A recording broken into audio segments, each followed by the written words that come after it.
Hello. Oh no. Oh no. Oh no. Oh no. Someone has done an oopsie. By that I mean Uh-oh. myself. Hello everyone. While we have a blank background, this is due to me being a little bit slow. So sorry, guys. So sorry. Our production team really is this good. It's me. But welcome to the Arctic Dominion 6v6 Marvel Rivals tournament. I am Baseline. You could also call me Luke. My co-caster is Red Luna. Hello. You can also And call me Luna. yeah, you can also call her Luna. And we will be your hosts and casters for today's, this week's tournament. Now, Yep. there is obviously Joe Roko, Reezy, and Gaz on the other stream. Reezy will be leaving us around about 8 p.m. and Gaz will be taking over. So do go tune into theirs if you wish. But yeah, so very sorry about the background. I don't know where our cozy cabin has disappeared to. It's My cozy cabin. it's I'm kind of cold. just disappeared. Oh, it's here. There it is. See, Thank you. Thank you. I'm starting to warm up a little bit. there we Thank go. There God. we go. Our nice little cozy cabin is back. But yes, we have a lot of good games going on today. I can throw up a bracket on screen and we can have a little discussion. The main two we'll be discussing today is Nexus Academy and the Interviewers. Well, I say today, this starting game is the Nexus Academy versus Interviewers. But we'll throw up the bracket just so that everyone can kind of have a little look. And yeah, kind of get a gist of everything. As you see, there is the bracket. We do have Nexus Academy versus the Interviewers up first. On the other stream, that is Champs League, will be the Beasts versus Ice Cold. Now, apparently, that's meant to be a very, very good match from what I've heard from Kiss and others and stuff like that. Then at 7 p.m., we have Thor First versus Radiant and Freaky Friday versus Onitora. And then at 8 p.m. will be the winners of those 4 games. And then we will be going on to 9 p.m., which is Purge Paladins versus Prominence, who is a returning team. Same with Thor Force. I forgot to say that. But those two are returning teams. Prominence wants that. Returning third and second place. Yes, that is indeed returning third and second place. Then we have Novium and Hella Force, which I think is another team alongside Thor Force. It makes sense, Yep. right? And then They are from the same org. Yeah, and then we got Team X versus Sovereign. Team X apparently, now I could be wrong with this, but apparently is 90% of Gridwalkers. So they're technically the reigning champions. Now, I'm not going to say that fully because it might be a completely different team from what we saw before, but But we've been told that it's similar. So yes, it's they've similar. come back to defend their crown. Yes, and then obviously they're against Sovereign, and then it will be VUCA Aim. I'm going to say that's VUCA Aim. Versus Orion's Void, and then winners of those 4 matches will be playing against each other's in that round 2. But yeah, really strong couple of teams. I mean, 3/4 of them we've seen before. So yeah, it's gonna be a good jam-packed day, definitely. But do you want to kick us off with a little bit of a background on the interviewers? Yes. Have you said who's playing today? Who's playing right now? Sorry. Yes. Interviewers versus Nexus Academy. If people had missed that. Okay. Well, the interviewers, they comprise of Lexlap, Nullify, Orthodox 999. I'm not going to try and pronounce that. Mishi and Camrin. They've got 2 subs of Predato and Slash. They are predominantly a console team. A console team that has got top 10 MRC Ooh. these past 3 tournaments, so very, very strong. A little bit of fun info. Lexlap is going to be streaming the entirety of the tournament for a fundraiser to pay for family medical bills. So go support him if you get the chance. Go donate if you have some money to spare. I'm sure it's for it's for a good cause. Definitely for a good cause. They are extremely flexible when it comes to team comps. They can play pretty much anything, whatever they want. So definitely be looking out for that. They have a Discord where their whole goal, which I think this is actually really interesting and kind of sweet, is that they will scrim someone And then after the scrim, they will get into a call with them, and they'll talk about the game, talk about what happened, what went well, what went wrong, any advice that each team can give each other. Hence the name, the interviewers, That's a which really is good little scrim strategy. I kind I of know, like that. right? It's cool, isn't it? They Hmm. said that they have also scrimmed against some of the best teams on console, so Okay. definitely a team to look out for. And they're a console team, aren't they? Yes. Ooh, first console team of this tournament. Well, not the only console team. I know there's a few, but this is obviously the first that we will be seeing. Now, on to Nexus Academy. Unless you have more to say on them, is there any more? I think we'll save it for later. We'll save it for another Oh, time. okay. Nexus Academy. Now, from what I can see, the team is Valsney. These are some really difficult names, so you're gonna see us like mess these up quite a lot. Valsney, Fasik, Gaihar, Ultimate, Delucci, and Garv, and then Bip Bip, minus 20 PTL.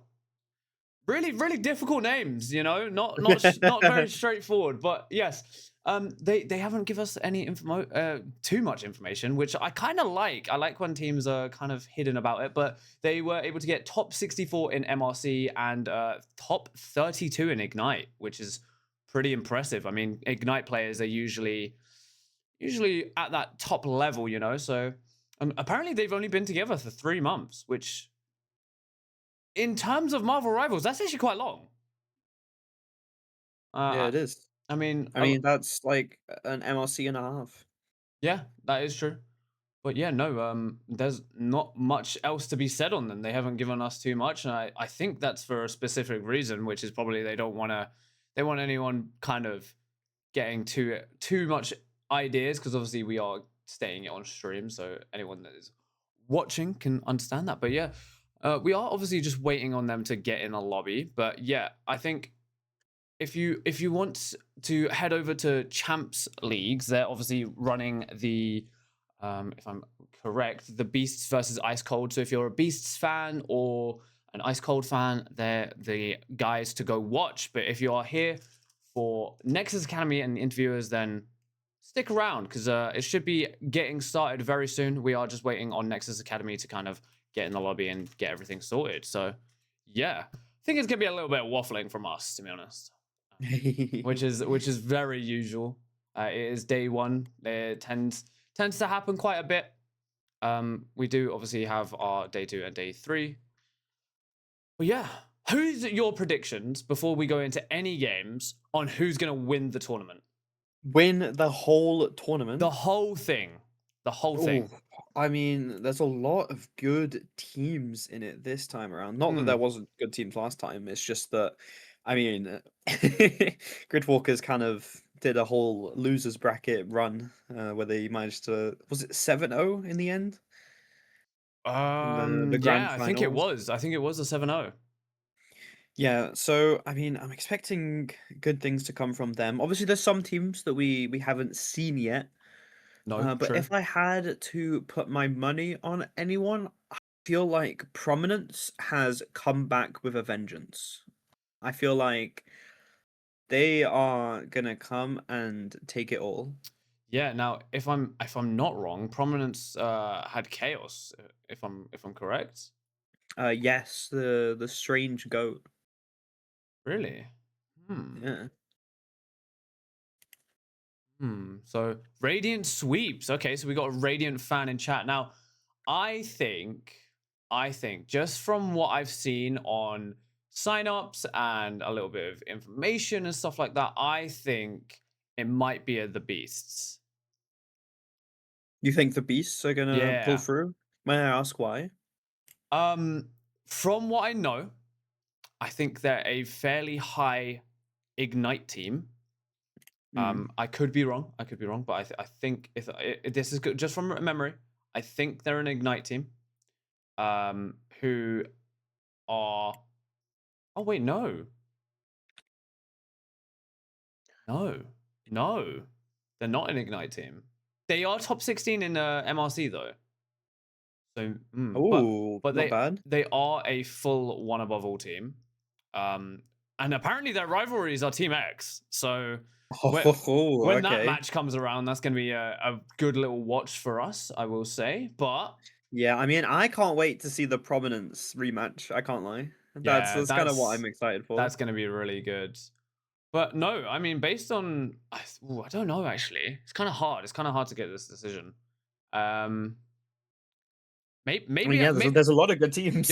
maybe I have to root for the old faithful, and we have to root for Prominence. Hopefully, maybe they can Ooh, redeem it this year. This year, we're well, we're we're rooting for the same. you also rooting for Prominence. I thought, Yeah, I thought you went for something else.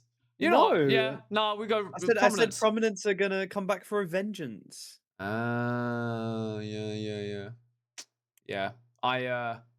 I heard it. I just didn't understand it because I'm very slow sometimes. It's okay. That's okay. But Aren't we no, all? yeah, you know what? I'm going to agree with you for once. I genuinely think Prominence could win this. Now, Well, aside from the whole tournament, who's gonna win this match in front of us? Nexus Academy versus Interviewers. Ooh, Yep. I think I'm going to go with Interviewers. I'm going to root for the console team. Oh, you know what? I was kind of going to go the same way, but Oh, to be a bit different, I will. I'll root for Nexus Academy. You know, okay. the mysterious team that didn't really give us any info, but are also on around 150 ping each. I think Uh, they're a Latin American team, could be. okay, Because that makes sense. there's a few Latin American teams in this tournament, so do obviously be watching out for those. If you see me sitting forward quite a lot, for some reason my kind of waistcoat is getting just stuck to my back from my chair. I don't know why. It's just really annoying. So cool, lovely things. But I think we have everyone Oh, in the we're lobby, both, and we're ready to go. We're and I going to be think we're getting going straight straight in. into it. Oh, I just disappeared for a Wait, second. I might have actually not waited for the other team. My bad. Oh, Yeah. and for some reason, it's just not pulling up Marvel Rivals. Hello? There we go. There we go. There we go. There we go. Chestnuts roasting on an Hang open fire on. are absolutely No. amazing, actually. Yeah, but hang on a minute. I mean, she's landed. Oh. Yes, my girlfriend went to Norway, so she is gonna be arriving home at some point, and you'll probably see me disappear. Maybe not, but yeah. Hopefully we can get this It's a game little bit of underway. a There's bait and switch. We need to wait for Nexus Academy to ready up. are we Yeah, I ending this was. game? Yeah. I was a Okay. little bit trigger happy. Little bit trigger happy. Little bit trigger happy. I see. Interviewers got it. Okay, yeah. I mean, they do seem to be a very good team. I wouldn't be surprised if they do pull through with this. I I have to agree. I have to agree. I always agree with chat. Yes. Maybe we shouldn't be so trigger happy when we go into games. You, you know. Okay, Hopefully. looks switching server. Oh, where are we going to? Northern North Virginia. Virginia. Okay. Pretty even ping on either side. So, yes, that's good. But yeah. Okay, and we're going into it. Let's go. Yay! We're finally in. We're finally in. You guys get to hear us casting again. Woo! Obviously, for any of you that don't realize, this is NA tournament. This is okay. An NA tournament, and we are EU casters. Well, we're EU players is probably the best way to put it. But we're going into Krakoa. Ooh. We saw this a lot. Kind of funny how it ended up being the same map even Yeah. after we restarted. Krakoa is a very good map though. A lot of different ways to play it. Indeed. But we are straight in. We are ready, and we're gonna get these bands on the way now. Top 16. Look at that. Oh, hello. Gonna have to get used to that. Marvel Rivals spectator stuff is really not the greatest sometimes, but also if the game is too loud, do tell me. I will turn it down, but I think it's okay. But we're gonna see an early Hela ban. Ooh, I mean, Hela has been extremely meta this season. Her buffs have really allowed her to pull through. Ultron ban from the side of Nexus Academy does kind of make sense. I mean, if you're banning Hela, you might want to be looking to play more to the side of Flyers. But I mean, ooh, Gambit save. Of course, Gambit is always been meta. He's still Gambit. meta, believe it or not.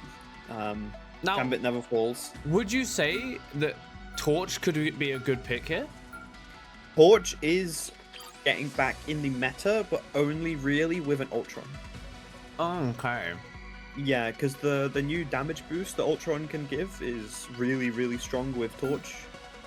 She can combo those dives together with Invis ban. We might be seeing some dive from the side of interviewers. Invis, extremely good at anti-dive support. I mean, she's my favorite support personally, and she is very OP this season. Please do not nerf her, NetEast. Please. Thank you. I do think she's gonna get nerfed, so I wouldn't hope for much. Emma Frost coming out. Emma Frost, very busted character. There's the Winter Soldier. I mean, really? you don't say she's- that, but she hasn't really been in the meta as much. There are just better picks than Emma. When you want to play dive, of course, Emma Frost is the first one you want to ban. But when it comes to team comps, it kind of seems like Mag is better, Groot is better, Strange is better. All these other tanks that kind of do the same thing just seem to be more used than Emma in the current meta. Emma Mag That kind of makes definitely sense. fallen out of meta. Yeah. Oh. Wolverine. Wolfman is interesting. I mean, I guess they might be playing a Venom here. If I had to guess, maybe a Venom Jeff. Well, I with mean, DD. they've saved the Star-Lord DD, so I think yeah, it's they have gonna DD be. Star-Lord, yeah. It could be a Venom, Angela, Star-Lord. Oh, you know what? Daredevil.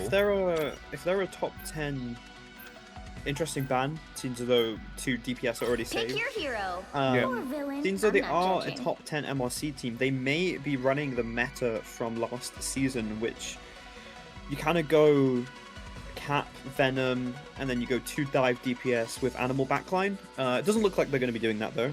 No. Kind of going into just doing the DD and Star-Lord dive. I mean,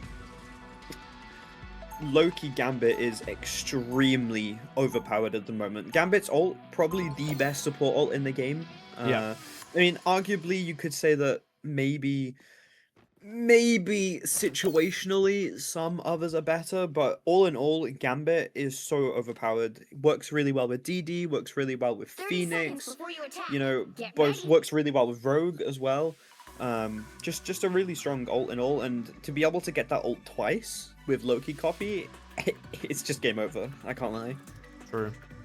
Looks like Yeah. we're seeing a kind of meta Groot comp. I also think we're going to see a TP play. I mean, we're seeing obviously the Penny kind of set up, but no, she's just going to switch off. I think it was. You know what? I would really like to see some Rogue gameplay. This character can work if played well. I'm going to switch off her, unfortunately. Ooh, This you can see the island's bands under at the top. Gambit's That's pretty protection. You hear? cool. You got the bands at the top. Yeah. That's pretty cool. Mine doesn't have that. No, it's a Um, setting you have to enable. It's very very odd, but Oh, yeah, okay, no, I just fair thought it would be quite nice to look at. Oh, Angela doing this early damage, but I mean, talk about Phoenix. Oh, she's already at 20%. I say that. Yep. The other I ones. mean, Looks like the missionary. yeah, Phoenix is, oh my god, what a good grab onto Groot. He's going to go down extremely early. Angela hitting that absolutely fantastic grab onto the Groot, pushing him into her backline. Runes are out for Nexus Academy though, so interviewers may have a chance to turn this. They are deciding to switch to Thor, which is a little bit interesting. I mean, he does counter Angela, to be fair. Interviewers are going to give up the point and let Nexus Academy cap it first.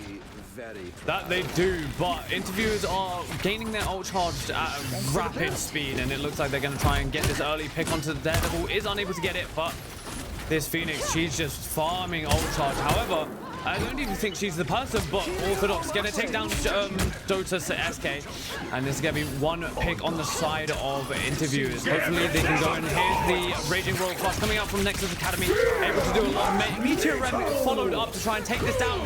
Gonna be chucked, but is gonna miss. And got a miss. She's going to come out from Nexus Academy as well. There is another. Oh, he fell down the hole though. A Meteor Rem is thrown out. He's not hit, but. Are we going to see this End Song Inferno going to come out? There it is, looking to get as much damage as possible. Unable to kind of do much, but Orthodox, he's able to take down the Loki, and that is going to be a fight going towards interviewers, I fear. And definitely a bit more of a better turnout. I mean, that being said, though, Nexus Academy got 57%, so they only need to win 2 fights here in order to keep this going. And again, they have 3 ults, 3 extremely powerful ults. They can use this Heaven's Retribution to combo with the End Song Inferno, maybe engage with the Let the Devil Out. Whereas interviewers, they only have this God of Thunder and Let the Devil Out to be able to create anything here. It does look like he's going to be going for a fast Thor, pushing out this Angela, not letting her get set up, although it means that Jota can push, and a Phoenix pushed up can do so much damage. Here's the Heaven's Retribution onto the backline, is going to hit 3. Responded with the God of Thunder, Let the Devil Out coming out as well from interviewers. They kind of looks at anything. They do manage to get the Angela, but Jota is going to take down Orthodox. That's no more Devil being let out. Nexus Academy Ultimate takes it as he's trying to let his own Devil out as he's charging onto their supports. The patty cake is a little bit too much right now as they aren't able to actually find the damage, but out of nowhere, Lucha is able to take down Leg Slap, and that's 3 more to fall as Nexus Academy reclaim this point. Yeah, and I don't know if you caught it at the end there, but Magneto threw out a random ult that didn't do anything. He got killed midway through casting it, which is really not what you want to be doing, especially going into this fight where Nexus Academy have that Meteor Rem online. They have the Raging Royal Flush, and they also have the God of Mischief. But we're gonna see a little bit of Backcat Thor doing a lot of damage onto this map, but it's just gonna not be enough. And there is the Meteor Rem coming out, looking to get anything done, take down Thor, but with not much else getting taken, but this Raging Royal Flush is giving them so much pressure. It's forcing them to have to run back. The interview is not looking very good right now. They still have this Raging Royal Flush, but Nexus Academy are on 97%, getting to 98, 99. This is overtime. One's gonna fall, looking to get 2, but that's it. And I'm sorry, this Gambit's just absolutely doing it all himself. He's able to take down 2, and there's a Raging Royal Flush from both sides. However, Mishi is going to get taken down, and it's going to be a waste of a Raging Royal Flush from the side of interviewers. However, they do have Nullify coming up with a TP, but I don't think it's been enough. And that is round 1 to Nexus Academy.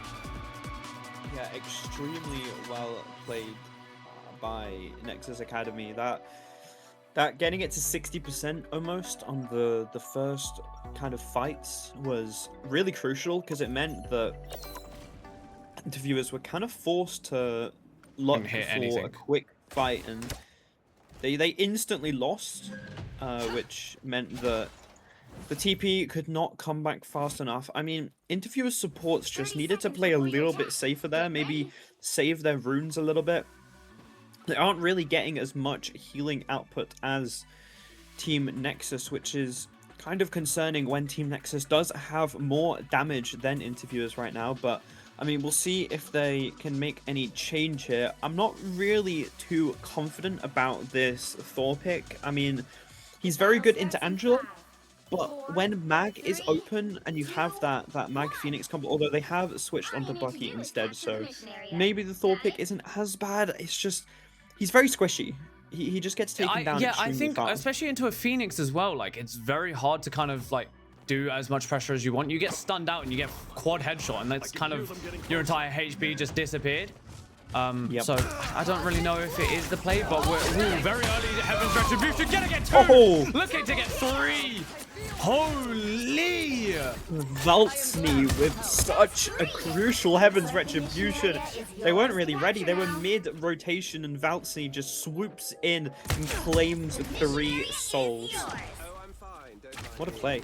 very, very much what a play, but they do have this Eye of Agamotto coming up, and we're actually looking to almost get to 4 ults for interviewers. However, next to Candace, me are also at the same, but they have the God of Mischief coming up. Ult. Yeah, overpowered support ult is the best way to call it. Now, you can tell this Strange really wants this ult. Look at how much pressure he's trying to put onto them. However, Orthodox is going to take down Vatsny, and that's not good. Got a Misty does come out. There's Raging Roll Flush, and the Meteorum as well. Unable to get anything, but Let the Devil Out is running them down. Is it able to find anything? It does not look like it, but that's a lot of blinds and a lot of damage, but not a lot of turnout from it. And we're going to see there's the return from Orthodox with his own Let the Devil Out. Dragon Impact coming out as well. He's going to get blocked by the dragon. Oh no, that is not what you want to see. No, not at all, but it does look like interviewers are going to finally capture the point. Kind of a similar situation that we saw last point, actually, where they got to around 50%. I mean, Mishi's runes were up for so long that no one died. I mean, no one shot at them, which meant that Ultimate could get absolutely no value there. Now, we do have Gambit ults from both sides. The Raging Royal Flush probably going to be used to engage with that Endsong Inferno. We're probably going to see it very soon. Here it comes. Here's the Endsong Inferno. The copy of God of Mischief in return with the ones of their own, although Slash is going to be taken out before they can do anything. Eye of Agamotto finds 3 onto the backline, and he takes out 2. That's both Phoenix and Gambit gone from Nexus Academy extremely early into the fight. And interviewers are going to stay on point. They're going to keep their claim, keep their home.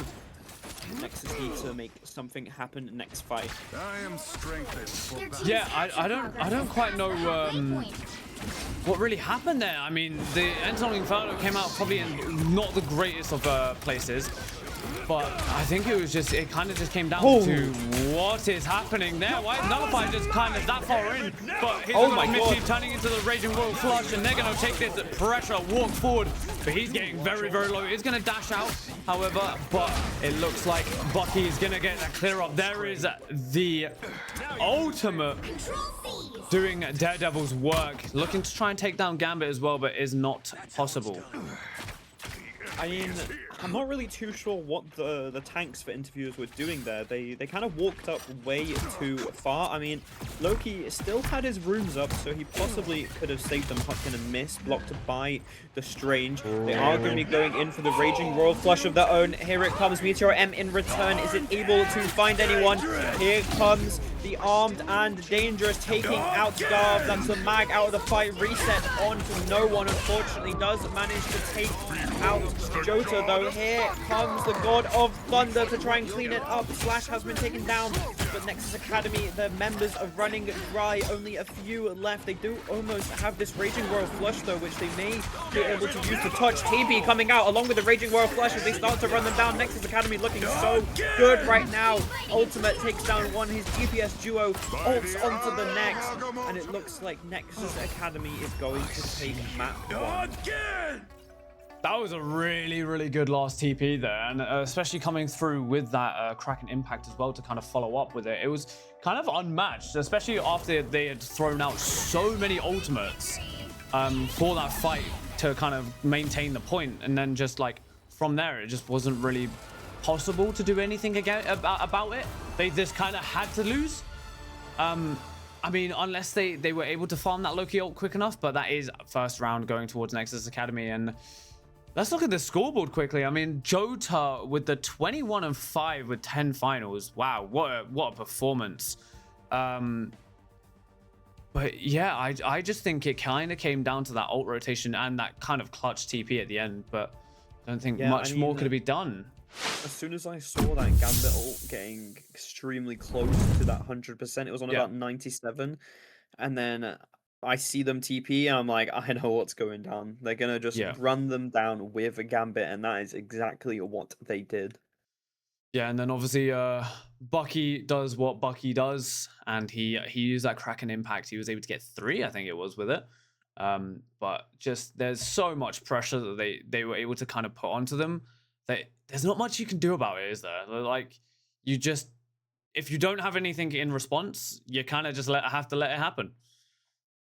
But Yep, and they want to go straight into the next Ooh. one. straight back in. But that does mean we're going into a convergence, if I'm not wrong. Yep, Um, convergence we are. Now, I'm a fan of convergences. I very much like my Central Parks, unless I'm wrong and it's a convoy. No, it should be convergence.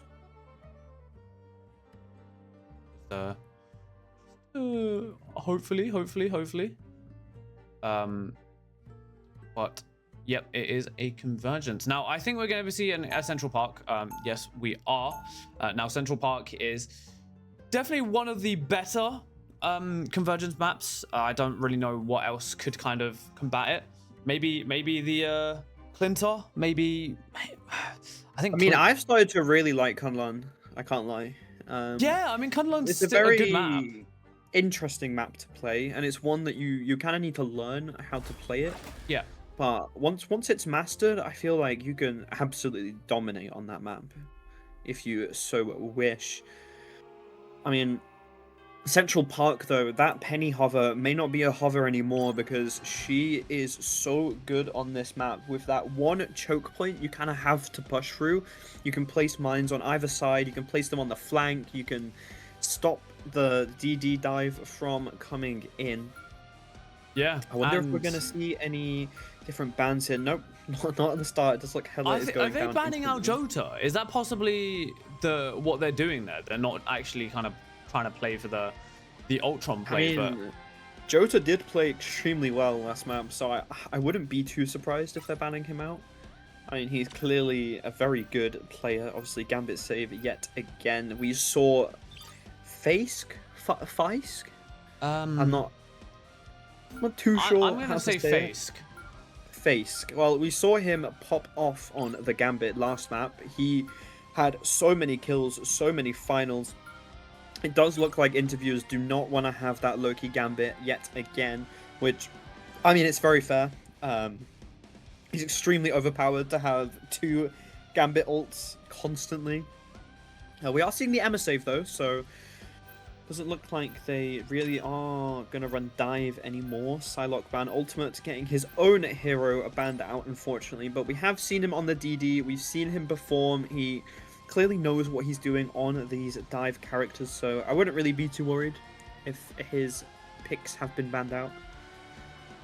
Yeah, no, I don't think it's too much of an issue. I mean, we've seen. Oh, we are gonna see the Ooh. Invis save now. I don't know about you, and this is just coming from me, but is Invis Loki Gambit kind of meta right now? Loki is banned, but No, but I'm Invis just Gambit is talking, meta, yes. talking about like kind of in general. Is Loki like Yeah, if you're playing you Ghost Comp, usually- you run that through? You usually run Adam Loki Gambit. Okay, that makes Um, sense. Oh yeah, because the but double with- res, isn't it? Yeah, I mean, you have the option for the double res if your Gambit dies early, but generally it's just for the double Gambit ult because it's so Yeah. it's so OP. It is. I mean, Invis is always gonna be really good in 3-3 though, because obviously her heals go through. We are seeing the Rocket ban, so we may not be seeing a Penny. I mean, she's still very, very playable without the Rocket team up, but the team up does help quite a bit when defending. But yeah, Invis Gambit Adam would not be would be very. I wouldn't be surprised if we see that. True. 3 really good supports. Ooh, in- Magneto When ban. you're playing 3-3, ooh, we may We be might see a seeing Punisher. a You'll need a Punisher or a top-notch team to Star-Lord. win this one. Well, we are Possibly seeing the more Star likely Lord. to be a Star-Lord. I'm There's the Punisher a though. little bit Oh, we can see both. interested because they decided to save the Gambit but then banned Mag. If you don't know, you can Groot ult and then Mag ult on top of it, and it eats the cleanse. Ah, So he can't it's a actually projectile. cleanse his teammates. Yes. So that's kind of Ooh. the strategy that you do. Our team has been running it quite a bit, where you just Groot and then Mag right Yeah. afterwards. But doesn't look like they're going to be doing that. So Groot may have a little bit of an issue here. It does look like the interviewers are just full sending it 30 seconds with before you that attack. Mag out of the game. I'm surprised we're not Gone- seeing like an Iron Man or something. I mean, yeah, but Punisher, Star-Lord, extremely good. I mean, what's weird, right, is that Nexus Academy banned Mag, but they're playing Phoenix, Bucky, Groot. Yeah, true. Mag would work so well in their comp, because obviously you have the Phoenix Mag combo, you have the Groot Mag The battle combo. starts in 5, It's just 4, really nice. 3, But 2, 1. we'll see what they do You with have it. to stop We're that gonna see precision a are. Groot execution area. 1v1 though, and I mean, Groot I Emma like that. 2v2. Oh yeah, well, it's. I was gonna say it's almost a mirror, but there's the DPS are just completely off tempo. They don't want it. Ooh, Slash with the Oh. early pick onto Jota though.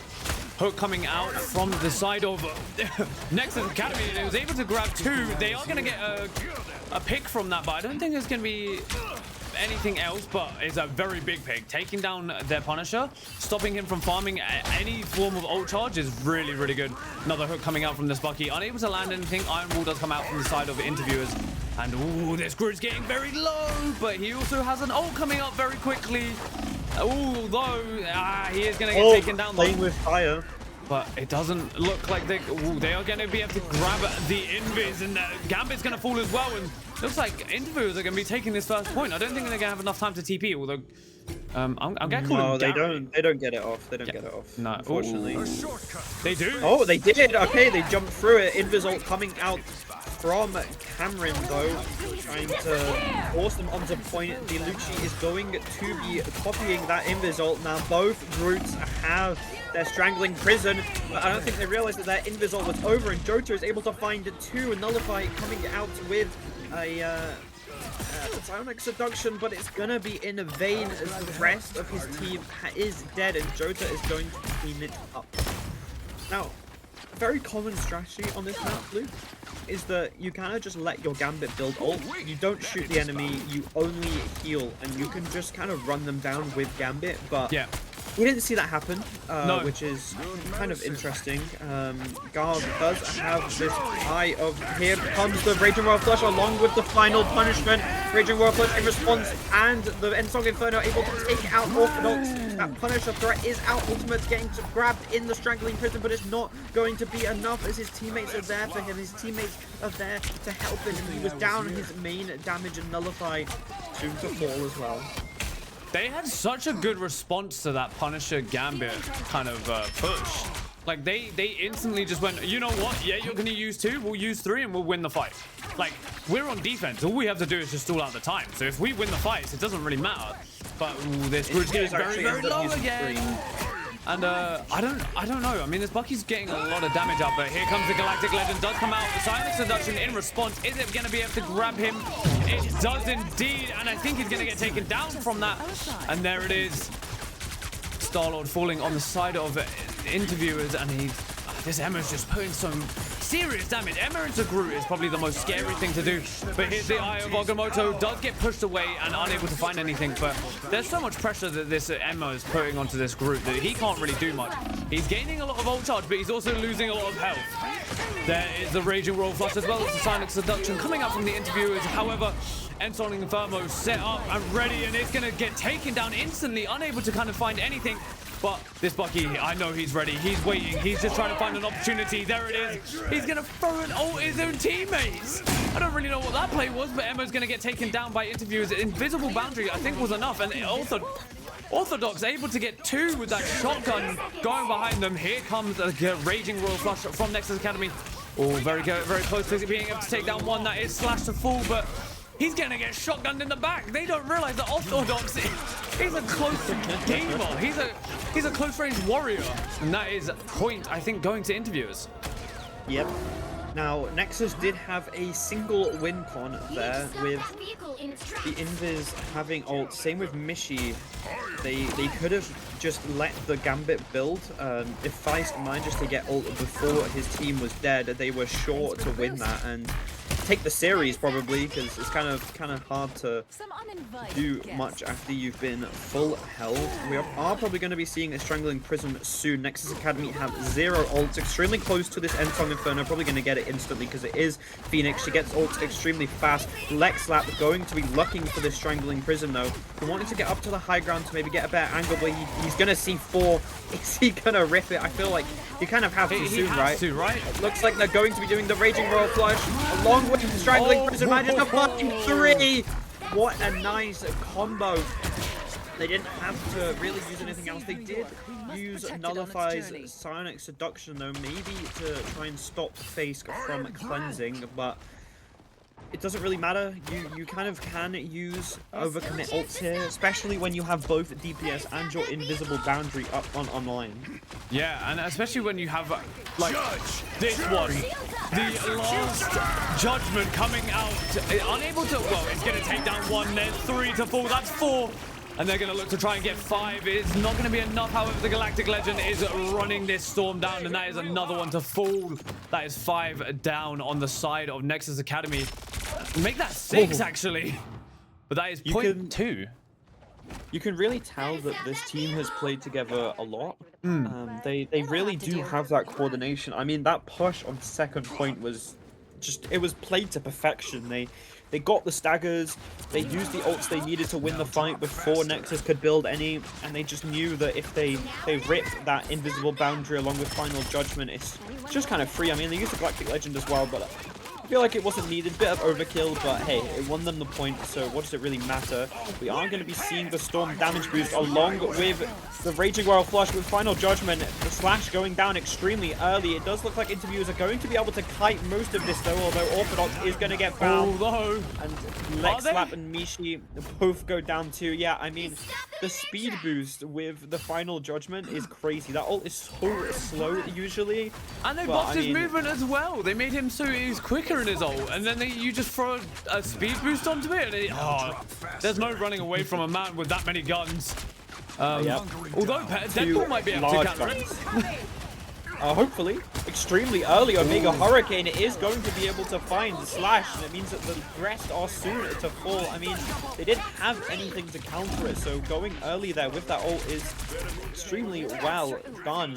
They probably ult tracking and knew that interviewers had no support ults. But although Mishi is going to be getting extremely close to having the combo of their own, whereas Nexus Academy only have invisible boundary, and if you use that Raging Royal Flush with Final Judgment, you are be able to do it. Groot getting a little bit boxed now. He is going to use the Strangling Prison, responded with the Raging Royal Flush, and oh my god, Nullify cancels Vatsny out of his Psionic Seduction. Slash not able to find any with his Endsong Inferno, unfortunately though, but it does look like interviewers are going to take this fight. They didn't even have to use the Final Judgment here, so they are going to have that along with Invisible Boundary and Psionic Seduction, whereas Nexus Academy has a single Raging Royal Flush. Hey, don't get it twisted. They do have a Storm Punisher, and we know how fast that can build ult. Raging Royal Flush also gives a boost to ult charge too. Exactly, so it very much could be an even fight coming up. I mean, already there's the Raging Royal Flush, and I think we're going to see there's the Final Judgment coming up from the side of the interviewers, as well as the Silent Seduction and Invisible Boundary. And it looks like one's going to fall, but it doesn't look like they're going to find anything. Here's the return of their own Invisible Boundary Silent Seduction combo. And it's going to look like it's not going to do too much. This Groot is going to get walked, get taken down. And I think that's going to be the only one to fall. Nullify getting very low, unable to... Ooh, he's going to get kept alive, but Mega Hurricane does come out. And he's going to clear them up. He's going to make it go the rest of the way. TP off. TP is there, yeah. And there is that Strangling Prism, able to take down the Strange instantly, and that is overtime finishing. What a push though, from going almost getting full held into overtime to getting it so close to that final third point. Absolutely amazing. Oh, definitely. You'll need a top-notch team to win this one.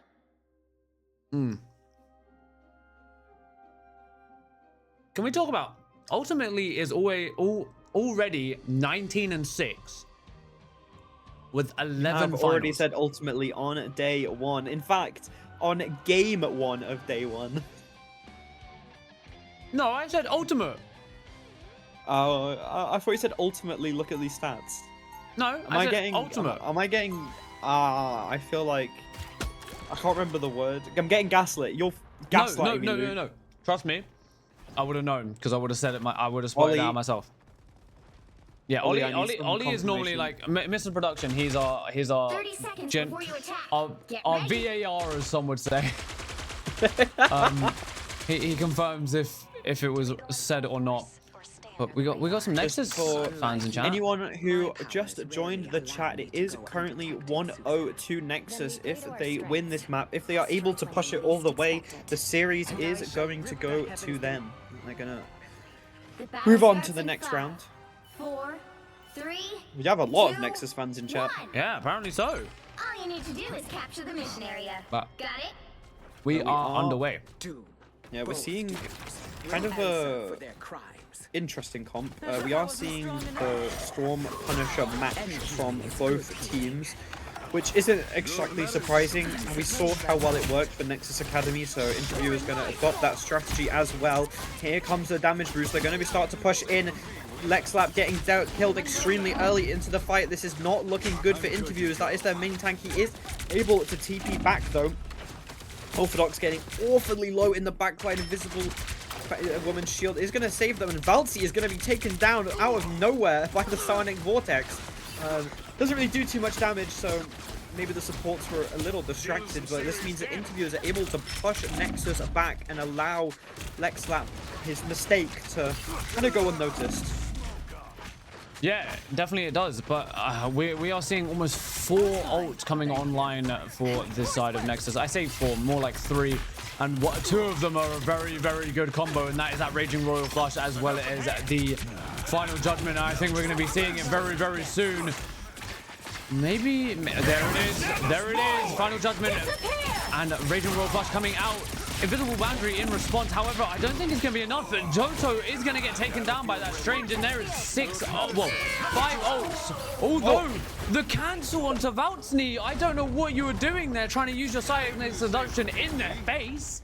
But I guess that's a play. Anyone willing to help? I feel like all of the ults were a little bit troll there for Nexus Academy. They had a clear advantage, but Garth got taken out of the fight, but they still decided to take the 5v6. And all Interviewers had to do was use a single invisible boundary to stop 3 ults. They are probably going to be looking to use the Raging Royal Flush Final Judgment combo of their own extremely soon. I mean, they do have it up. If they can get this invisible boundary out, they have kind of a free Omega Hurricane. Although, that being said, Nexus Academy have the Omega Hurricane of themselves, so Cameron needs to be building her ult very fast, needs to be focusing on getting up, and here comes the Omega Hurricane. Raging Royal Flush in response, along with Mega Hurricane. Beast of the Abyss coming out, trying to find something, isn't able to get anything. Invisible Boundary able to catch the Emma and take her out. Eye of Okamoto not going to be able to find one. Emma was in diamond, and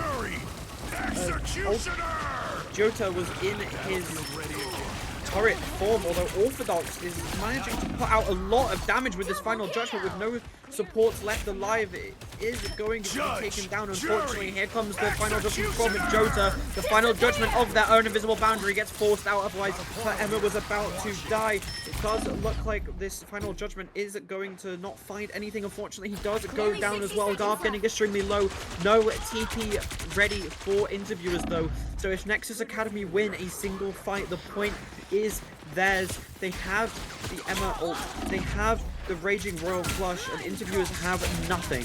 I suppose that Yeah, this is looking very, very kind of like a rough situation for the Interviewers. However, they are gaining that Raging Royal Flush very, very quickly. But it's not going to be enough when Nexus Academy run at them with their own Raging Royal Flush, and that is going to be Rogue taking down 1, looking to take down another, and that is 4, 5. Make that 6 to fall for the side of Interviewers. They are not going to have enough time to come back for this point. They used that TP already, and they're not going to be able to kind of... they just have to give it up. Ooh, I was waiting to see when we get to see some Rogue gameplay. The newest character to be added to the game. She seems pretty good, I can't lie.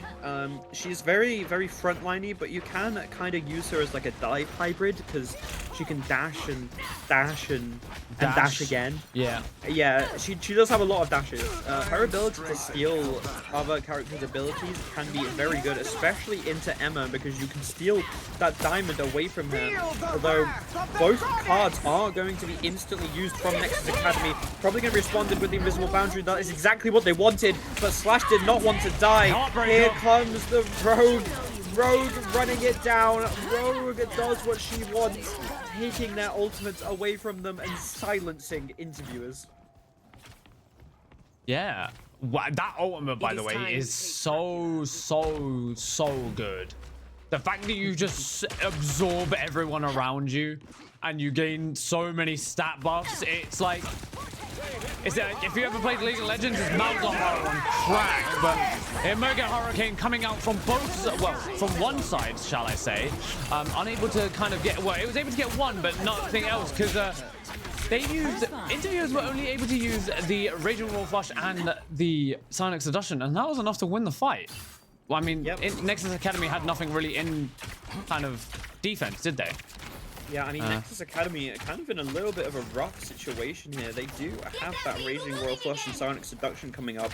But on the other hand, interviewers, Orthodox has his final judgment. Lexlap has his Eye of Agamotto, and Cameron's invisible boundary is up and ready.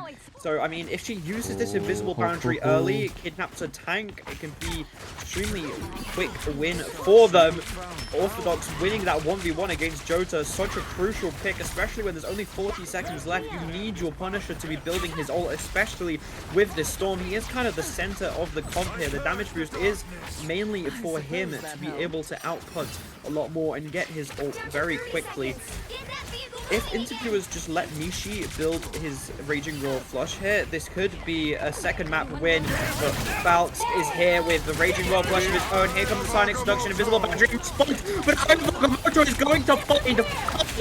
Invisible Boundary does manage to save her teammates though. Fortunately, Omega Hurricane comes out. Slash knows that Nexus have no ult. Heartbreaker onto the backline. Unfortunately, not really able to find anything. Slash does take down the Lucha. Final judgment out and ready. Omega Hurricane going to sit on top of that Punisher, although it's not going to be enough as he's being pocketed by both supports. TP does manage to come out in time though from interviewers. Wrong TP. And that's going to be map 2 to interviewers. Final score. 1, Wow, 2, we're already 2. going to a map 3. Wow. First game of the day, and we're already seeing map 3? Indeed. And who would have said that a console team wouldn't be able to get a map on a PC team, by the way? Wow. I would genuinely want to say that that last fight kind of just came down to ult rotation. I mean, it was also unlucky that Rogue wasn't able to get her, like, full Heartbreaker value. Like, everyone kind of just ran away from her, and, like, her team also ran away from her. So it was kind of like she was just stuck in the middle of everyone in the game and just went, I guess I can't use my ult then. But yeah, no, game 3 on first series, sorry, shall I say. Wow. Okay. I didn't expect this to happen. I thought maybe it might be a little bit one-sided towards interviewers, but no, instead it's going to be a back and forth.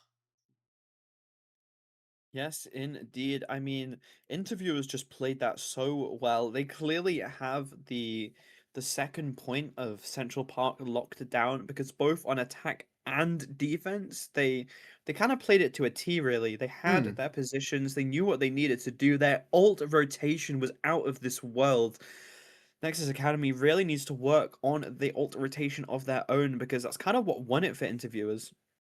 Yeah, definitely was. And I also think it came down to just like little misplays, like here and there. I mean, obviously Nexus on their defense weren't really able to find a strong footing. Like once they lost that first point, it was kind of like they were just getting shoved back so much.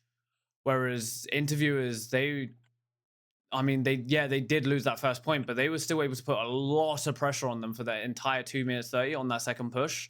And I mean, that kind of gave them that upper hand in that round. So I don't know. I think it comes to, definitely some ult rotations, a little bit of maybe some coordination and stuff like that here and there. But I think this next map could kind of go to anyone, you know? Yeah, I mean, let's be honest though.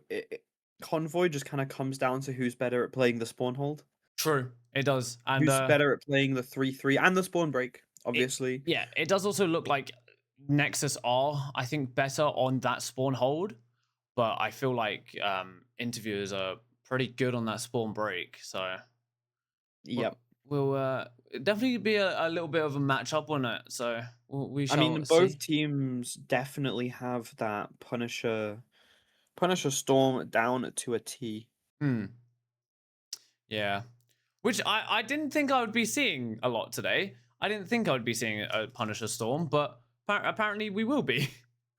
I mean, the Storm buffs were just so good that I'm honestly surprised that you don't see her more often. Hmm. We kind of tend to ban her if we're playing Convoy, because Yep. we aren't too confident on the Storm. So it's better to play for our spawn hold, and kind of ban for it a little bit. Maybe save that Adam. But yeah, Storm, the damage boost that she gives now is even more than it was last time. And I mean, Wow. last time it was still good.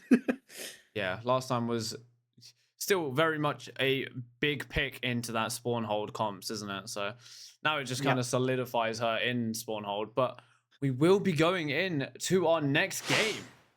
Our Convoy map, our first Convoy of the tournament.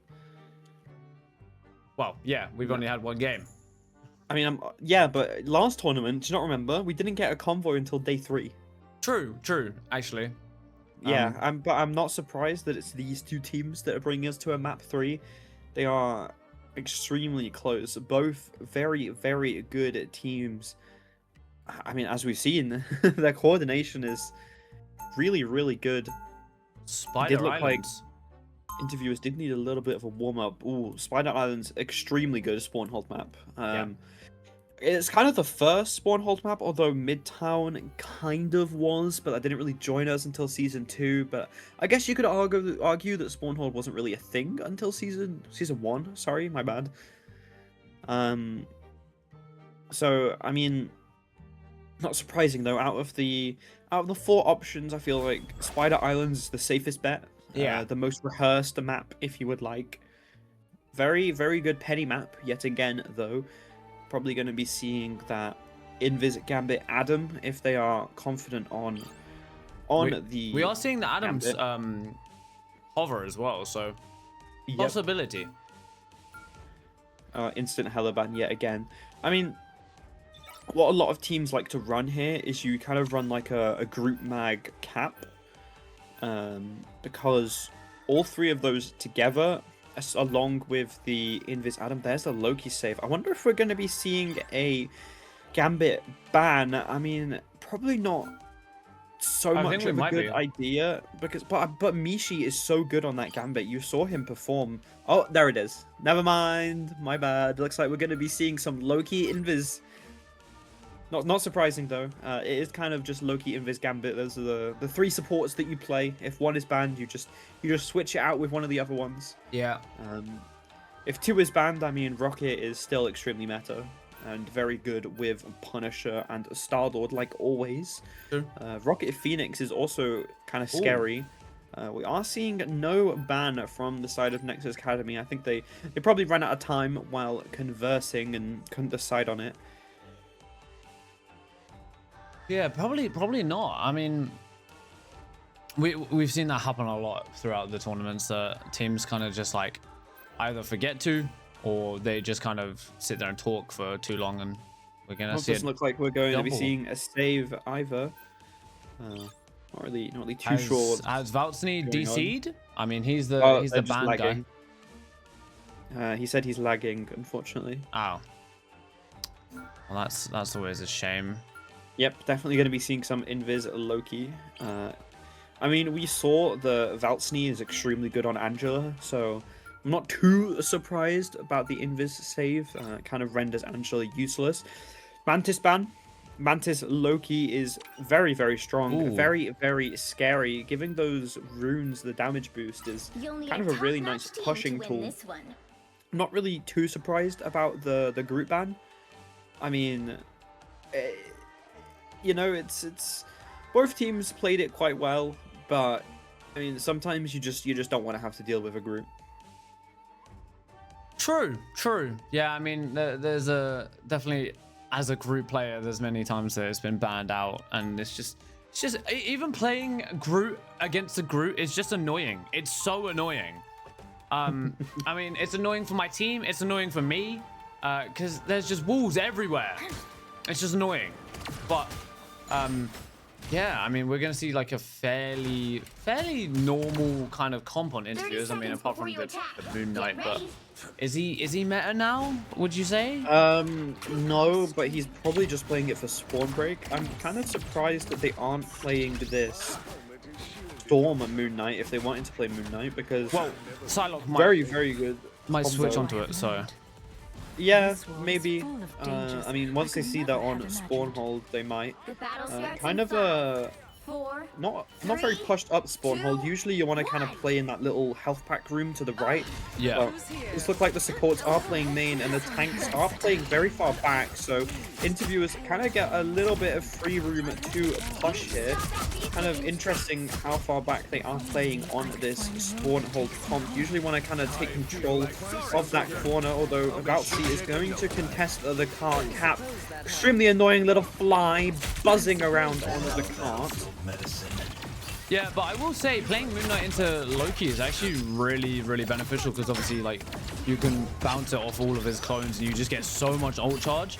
But like as I said, as he just does it, but he already has that Hand of Khonshu online and he's going to use a lot of momentum. There it is, coming out very early. However, it does force out runes from the enemy Loki. And Invisible Woman also has an invisible boundary, but there's the God of Mischief coming out. Invisible boundary coming out from both sides, as well as, wait, a CYA on the side of Nexus Academy. I guess that was an accidental one. Probably not what they wanted to do, but Mishi, he also has that nom nom nom. However, Sonic Seduction coming out from the side of interviewers is able to get 4. One is going to fall, looks like maybe 2. And Invis is going to have a ultimate stripped from her from the Emma Frost. Wow, yeah, that is definitely not what you want. Vice had to have mispressed that maybe because his team was already down. You don't really want to be wasting that ult. They have 0 support ults coming into this. Jeff Nado up and available for interviewers. They're probably going to look to use it as soon as they come through, really. They do have that Meteor M. Nothing really to counter here. They kind of just want to take out Nexus Academy before Valtzy gets that freedom charge. That's kind of Nexus Academy's only hope right now, but here comes the Jeff Nado taking out 2. That's 2 supports the fall. Meteor M is able to take out Slash though, but is that going to be enough as DLucha tries to keep this alive?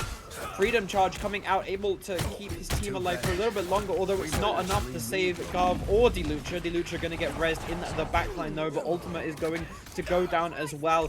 This Cap is kind of just stalling with this freedom charge, but he's definitely going to be falling very soon. And I mean, if you take a look at the ult charge for interviewers, we almost have another Emma ult, we almost have another Hand of Khonshu. The invisible boundary is back online already, whereas Nexus Academy are kind of only stuck with 2. DLucha going to be going down extremely early. They are still contesting it right now. I feel like the Emma and the Strange are sitting on point. Garv does manage to take down Orthodox though, which is, I'm not sure it's going to be enough though, as Nullify is running your back down. That Emma is so scary when Diamond Form is up and available, and interviewers are going to take first point as soon as this Iron Fist, this little fly. He's a mosquito. He is an actual mosquito. Yeah, But, if Cap's a fly, then Iron Fist is a mosquito. Might be a good time Yeah. to stop them.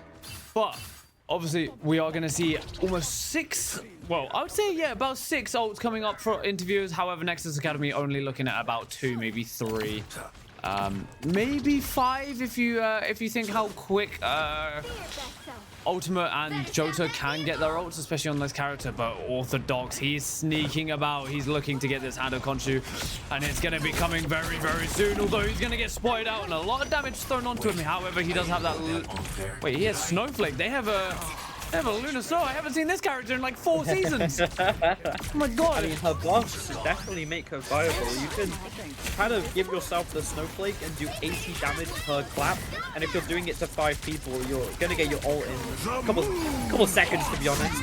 Hand of Khonshu coming out from Nexus Academy, responded with the Fate of Both Worlds. Invisible boundary coming out as well, able to sustain the Hand of Khonshu from the interviewers. Here comes the Sonic Seduction, though, able to find Invis, although gets saved by the Loki copy. The God of Mischief able to find that old Meteor M, gonna have to be used to save himself. Does take out Orthodox. Sonic Seduction coming out from Garb. Meteor M coming down from Lex Lab, not able to find anything though, as Valscussi is going to be taken down. Ensong Inferno up, and I feel like Garv is going to be soon to follow, although supporters do manage to save him, and Jota is back. Jota's on that high ground. Invis gets a push off the map. Fags, what was that? Extremely well played onto Slash. That means that a losing fight is kind of in your hands now. You have one character up. Kind of use this to your advantage to start pushing them down, but I mean they only have the Ensong Inferno from both teams in fact, so it doesn't look like anything's really going to be happening now. Lex Lab getting taken down, and it looks like interviewers are going to be forced to back up. They are indeed, and Nexus Academy also looking to have a lot of ultimates online. They have that Ensong Inferno, they have the Hand of Khonshu, they have the Invisible Boundary, and they're almost close to the Psylocke Seduction.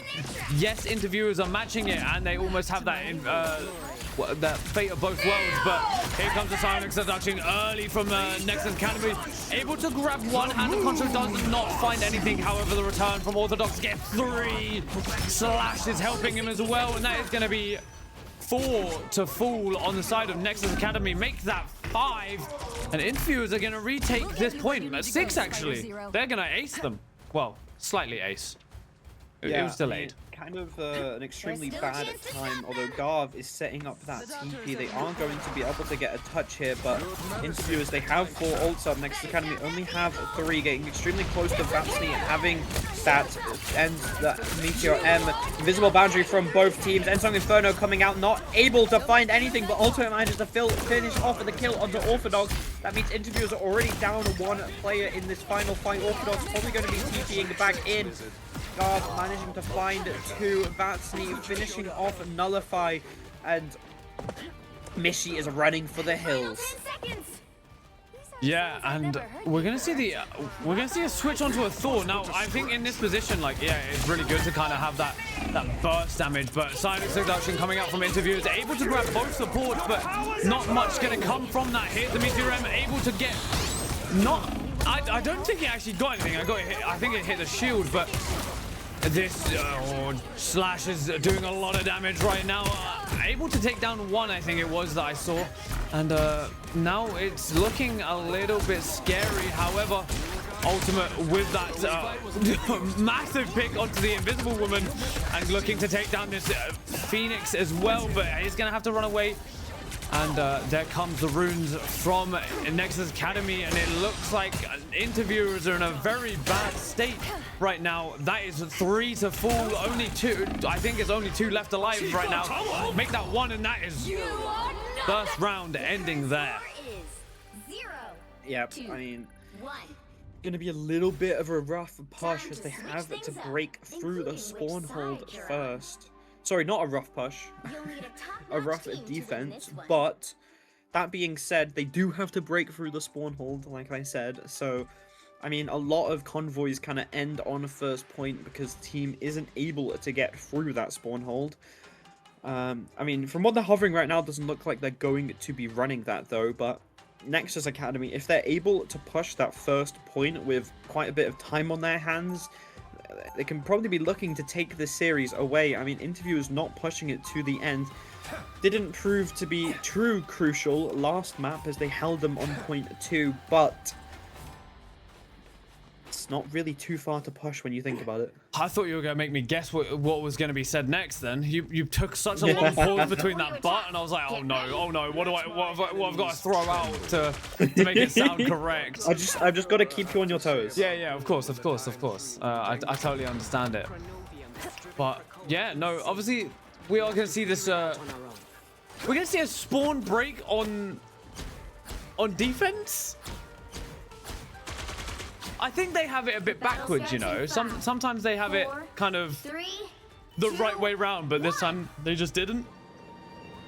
So, but we are going to see that spawn break coming out from the side of Nexus. The proper spawn break, but that's going to be switched off very, very quickly. Huh? Yeah, they aren't running spawn holds, so yeah, they're just kind of running this punny storm. Yeah, it's going to be obviously switched out very, very fast. How are they are going to keep this Moon Knight. Apparently, this guy is just the best pick right now for this map. But Orthodox doing a lot of damage, and However, I say doing a lot of damage. He's not really gaining ult charge very fast for the amount of damage he's doing. However, Ultimate is Delucci with the early kill onto the Angela. And another one to fall from the side of Interviewers. This is not looking good for them.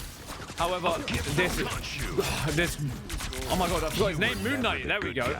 Moon Knight doing so much, gaining so much ult charge, and that is going to be 4 to fall. Wait, I think that was 5 actually. 5 to fall on the side of Interviewers. I think it's going to be a fairly free first point. Yeah, I mean, Interviewers clearly are not confident on their spawn hold. I mean, even if you're not confident on it, I feel like you still kind of have to give it a go, because you probably would have saved a little bit more time than this, because 5 minutes on the clock and only a single point to push. They only have to get it through the second part of the map, and this whole series is going to Nexus Academy, and with so many ults up, I feel like they can just kind of take this fight extremely early. They have Jota's Endsong Inferno, Ultimate Hand of Khonshu, Fex, Invisible Boundary, Valtzi's Meteor, M, Delucha getting so close to that God of Mischief as well. Garv isn't really anywhere near the sound introduction, but that's okay. It's Emma. She'll get there. She'll get there at some point. Yeah, she'll be there at some point. But Interviewers, on the other hand, do have the Invisible Boundary Nullify getting grabbed and forcing the Diamond form out. Does manage to get Jota though, not before Jota takes down Ultimate. I mean, sorry, it was Slash that took down Ultimate. Yes. Which means that Interviewers are kind of on the upper hand right now, though. Although Ultimate is already up, Endsong Inferno gonna be forced out. Jota was getting scarily low. It does land, isn't able to get a pick low. Mishi responds with the fate of both worlds. Are they going to see a final judgment along with this? No, we are going to see the Endsong Inferno along with Meteor M taking out Delucha. Cameron finishing off Garv. Looks like Ultimate is on the backline though, and they weren't really prepared for it. Does manage to take down Mishi, but I don't think that's really going to be enough to win the fight, as the tanks are in your backline, Ultimate. The tanks are probably a little bit further up than you thought they were. Grab going to be going on to Lexlap, and that is such a bad throw from Interviewers.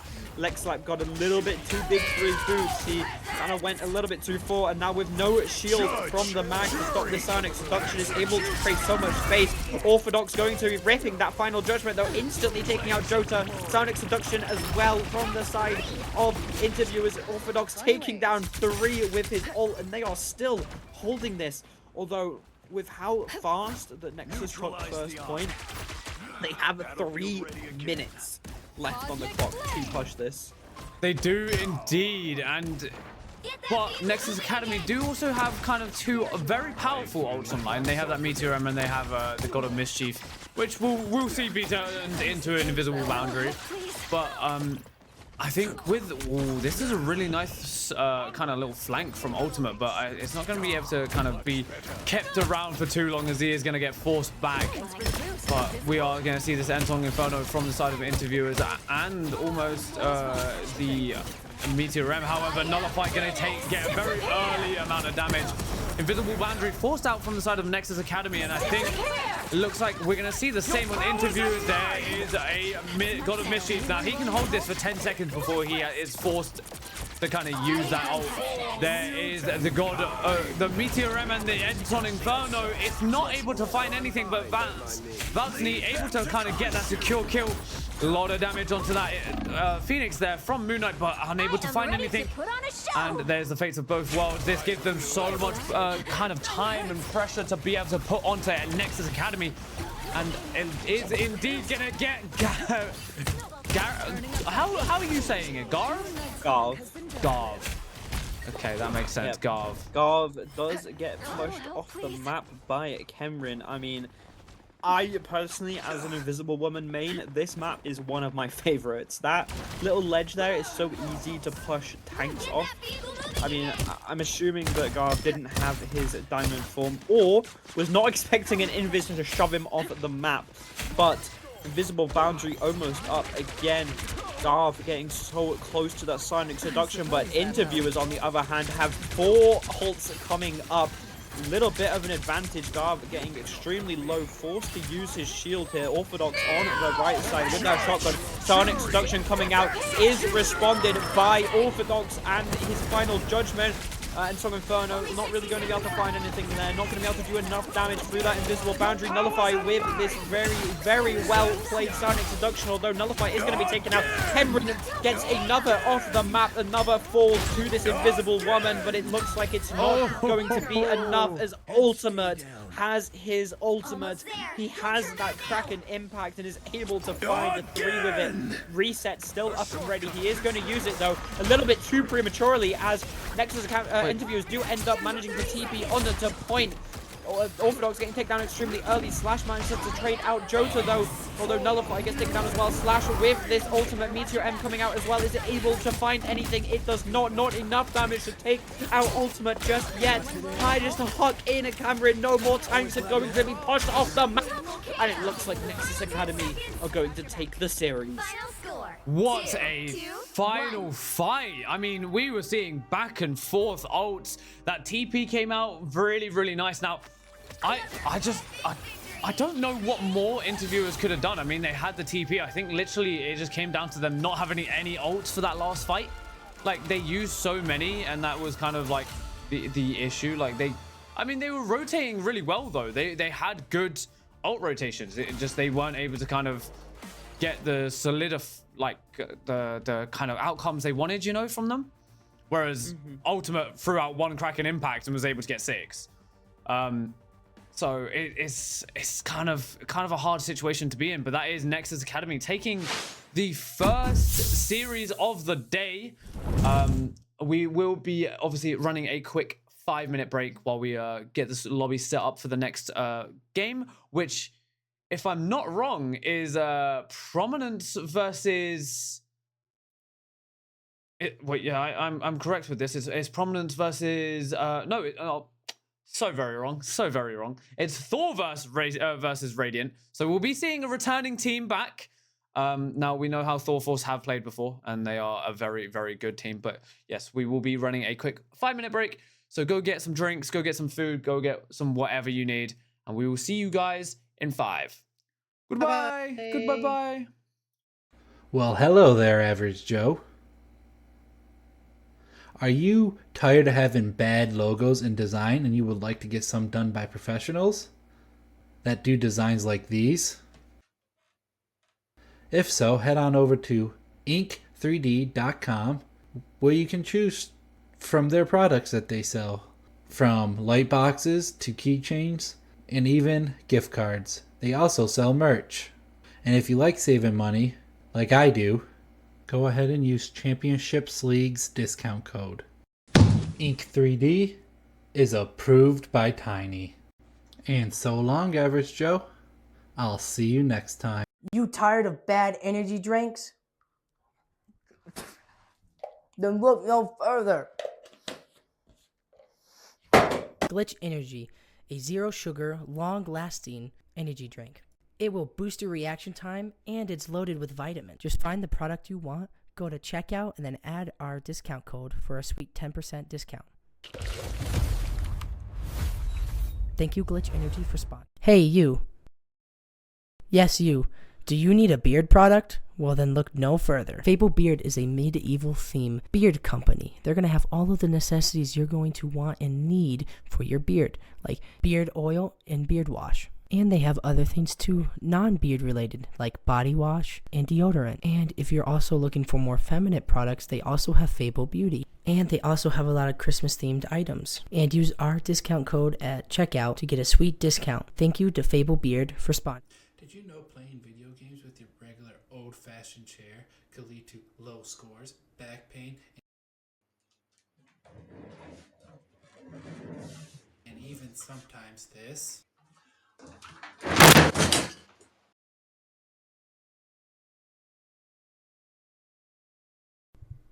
Oh, that really hurt. I'm not doing that again. But don't worry, now you can go to downwinks.com and get your very own gaming chair, so you too can be good at video games.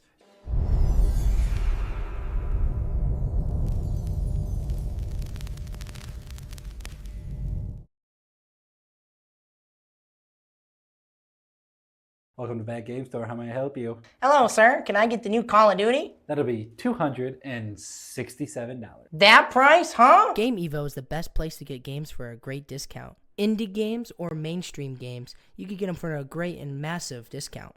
For instance, look at Arc Raiders. And if you're not looking into buying any new video games, we also have discounts on gift cards and in-game currencies. And if you want even more massive savings, use our discount code. And thank you to Game Evo for sponsoring us.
Hello. It's currently just me. Luna has taken a quick 2 minutes.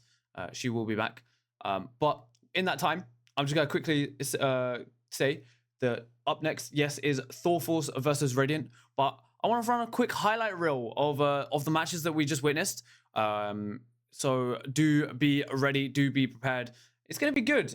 Do give me 1 second. I will get this highlight reel set up and ready for you. And you guys can enjoy the masterpiece that we just witnessed. Obviously, do bear with me. Shouldn't take too long. Too long. Hello, Luna. Welcome back. We are. Hello. Oh, we are live. Oh, hello. Hello. Hello. For some reason, you sounded so different then.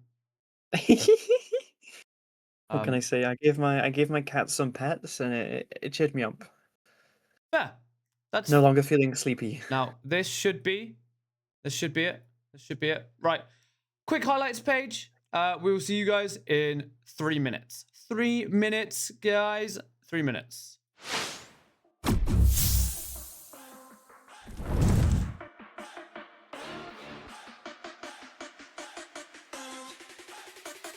Bonded with the God of Thunder, let them out coming out as well from interviews. They kind of looks at anything. They do manage to get the energy level, but Jota is going to take down Orthodox. That's no more Devil being let out. Nexus Academy Ultimate takes it as he's trying to let his own Devil out as he's charging onto their support. The patch take is a little bit too much right now as they aren't able to actually find the damage, but out of nowhere, Lucha is able to take down Leg Slap, and that's 3 more to fall as Nexus Academy reclaim this point.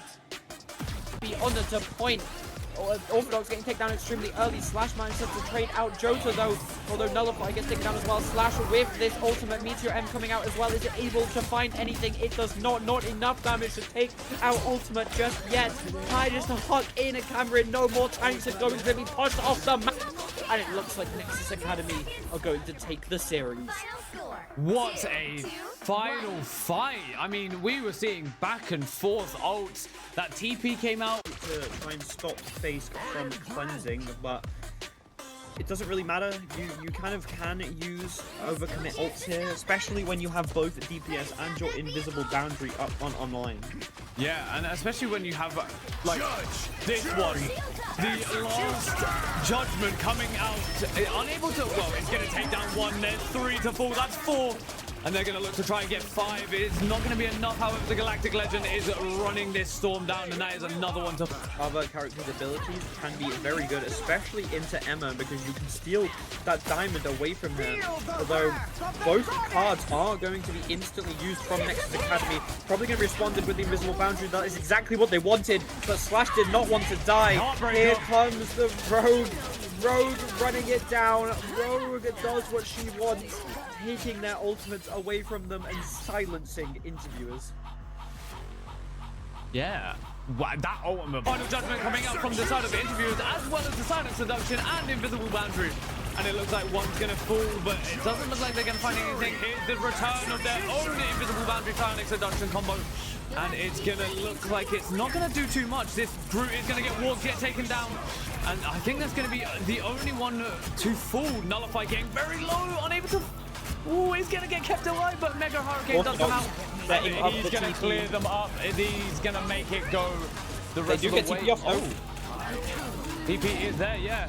And there is that Strangling Prism, able to take down the Strange instantly. And hello, hello, hello. Hello, everybody. Welcome back. Welcome back indeed. Now, we do have some updates before we get into this next game. The Beast versus Ice Cold was a 2-0 to the side of the Beast. So they will be meeting Nexus Academy straight after this game, actually. They will be playing off against each other. Winners of this will be then going up against the winners of Onitora and, if I'm not wrong, I think...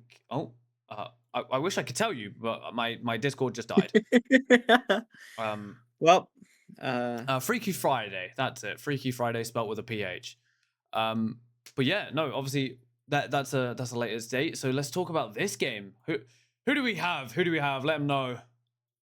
Well, on Thor Force, we've got Goblinair, Frenzy, Uncle Stinker, Crutches, Wheelchair Witch, which is a goated name, might I add. That is a very good name. Gios, Touchum, Flash House 2, For Krakoa, Mantism, and K Pexace. I think we just called him K Pace last time, if I remember correctly. Yeah, K Pace. Yeah. Yeah, we do have some familiar faces here, especially from the side of Thor Force. Yep, Embort, Goblinair, K-Space, I think, was there last time as well. Although yeah. I don't remember seeing Flash House, Frenzy G, or Gios. No, neither. They're new faces. There's been a bit of a team change up, I guess, from the previous tournament. Yep, I wonder if Embort's Bucky is going to be allowed through, because we know that man can cuck on Bucky. We call him Ace. Let me tell you that. Okay. They do have... Oh, is that... Okay, so Ace. Okay, yes, okay. It's just Ace. Good to know, good to know. They enjoy to run goats. Their past achievement is getting top 128 on MRC. And I I have some specific player info here. And this is from the captain. So this is not me saying it. This is your captain saying it if you're in stream. Embort is cracked. Gios is first tournament. Goblinair is the IGL. Ace is the go-to support. Flash House is the music prodigy, which doesn't really have too much to do with Marvel Rivals, but you know what? You pop off, Queen. I Hey, do like to see. maybe some his music is musicians what out there. brings the team together. So Do you think he plays like a little song for them before they start? to get probably, the- yeah, the- maybe. the I mental up? wouldn't be surprised. It definitely would be a kind of pre-game Um, ritual, as they would say. Frenzy is the gloriful Inter, and they have, which is really sweet, been a team since the last tournament we ran. They have indeed. So they joined for last tournament and stayed as a team. Their rivals are Hella Force, who we will be seeing later today, I believe. Now, is that because they're under the same organization? So Yes. it's just a little bit of friendly banter. A little bit of friendly banter, yeah. And let me just quote this, read this word for word. Thorforce is not only a competitive esports team, but also a community for people to stack and play Marvel Rivals together. Our founder, X-Venom, hated how toxic MR community / fanbase and decided to change the narrative with Thorforce. We are here to disrupt the stereotype that you have to be toxic to be cracked. Wow. I like that. That's a really good little motto. Yeah. Well, I want to hear some more about Ooh, well, you wanna hear anything about about Radiant. our new team, Radiant, who we didn't get to see last time. Now, I'm just this is just me just throwing out a guess, but I hope that their name comes from Valorant, but I doubt it. Now, Radiant consists of Aurora, Starboy, Sleps, Water, Venipus, Trey Ray, Yakko, and Banger. Now, all new names to me, but I'm seeing a lot of one above alls, so they're clearly good players.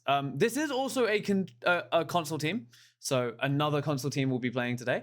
Apparently, their best hero composition. Actually, no, I'm not even going to say that because that could give some information to Thorforce. Now, but anyway, past achievements.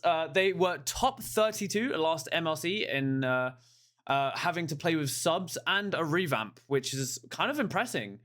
Impressing. Really, Impressive. really impressing. Impressive.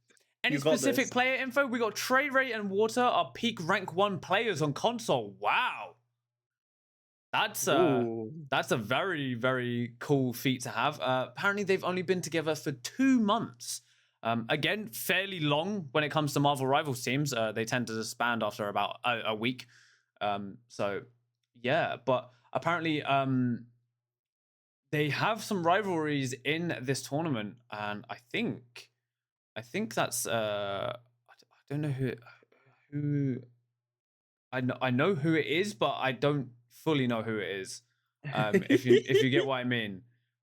Simply because it's like the name's there, but it's been changed on our sheet, so we don't actually know.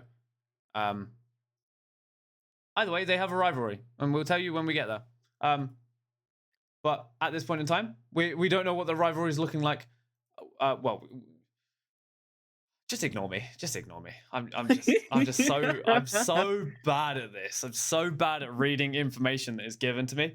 I'm good at making it up on the spot, but we are going straight into our first game. I have no audio because my game's very loud and I can't hear anything, so I have to wait. Guys, you're gonna have to deal with a no audio game for about 2 seconds, but we're straight in, and also no stream for my co-caster because why would I ever do that? Because you hate me. Why would you do that? Now, obviously, yeah, there's no sound. Sorry, guys. I'll put some music in. We are going to be going to Burn T'Challa. Can you do the Burn T'Challa theme? I for don't me? even know what it is off the top of my head. Oh, Do you that's know? kind It? of disappointing. All right, hold on, This guys. map is very good for dive. Ooh, specifically. rank 2 in MRC. Oh wow. That's Okay. season 1 though, I think. No, season 0. Sorry. All right, there you go, guys. Audio back online. Woo! Oh, we are back in. We get audio. Oh. Oh, instant ban. They know Mbort. They clearly know him.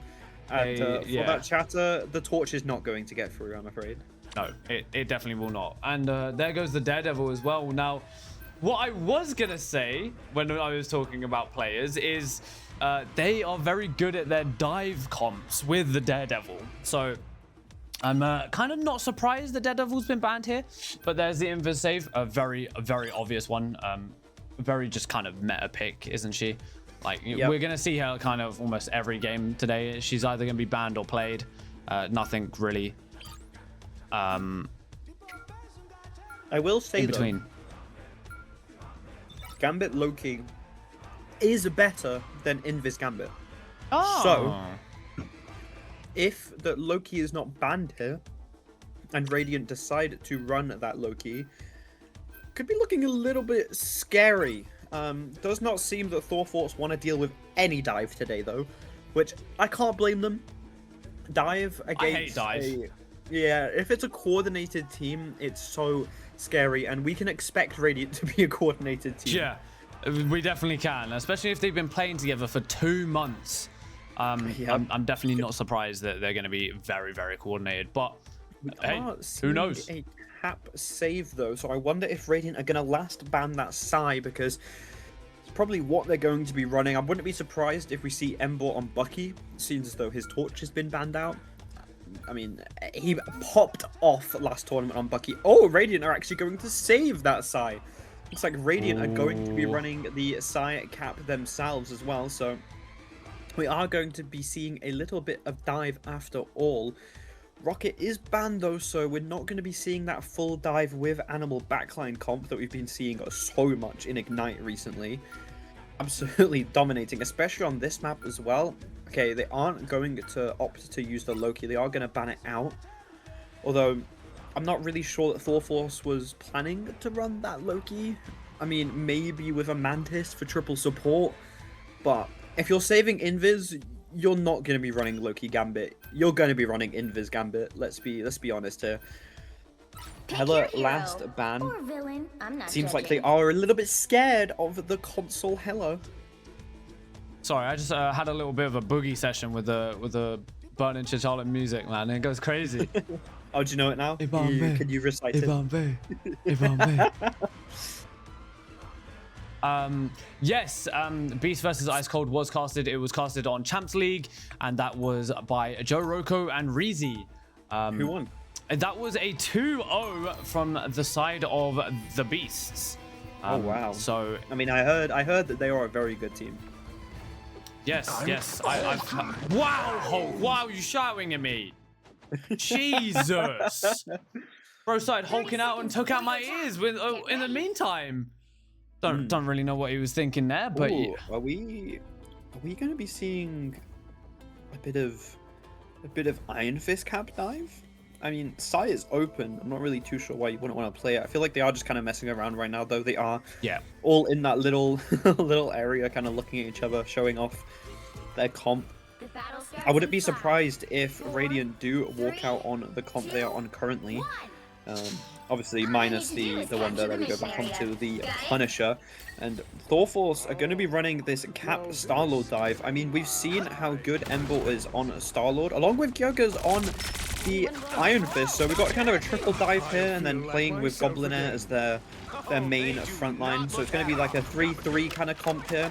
3 divers running to your backline, 3 members playing point as Frenzy G is already starting to get set up into position as Gyögers gonna go in and use that block instantly. That's a very vital cooldown to be gone so early into the fight, but it is going to force Radiant back enough for Thorforce to get that early cap, and now they don't need to really be too scared. They've got no pressure to push in as the point is theirs and the points are ticking up. They can kind of play this a bit slow, but Radiant know that they are not allowed to play it slow, as that is going to be an Invis and cap down, and the rest are probably soon to fall. What a nice pick on to the Invis. I'm not really sure how Ace got picked out there. It was kind of like it was out of nowhere. Yeah, it definitely using was. that damage card to take out the cap as well. Yeah, I don't know, but I think like the retake that Radiant had there was really good, and the fact that they now have that Kraken impact online as well as an invisible boundary just puts them in such a good position for this next fight. I mean, yes, Thorforce are going to be taking this upper area, and we've seen them kind of do very well, but I think Radiant realize that they have the advantage right now. They have the ult advantage, and Goblinair is going to get taken down. There's a Kraken impact, able to get 2. looking to get any more. It's not gonna find anything, but he is chasing. Water is going for Ember. And some would say, from the wise words of Bruce Lee, flow like water. And I thought there was going to be more. I can't remember there the was rest of going the to be quote. more. From the wise words of Bruce Lee, flow like water. Yeah, no, he says be water, become water. Flow like water. But I mean, Thor Force, they have this Raging Royal Flush as well as the Galactic Legend combo.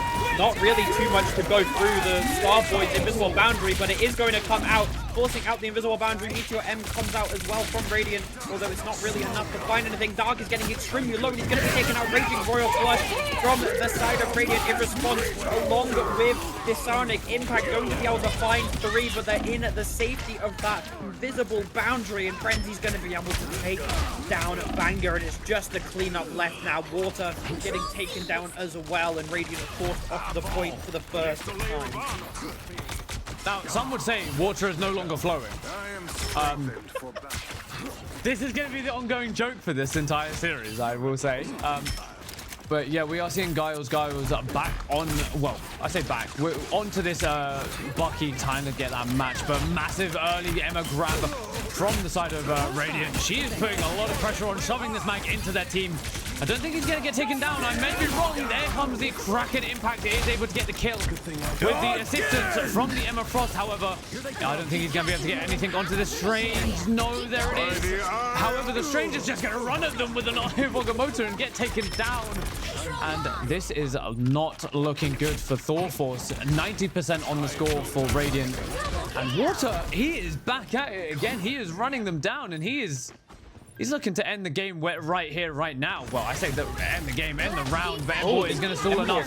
Oh my god. Yeah. Oh, there's the Raging Royal Flush. The TP and Raging Royal Flush from the side of Thor Force, along with Yo's Kraken. Impact able to take out Water, no longer flowing, no longer running, as he's going to do it back on to the Punisher, not able to get it though. Starboy winning the little 1v1 against Ace in the backline, showing that they are actually the best Invisible Woman in this lobby, and Ace is but a mirror, as it looks like Radiant are taking this first point. Wow. Yeah, Radiant's looking really, really good right now. They've definitely, you can tell they've been practicing together. Like, there's so much trust that you're seeing put into like specific people, like Water. That he's probably going, yo, I'm just gonna go for an ult, follow up, and they're like, yeah, sure, do it. And they're able to follow up with him, and he is able to just kind of confirm so many Kraken Impact kills. I don't think he missed a single one. As in like the start of one. He missed a few afterwards. Right, before people start coming at me. Oh, your reputation as a thief is But spread. Radiant, I mean, the stars. Water is clearly the carry of Radiant currently. I mean, every single one of their members are doing extremely well. Banger being able to cause so much pressure, Aurora and Starboy not having a single death is extremely impressive, with Starboy's 14k healing, but Water is the one that's finding all of these picks. Water is the one that hasn't messed up a single Kraken Impact yet. no, he has not. And they have this Final Judgment up online, and Thor Force has nothing really to kind of combat this apart from the Invisible Boundary, but I don't think it's going to be enough when there's the Sonic Seduction and the Galactic Legend coming out. However, Meteor M going to stop that Galactic Legend, unable to find anything. However, he's just doing a lot of pressure. But this does give Venomous a lot of opening to kind of go forward with this Final Judgment, but I think he's just going to wait for Aurora to get that Raging Royal Flush online. I think they might just give them that point, but there's Water with it. Kraken Impact, able to take down one, looking to get another. Banger going to get that for him. And there it is. Another one comes out. Final Judgment to walk them down. Another one. And that is 4 to fall on the side of Thor Force. Radiant. What are we doing? Capture the mission area. I know, I mean, I can't believe that Flash House took down a Dark there, and Radiant went, you know what, sorry, Water went, you know what, guys, we win this. And he Kraken impacts into their face, followed with the final judgment with no support ready for Thorforce. It was just kind of a free walkover there. And I mean, Radiant have both supports almost up and ready. Starboy has that invisible boundary. Thorforce kind of trying to rotate to this high ground here. They do know that they have a kind of a slight advantage. Raging Royal Flush responded with invisible boundary. Geos coming in with this Kraken impact. It is inside the invisible boundary though, so it's not really going to be able to do much. Starboy pushes away the Frenzy G, so the strange Ayabokamoto isn't able to actually find anything though. In the meantime, the Gang does manage to take down Water, so that is a very big player out, and Ace coming out with this invisible boundary. Embor does get taken down though, unfortunately for him. And Radiant forced back out of this point. Emma using her diamond to try and cause any pressure, does manage to catch out the Strange, although it's not enough. Invisible does have Sarnic Seduction up and ready, and she's going to use this. Does get taken down instantly by Goblinaire and Embor. So much damage straight to the face. Supports aren't going to be able to heal through that, but Starboy still has invisible boundary. Water has his Kraken impact. Here comes the Galactic Legend. Manages to take out Waterboy before he's able to use the invisible boundary. It looked like he was probably going to try and jump to point and use it on a point, but he doesn't get it off in time. But if I was Radiant, I would take that.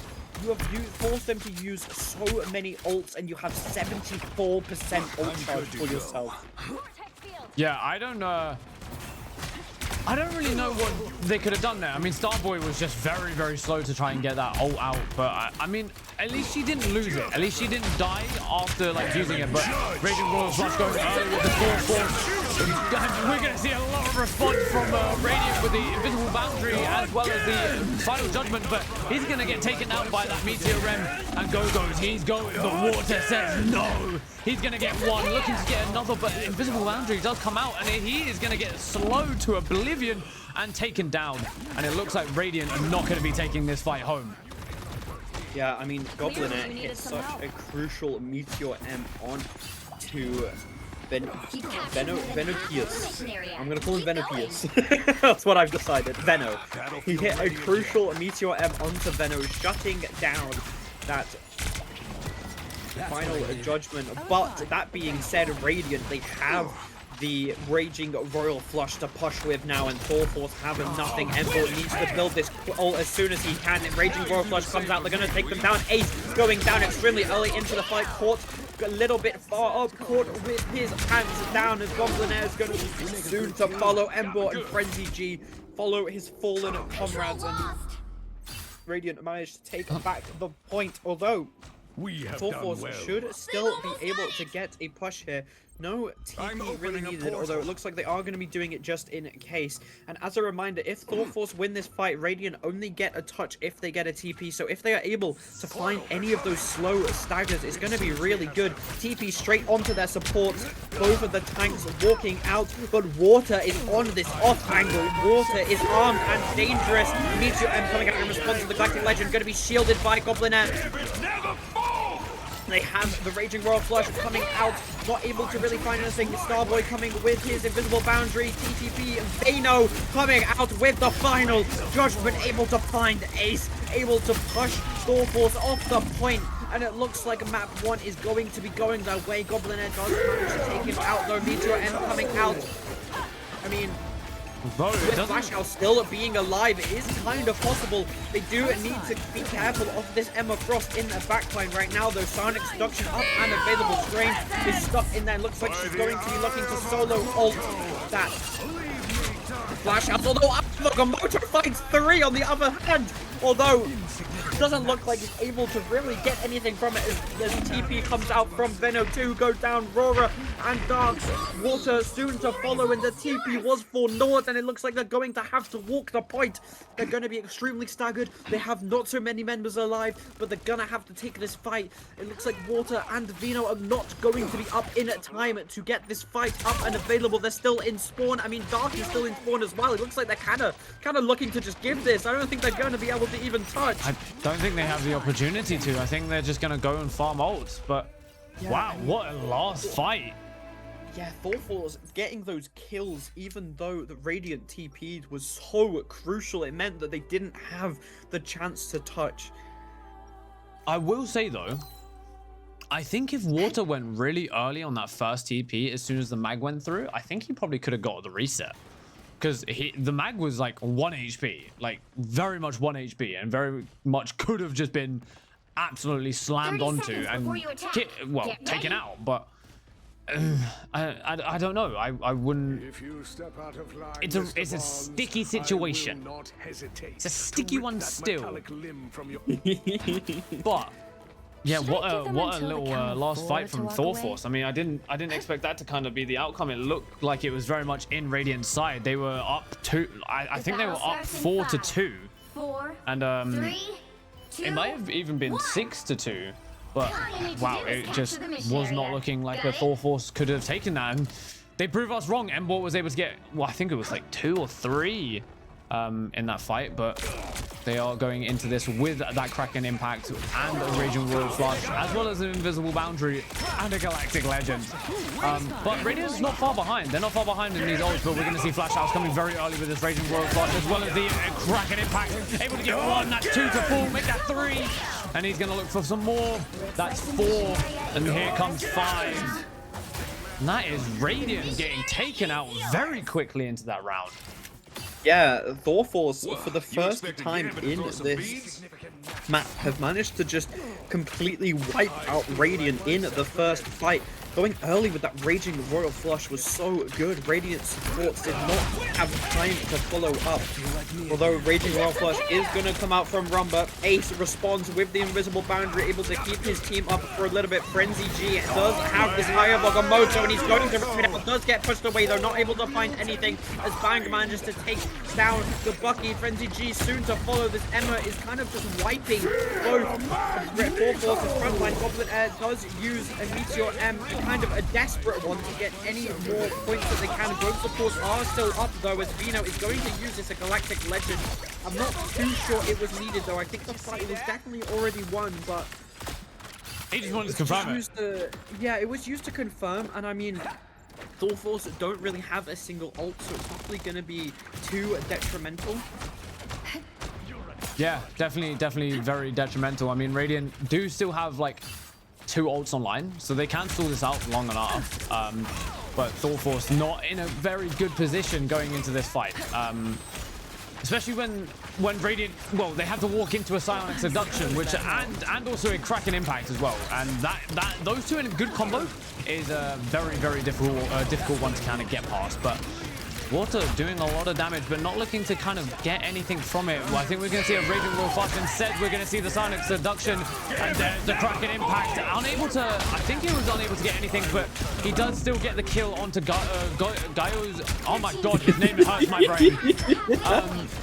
But Invisible Boundary coming out from Thor Force, and there's the Moto able to get 3, but he's not able to get anything with it, and instead is going to go down himself. Radiant still putting in an absolute work into this game. Invis going to fall.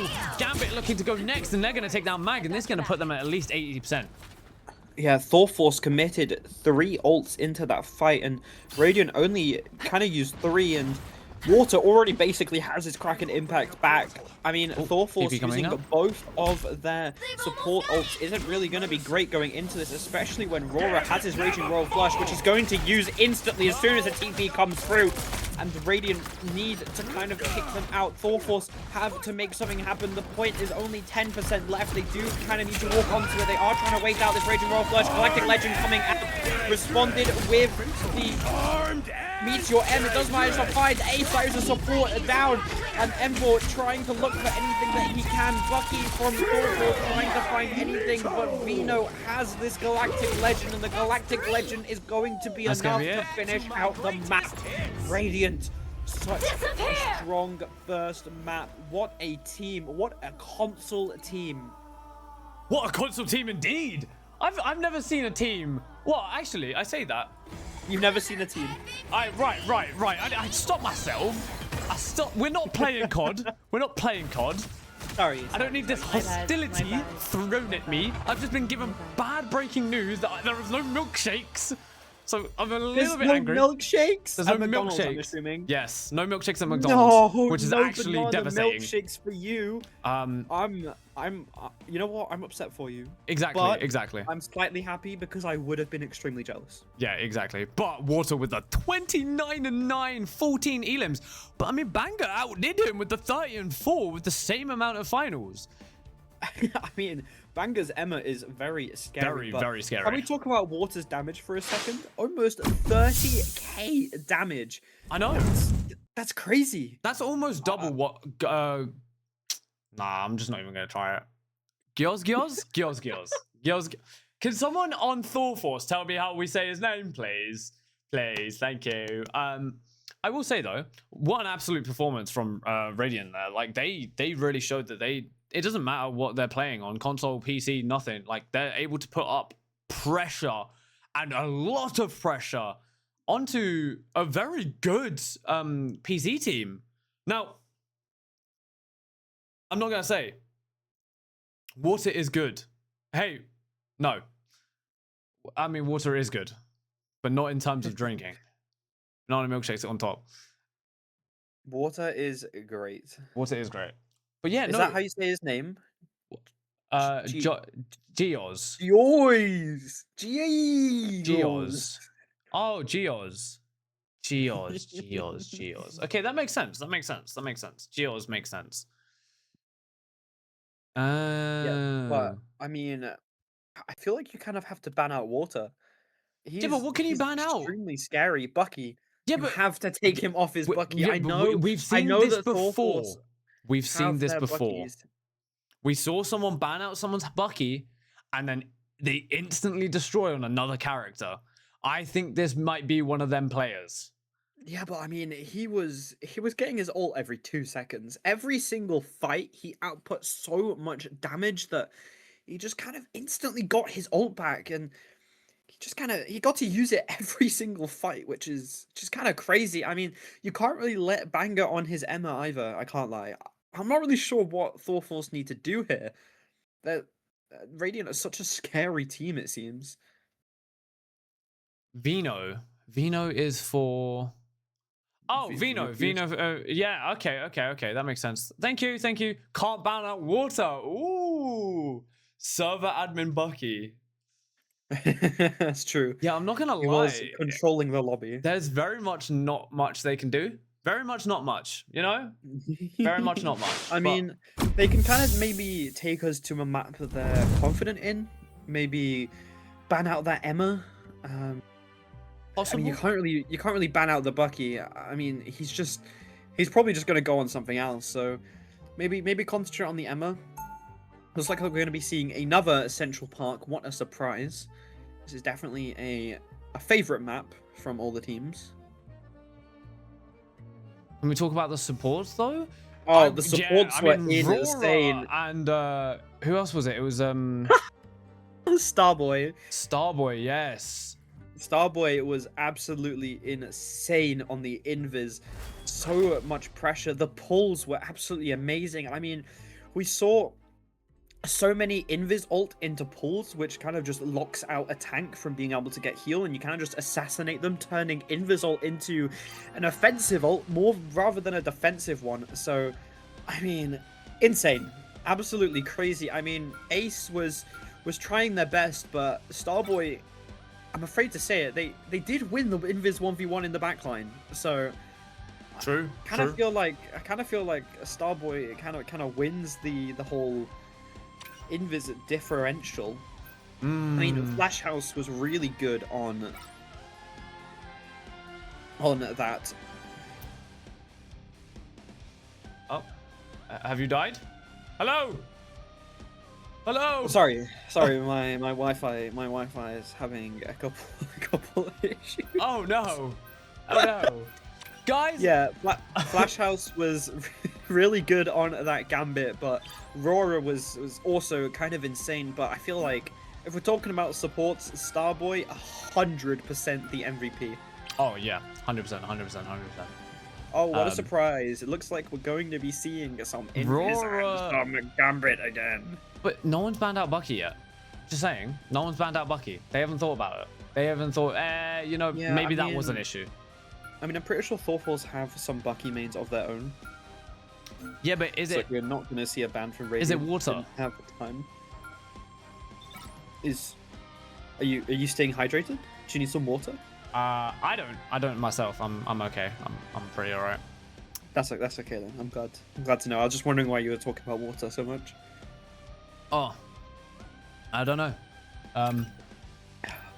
Maybe he just put on We an are absolute seeing- performance.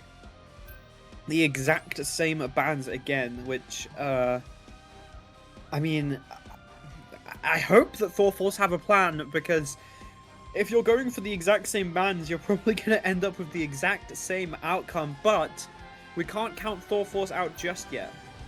They No, were we can't. able to win one of the 3 rounds in domination, so clearly they do have, you know, they are good. We've seen them perform before. We saw them in our last tournament, and they are an extremely good team. They just need to switch something up, maybe force out water, as Bucky is going to be saved. I wonder if we're going to see a last Emma ban from Thorforce, because it doesn't look like they were too confident on it, but you can't really play a Strange into an Emma. You're just going to get kind of hard countered. That diamond form just, it's so much, and Strange can't exactly shield a diamond form. Yep, there is the Emma ban. Called it!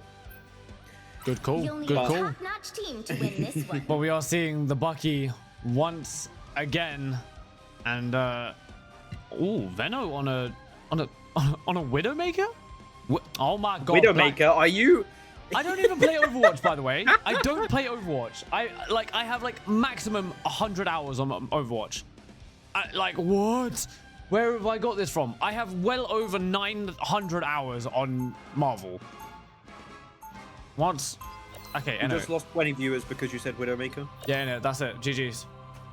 GG's because of that. Everyone's getting flashbacks from Ooh, we are going to be seeing this 3-3 that I talked about earlier. We do like to run 30 the seconds Penny before you Rocket attack. here. Get ready. Obviously, Rocket being open this game does mean that they are going to be doing it.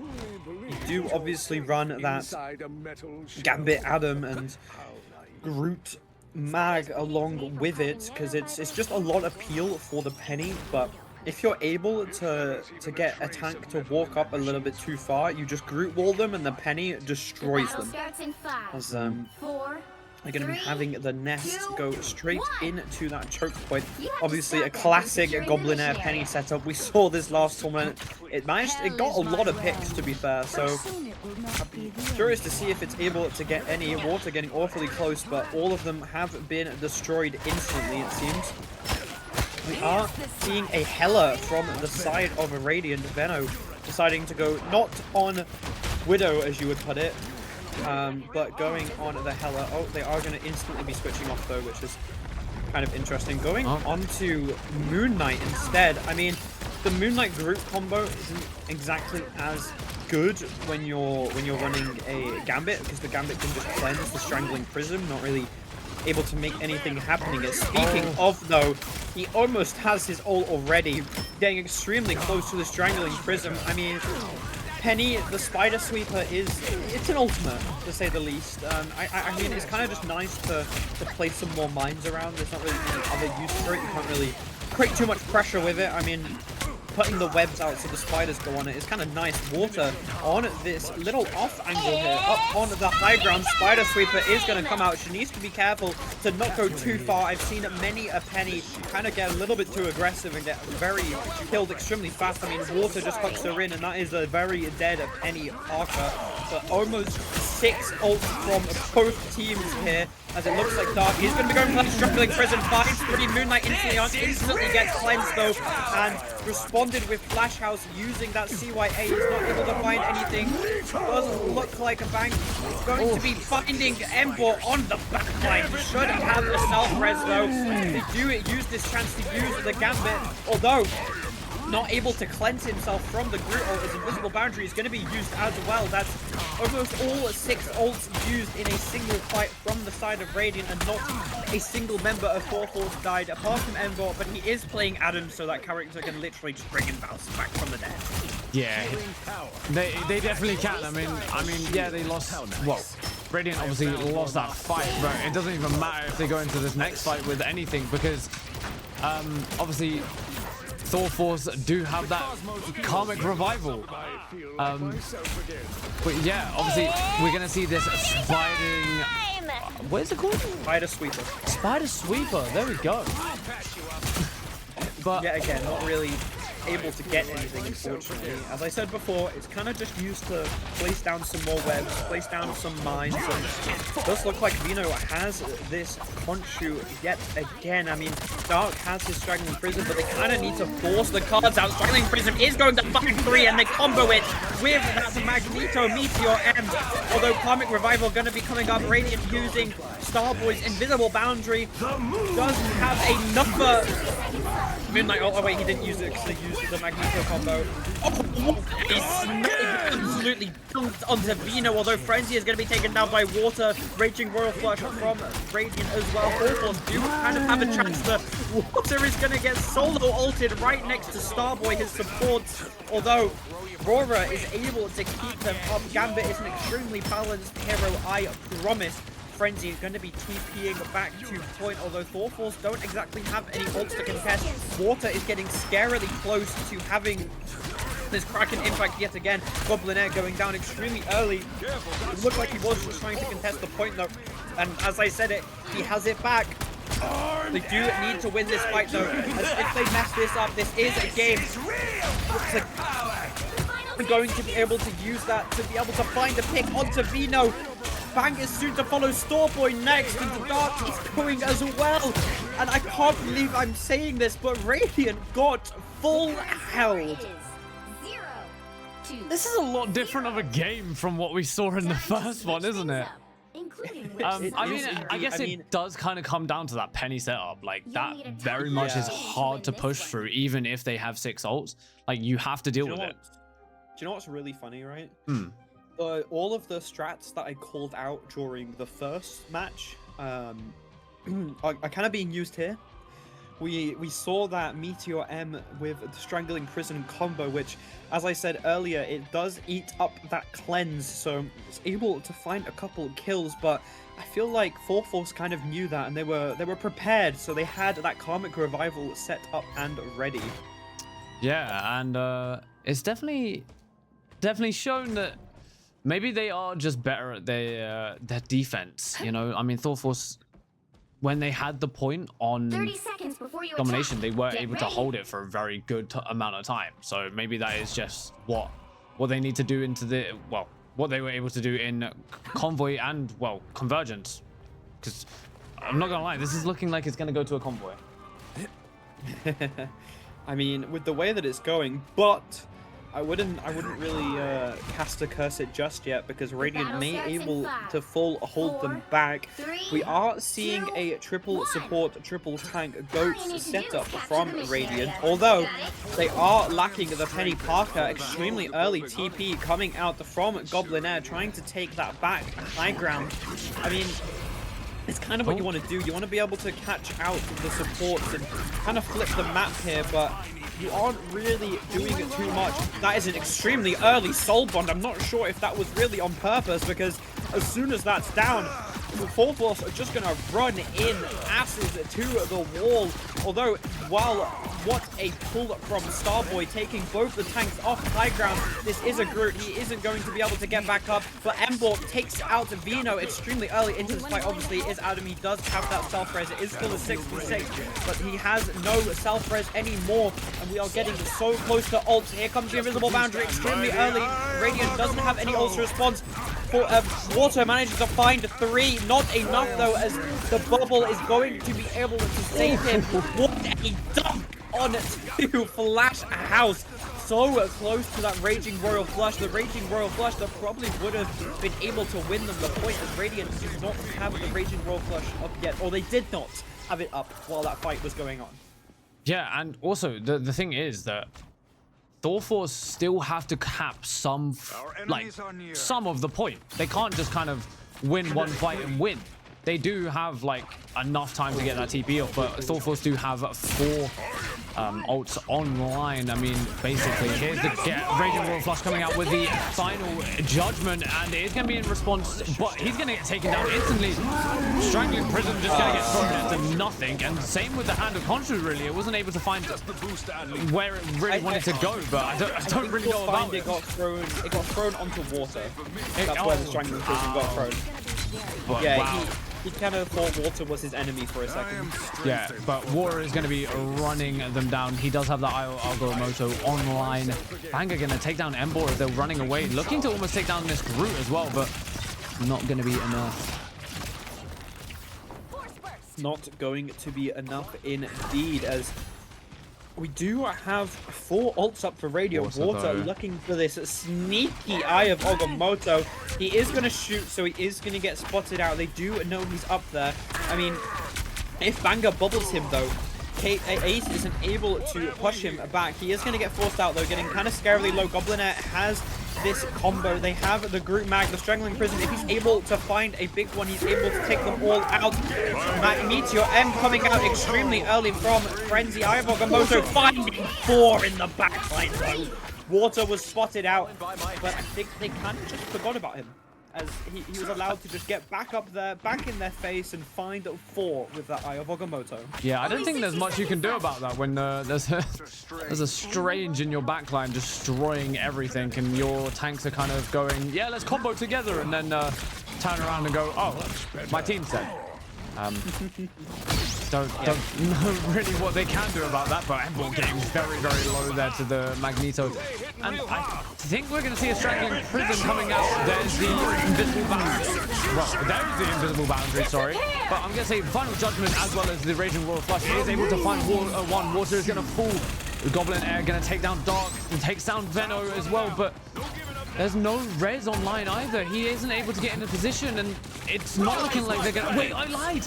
But they have to touch. They didn't TP in. They didn't get touch in time. No TP, no res in time, and Thor Force out of nowhere are gonna just take the map with 17 seconds left.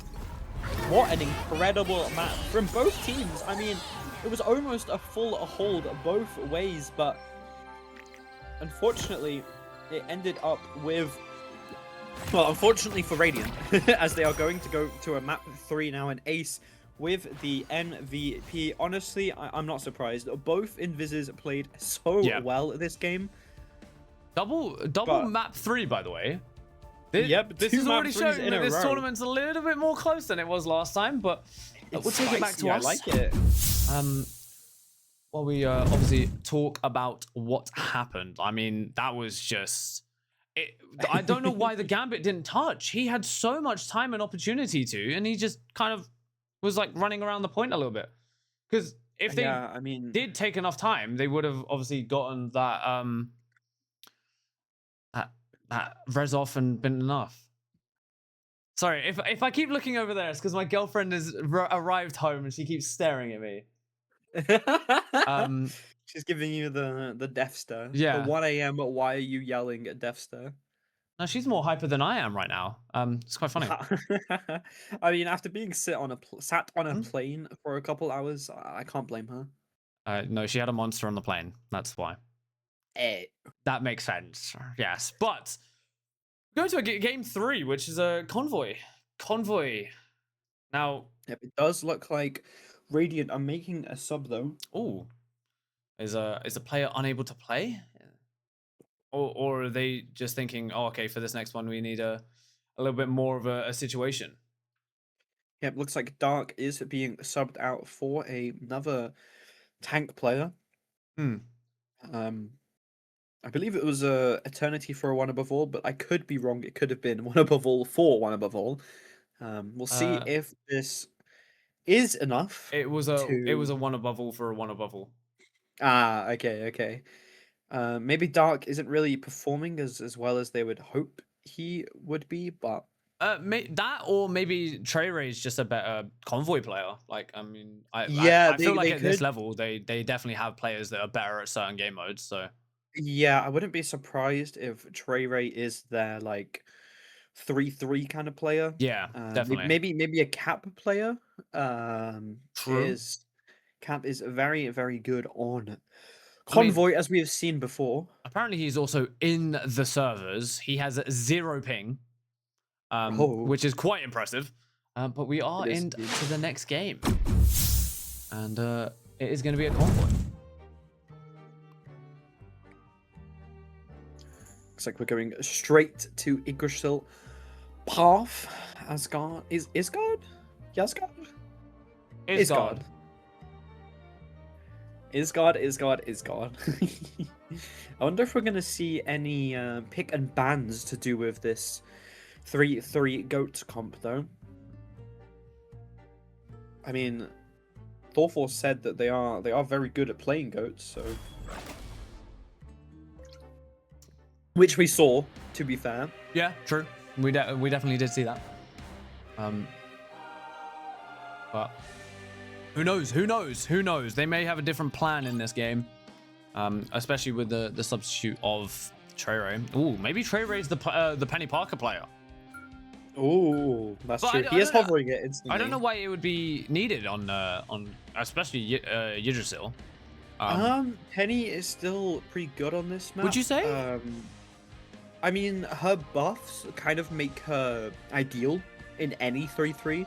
Okay. The fact that she can heal her team. Oh yes, now, I forget about that. yeah, you can kind of just place one on the back line with your supports so Hmm. that they don't get dove and they get healing, as well as placing one a little bit further up. Usually what I've seen Pennies do on this map is they tend to play a bit further back, or they play the little door that's right next to the cart when it first spawns.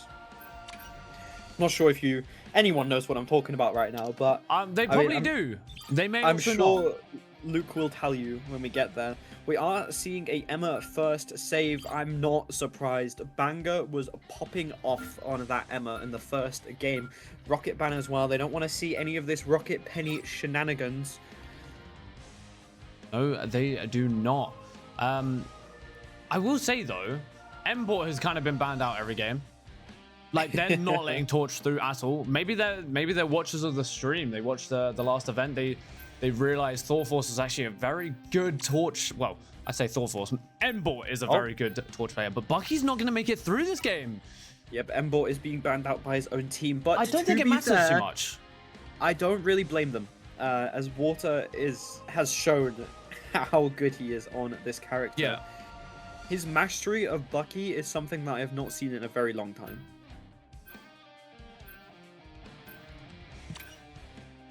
Looks like we are going to be seeing a mag save from Thorforce. They might want to kind of play for this Gambit combo, Groot Meteor M combo. Although Radiant did save Phoenix, which means they might be looking for the End Song Inferno Meteor M combo, which is also extremely scary, especially in the hands of such a coordinated team.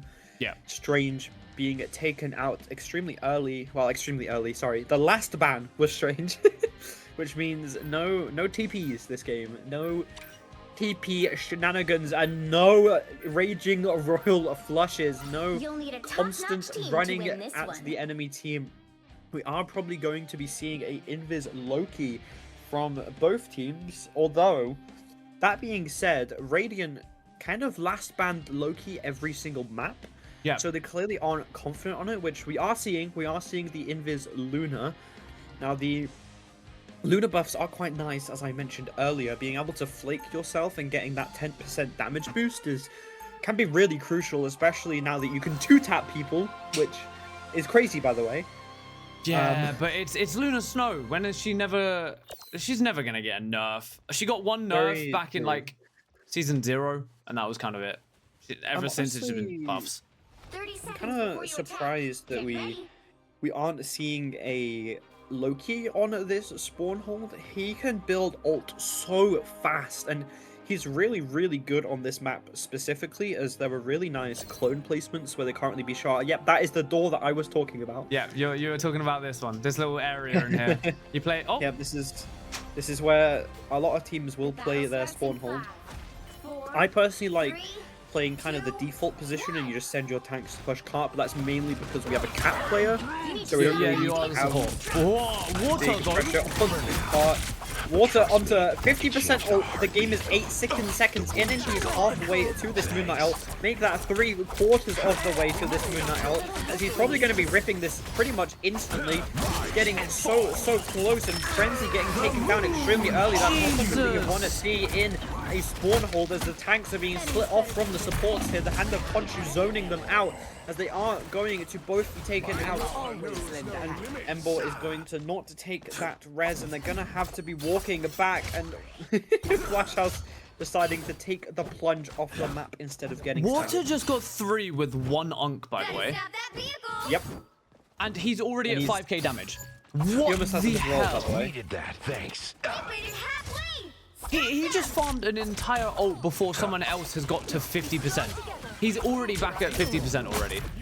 It looks like ThorForce are deciding to change off this spawn hold, which, I mean, I can't really blame them. With no strings, no TP back, and Water instantly takes out 2. Hand of Khonshu's going to take out the second, and it looks like Radiant are kind of just instantly going to be getting the first point here. Not really too much that ThorForce can do. Goblinaire stalling as long as he can, but cannot stall long enough. Ember going to be dancing around on point, probably just trying to get some extra ult charge. That little fly buzzing around, going to be taken out though. Kind of interesting to see them opt to go for this Jeff instead of the Loki or Luna. Oh, okay, a Mega Hurricane extremely early into them. They're going to start running them down. Cap going to fall. Goblinaire soon to follow. Flash House does manage to take out Vino though, out of the air, but it is Storm. She's going to be back very, very fast. It does look like ThorForce want to kind of go for a dive pump instead. Yeah, whatever ThorForce needs to do, they need to figure out quick, because Radiant are pushing, and they are pushing hard. They also need to find a way to shut down Water, because he is just farming ults like it's nothing. He is doing so much damage, but Banger gonna take down Frenzy. They're gonna look to push them here. And there is Ember with a Galactic Legend, but there's so many things in response. The Psionic Seduction, the Meteor Rem, Hand of Khonshu, and the Fates of both worlds. They're just gonna run them down, but there's Jeff throwing out a random Nom Nom does get taken down. And they're getting... That's not really what you want to see. You rip your Galactic Legend and the enemy team just kind of says, here's 5 ults in your face. Yeah, I don't really know what you do about that. You kind of have to just deal with that amount of things being thrown at you at once. But a lot of early damage onto this Cap. That you can do. 5 minutes on the clock. This is such a different Radiant than what we saw last map. Instead of being full health, they are 5 minutes and on 3rd place. It's like Water is going to be getting close to his next ultimate.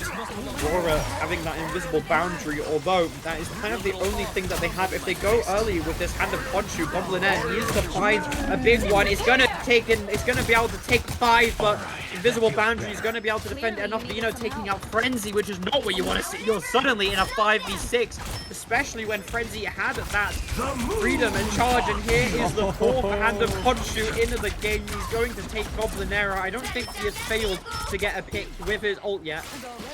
I don't think there is an opportunity where ThorForce ever can walk in a normal area and Water not be an issue for them. Yep, we're going to see this Rhythm charge coming out, looking to just kind of stall out this point as much as possible. There is the Jeff Nom Nom, but it doesn't, well, it looks like it's going to possibly get nothing. It doesn't get anything. Ember is going to take down Banger though, and they're going to use a lot of pressure right now. Looks like Trey Ray is going to get taken down as well, but it doesn't matter. Water is just farming another ult. He's got 5th one online. What is this? I knew this guy could get ult quick, but I didn't think it was this quick. We do need a round of applause for ThorForce winning their first fight of the match. True. I really don't know how I feel about this Jeff pick. Hand of Khonshu not going to be able to find anything. It is able to zone them out a little bit, but it's not really going to be able to do much. Although Frenzy jumping around in their backline with a shotgun to the face. Again, Frenzy is making his team 5v6. Here comes the final judgment. Although Fate of both worlds and Invisible Boundary coming out from both teams. Cheaper Town Hall not able to really find anything. Unfortunately, Living Chi is living no longer, and the final judgment comes out from Embord. Another hand of country from Water. Does he stop getting his ult? No, he does not. As this Jeff is going to be able to get this cap. He's going to take the Luna into spawn. That is a pick. That is the first Jeff ult to actually do anything. But is it enough? Is it enough to win them this fight? Radiant only have one support up and online right now. Looks like Starboy is going to... Rora, sorry, is going to be having to try and do anything. They do use the Invisible Boundary to sustain a little bit. And Vino is going to take down Goblinair. Trey Ray taking out Flash House, and Water is annihilating. Water is shredding through what remains of Thor Force.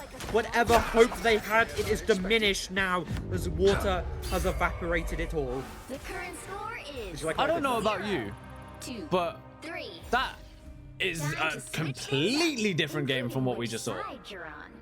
Yeah. This is so one-sided. Now, maybe Thor Force aren't very good on their defense on Yggdrasil, but I mean, Yeah, he has 26,000 damage already.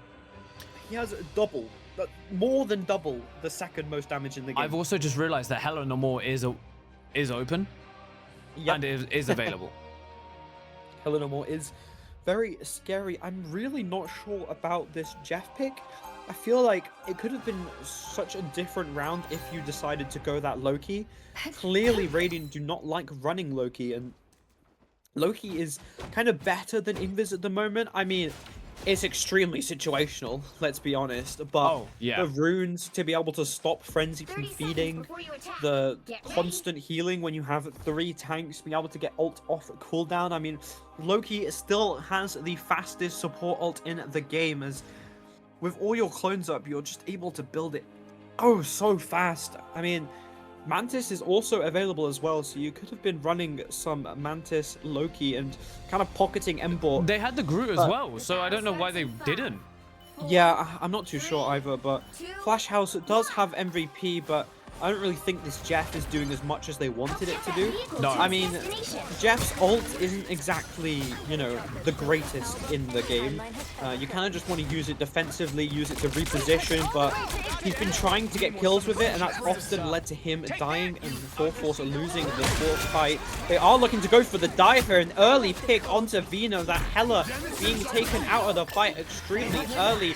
Ace managing to take out Starboy. Rora is soon to follow. No supports left alive for Radiant, but Water is, and Water is hungry. He's thirsty for revenge. How dare you kill his supports as he headshots Goblinair, taking that Angela out of the fight, and they are going to be able to recontest this fairly fast. Where the Goblinair is flying through the sky, flying through the air. Is it a bird? Is it a plane? No, it's Goblinair as he's trying to look for something. Embor is spinning on them right now.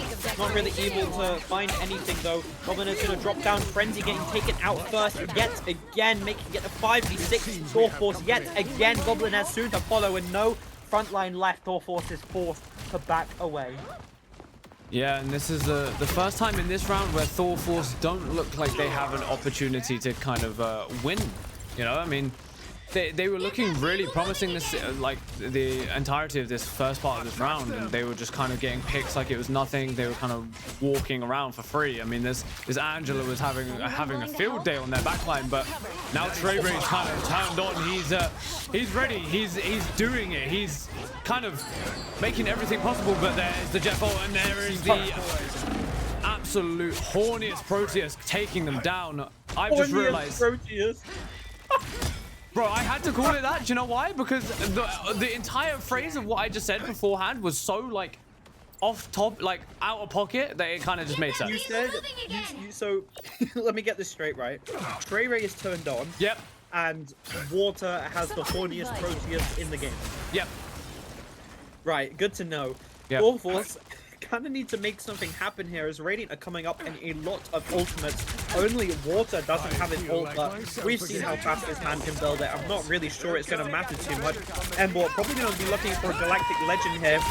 Here it comes, but probably going to be able to do anything. And Trey Ray has that Meteor M, tries to dunk it onto Embor, but not able to find it as the fate of both worlds comes out, pushing Thor Force back as they don't really have anything in response. They don't want to commit Ace's ultimate just yet. I mean, this Jeff pick really isn't doing anything for them. I know it's really good for the dive, and I know that it can cause a lot of pressure, although that being said, they are switching off the dive, so please, Flash House, please switch off the Jeff.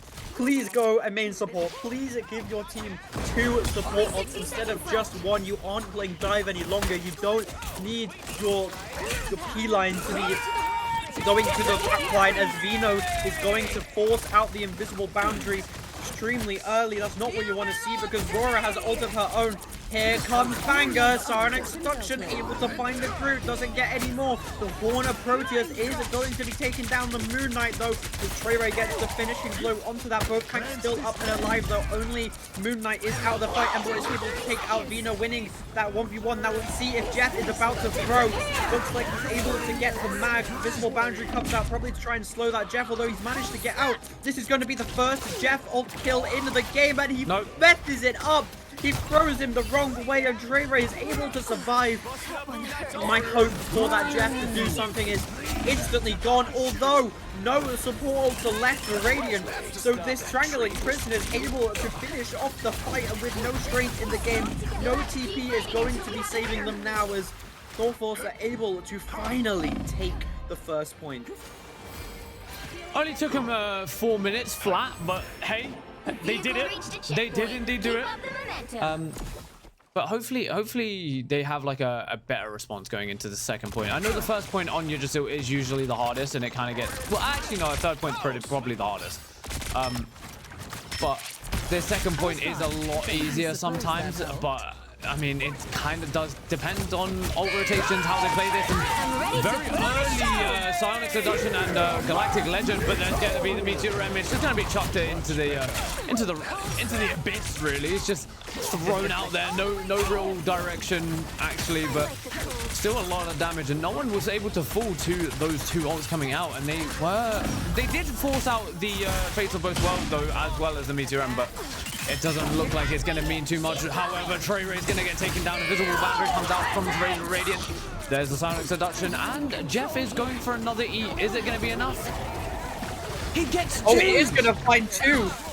But he manages to get away with it, so he is going to be able to take the 2 out. But did you see Water switch onto Psylocke? When did he switch from to Psylocke, and when the hell did he get his ult? I wish I could tell you, because this guy's kind of just 1v5'd and kind of won, so yeah, but I mean, Water is doing what Water does best, and he's getting his ultimate, he's running them down, and he's able to take them out. It's very unfortunate that Ace wasn't able to get out that invisible boundary early enough, because they could have turned that fight around. It was looking so good for them, especially with Jeff eating up that Emma and Luna Snow. Water on the off angle here, looking to build his ult. We do have the combo here though. Blocks it with the shield though. Banger, what a block. Goblinaire has to be scared. Sad after that one, as Vino is going to be taken out. Hand of Khonshu, not able to find anything. I lie, manages to find a banger. That's a little bit of revenge for Goblinaire there. Getting his ult blocked. Doesn't really look like Radiant are going to be able to do much though. They are going to contest with the fate of both worlds though. Ace with the invisible boundary going to be having a little bit better of an ult here. Here comes Frenzy. Here comes the Psionic Seduction. Luna is kind of trapped in that corner there, although Vino has his Galactic Legend in the backline. That healing pool is able to keep his teammates alive a little bit though, as Water is getting so low. If he's able to get this, what a ultimate! He was at 10 health, manages to get the ultimate just in time and able to wipe out the rest of Thor Force, and it looks like the series is going to Radiant! It does look like it, but are they able to close it out? One is still stalling it, and that is going to be series. Final score. Water, what?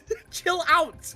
Give them a chance! I told you, they might ban out his Bucky, but that doesn't mean anything. That does not mean nothing. It means nada, and Water is approving that. You can't Did I ban just see anything. a 39-1?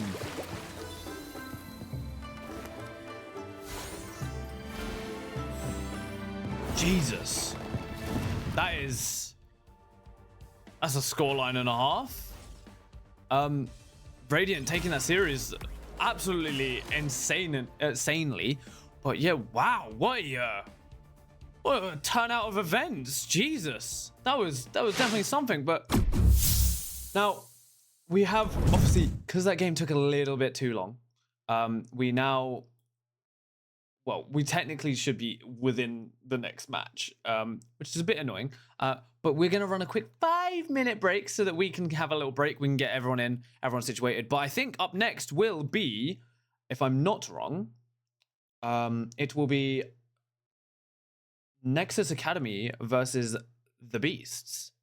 And then Radiant will be going on to play against, I think, Onitara.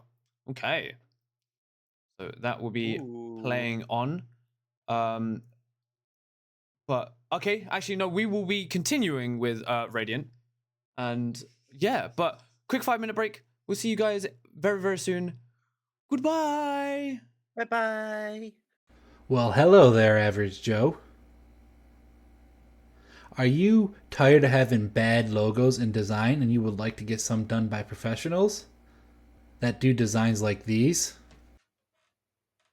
If so, head on over to ink3d.com where you can choose from their products that they sell, from light boxes to keychains and even gift cards. They also sell merch. And if you like saving money, like I do, go ahead and use Championships League's discount code. Ink3D is approved by Tiny. And so long, Average Joe. I'll see you next time. You tired of bad energy drinks?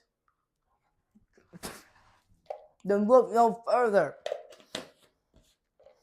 Glitch Energy, a zero sugar, long lasting energy drink. It will boost your reaction time and it's loaded with vitamins. Just find the product you want, go to checkout, and then add our discount code for a sweet 10% discount. Thank you, Glitch Energy, for sponsoring. Hey, you. Yes, you. Do you need a beard product? Well, then look no further. Fable Beard is a medieval theme beard company. They're going to have all of the necessities you're going to want and need for your beard, like beard oil and beard wash. And they have other things too, non-beard related, like body wash and deodorant. And if you're also looking for more feminine products, they also have Fable Beauty. And they also have a lot of Christmas themed items. And use our discount code at checkout to get a sweet discount. Thank you to Fable Beard for sponsoring. Did you know playing video games with your regular old-fashioned chair could lead to low scores, back pain, and even sometimes this?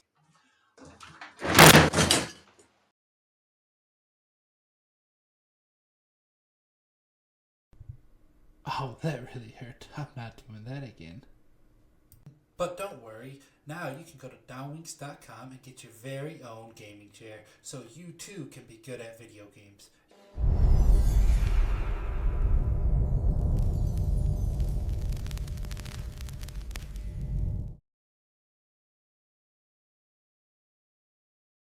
Welcome to Bad Game Store. How may I help you? Hello, sir. Can I get the new Call of Duty? That'll be $267. That price, huh? Game Evo is the best place to get games for a great discount. Indie games or mainstream games, you can get them for a great and massive discount. For instance, look at Arc Raiders. And if you're not looking into buying any new video games, we also have discounts on gift cards and in-game currencies. And if you want even more massive savings, use our discount code. And thank you to Game Evo for sponsoring us.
Hello, hello, hello.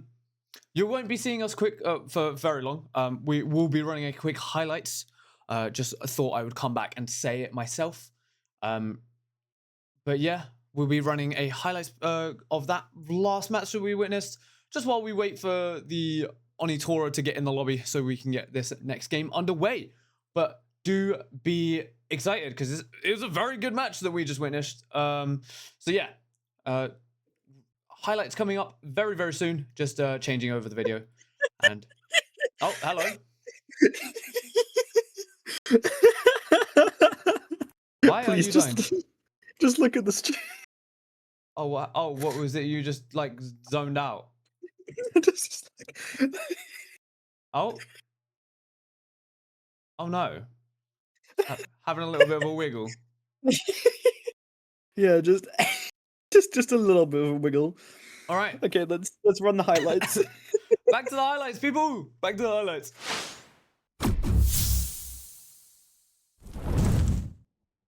Goes Kraken, Impact able to take out Water, no longer flowing, no longer running, as he's going to do it back on to the Punisher, not able to get it though. Starboy winning the little 1v1 against Ace in the backline, showing that they are actually the best Invisible Woman in this lobby, and Ace is but a mirror, as it looks like Radiant are taking this first point.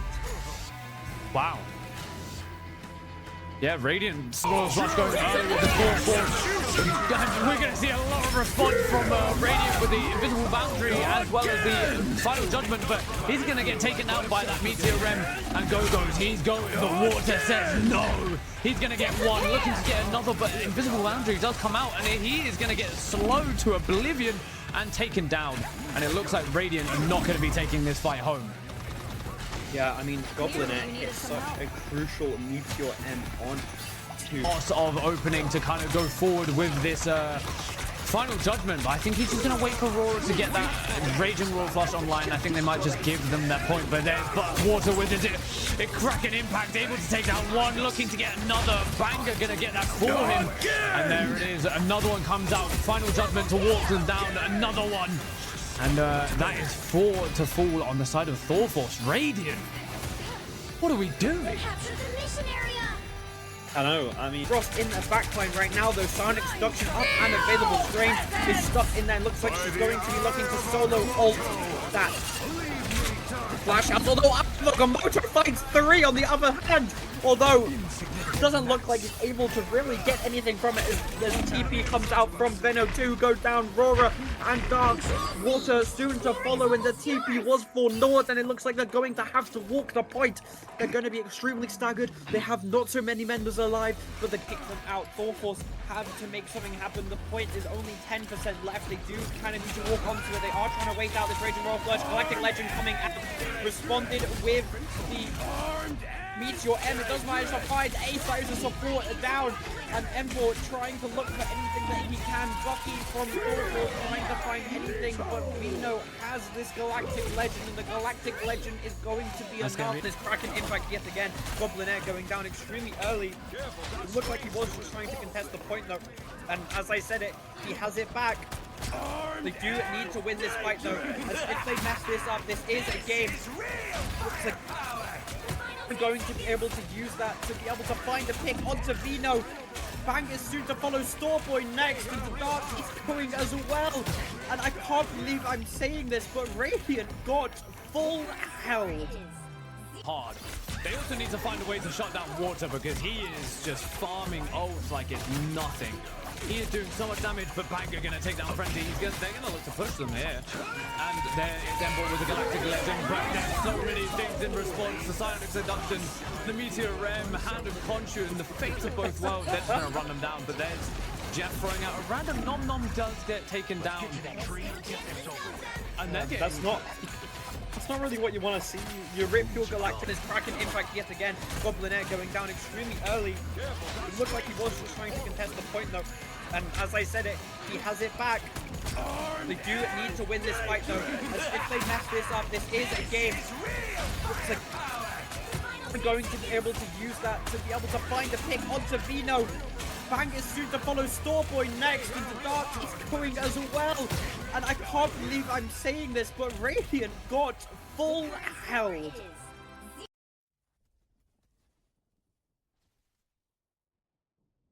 Yo's Kraken Impact able to take out Water, no longer flowing, no longer running, as he's going to do it back on to the Punisher, not able to get it though. Starboy winning. Okay. Sorry, guys. Let that run over a little bit too long. But we are back. We are ready, and we've got a game on our hands. We've got Onitora versus Radiant, and they're both console teams. Now, we've seen what Radiant have been able to do in their kind of matches against PC players. Now, against another console team, it might be a bit different, but I will say Onitora aren't bad. They are not a bad team. They were able to obviously win their last game. But let's do a little behind the scenes of Onitora. So we have Crimson, Yizen Carry, Mellow, Mikobeni, Mace, King Von, Little 8Mac, QK, Anadom, Triponic, Gunner Boy, and the Boomstar. Great names. Very good names. A little bit of a background on them. They were top 128. They lost 2-1 to the number 4 MRC finisher. There is no player-specific info. Apparently, they've been together, though, however, for 4 months. Wow. That's pretty good. But apparently, they don't have any rivalries in this tournament. They're not too sure. But if I'm not wrong, I think Radiant put these guys as their rivalry. So yep. Maybe it's going to be a bit one-sided.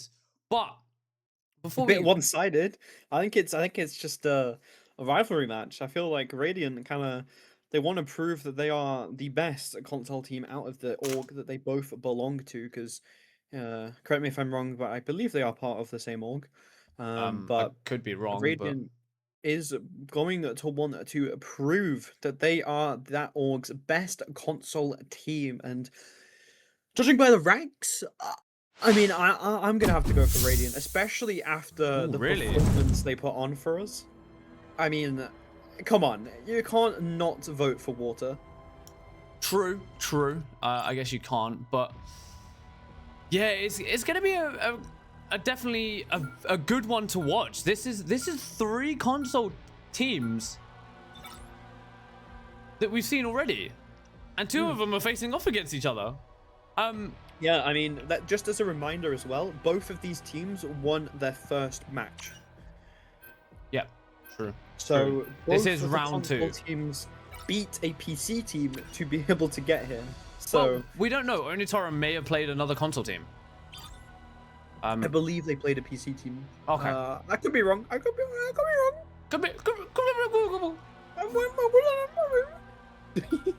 We are going to be seeing a DD save from Onitora. They clearly have a Daredevil player. And I mean, we didn't give Radiant an introduction. That's because they don't need one after the performance they put on. Yeah, you guys have seen what they've done and what they can do.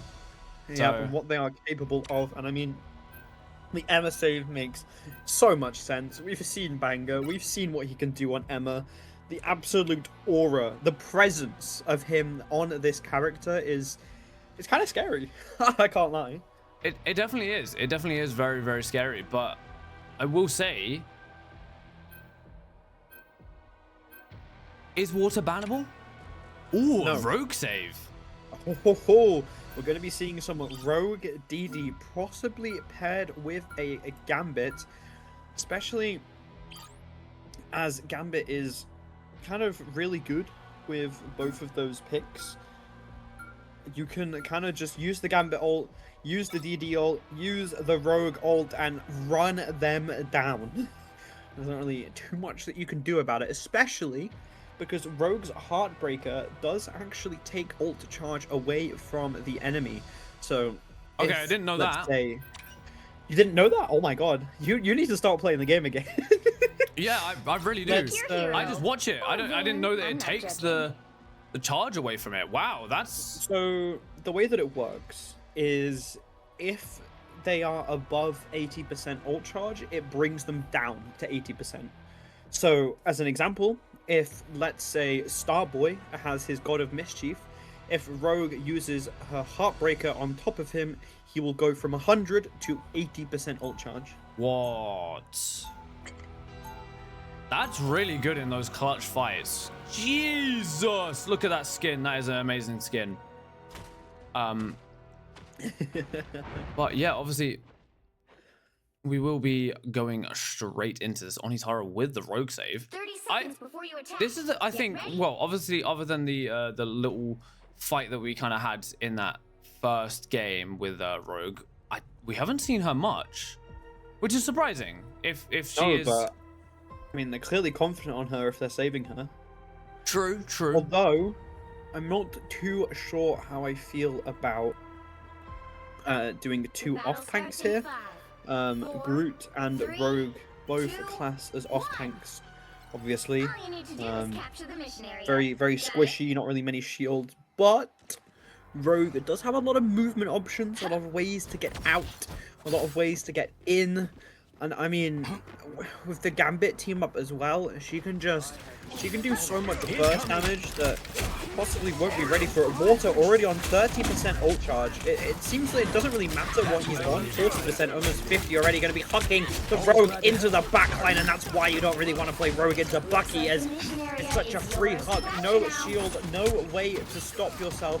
Doesn't have unstoppable like the Groot does, and I think Water just has a buff to his ult charge as he managed to huck Crimson into his team.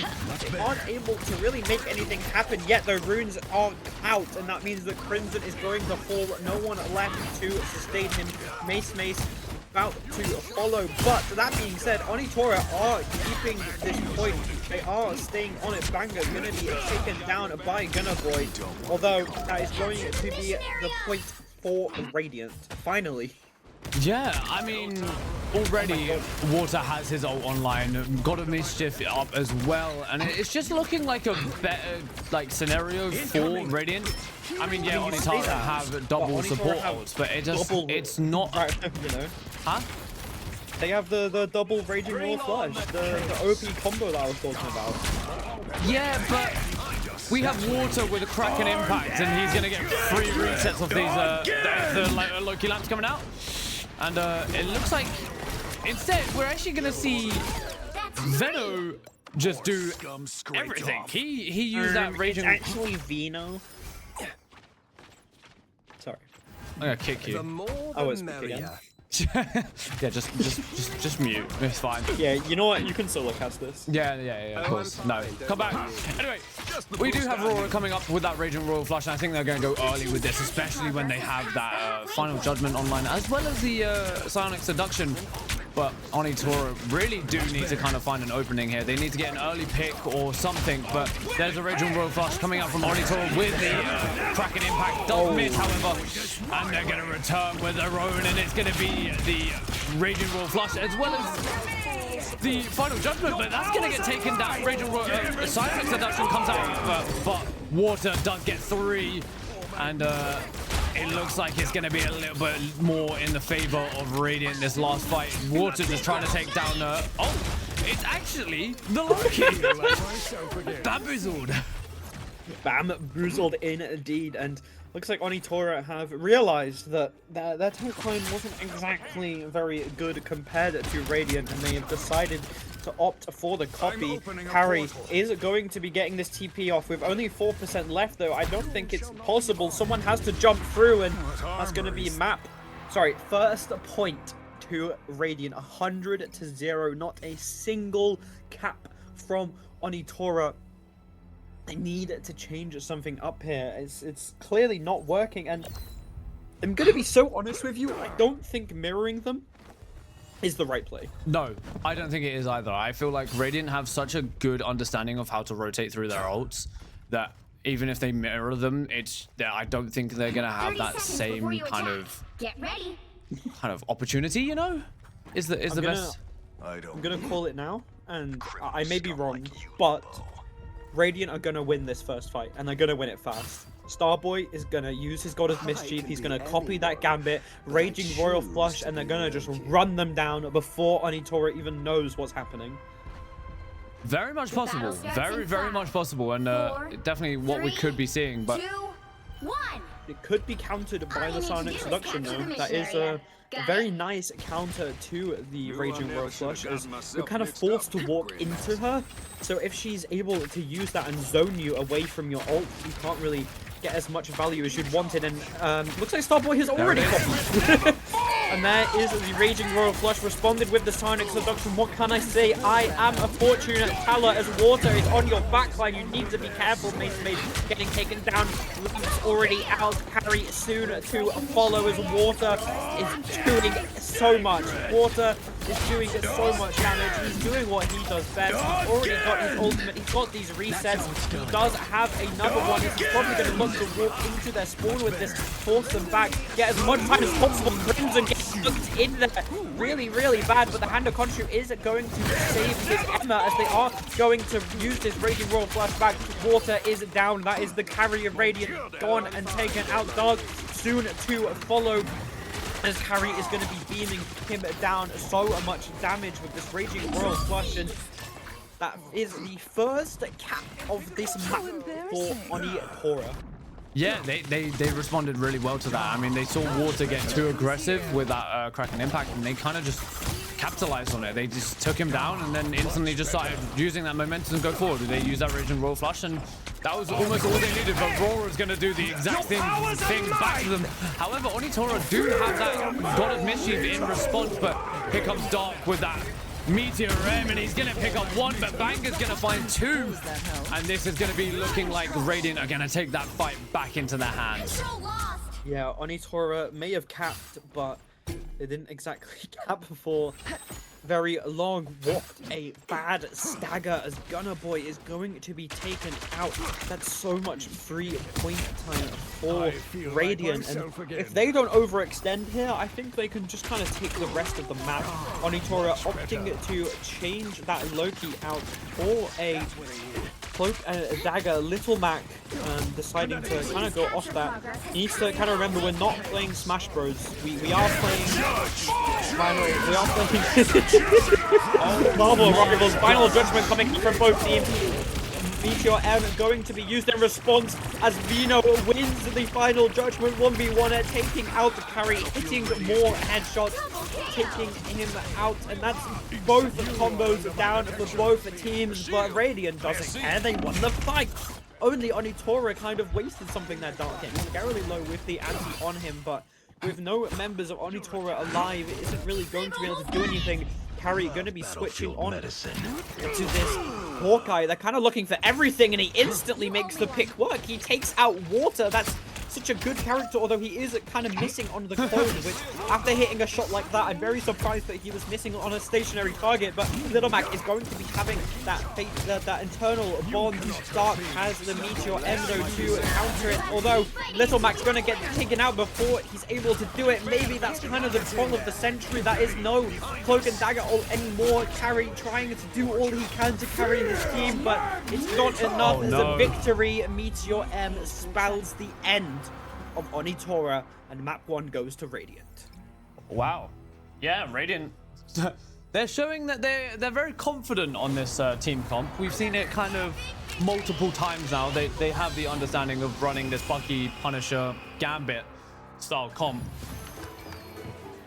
And they're very good at it. Wow, what a amazing MVP. I love this MVP. It's so cool.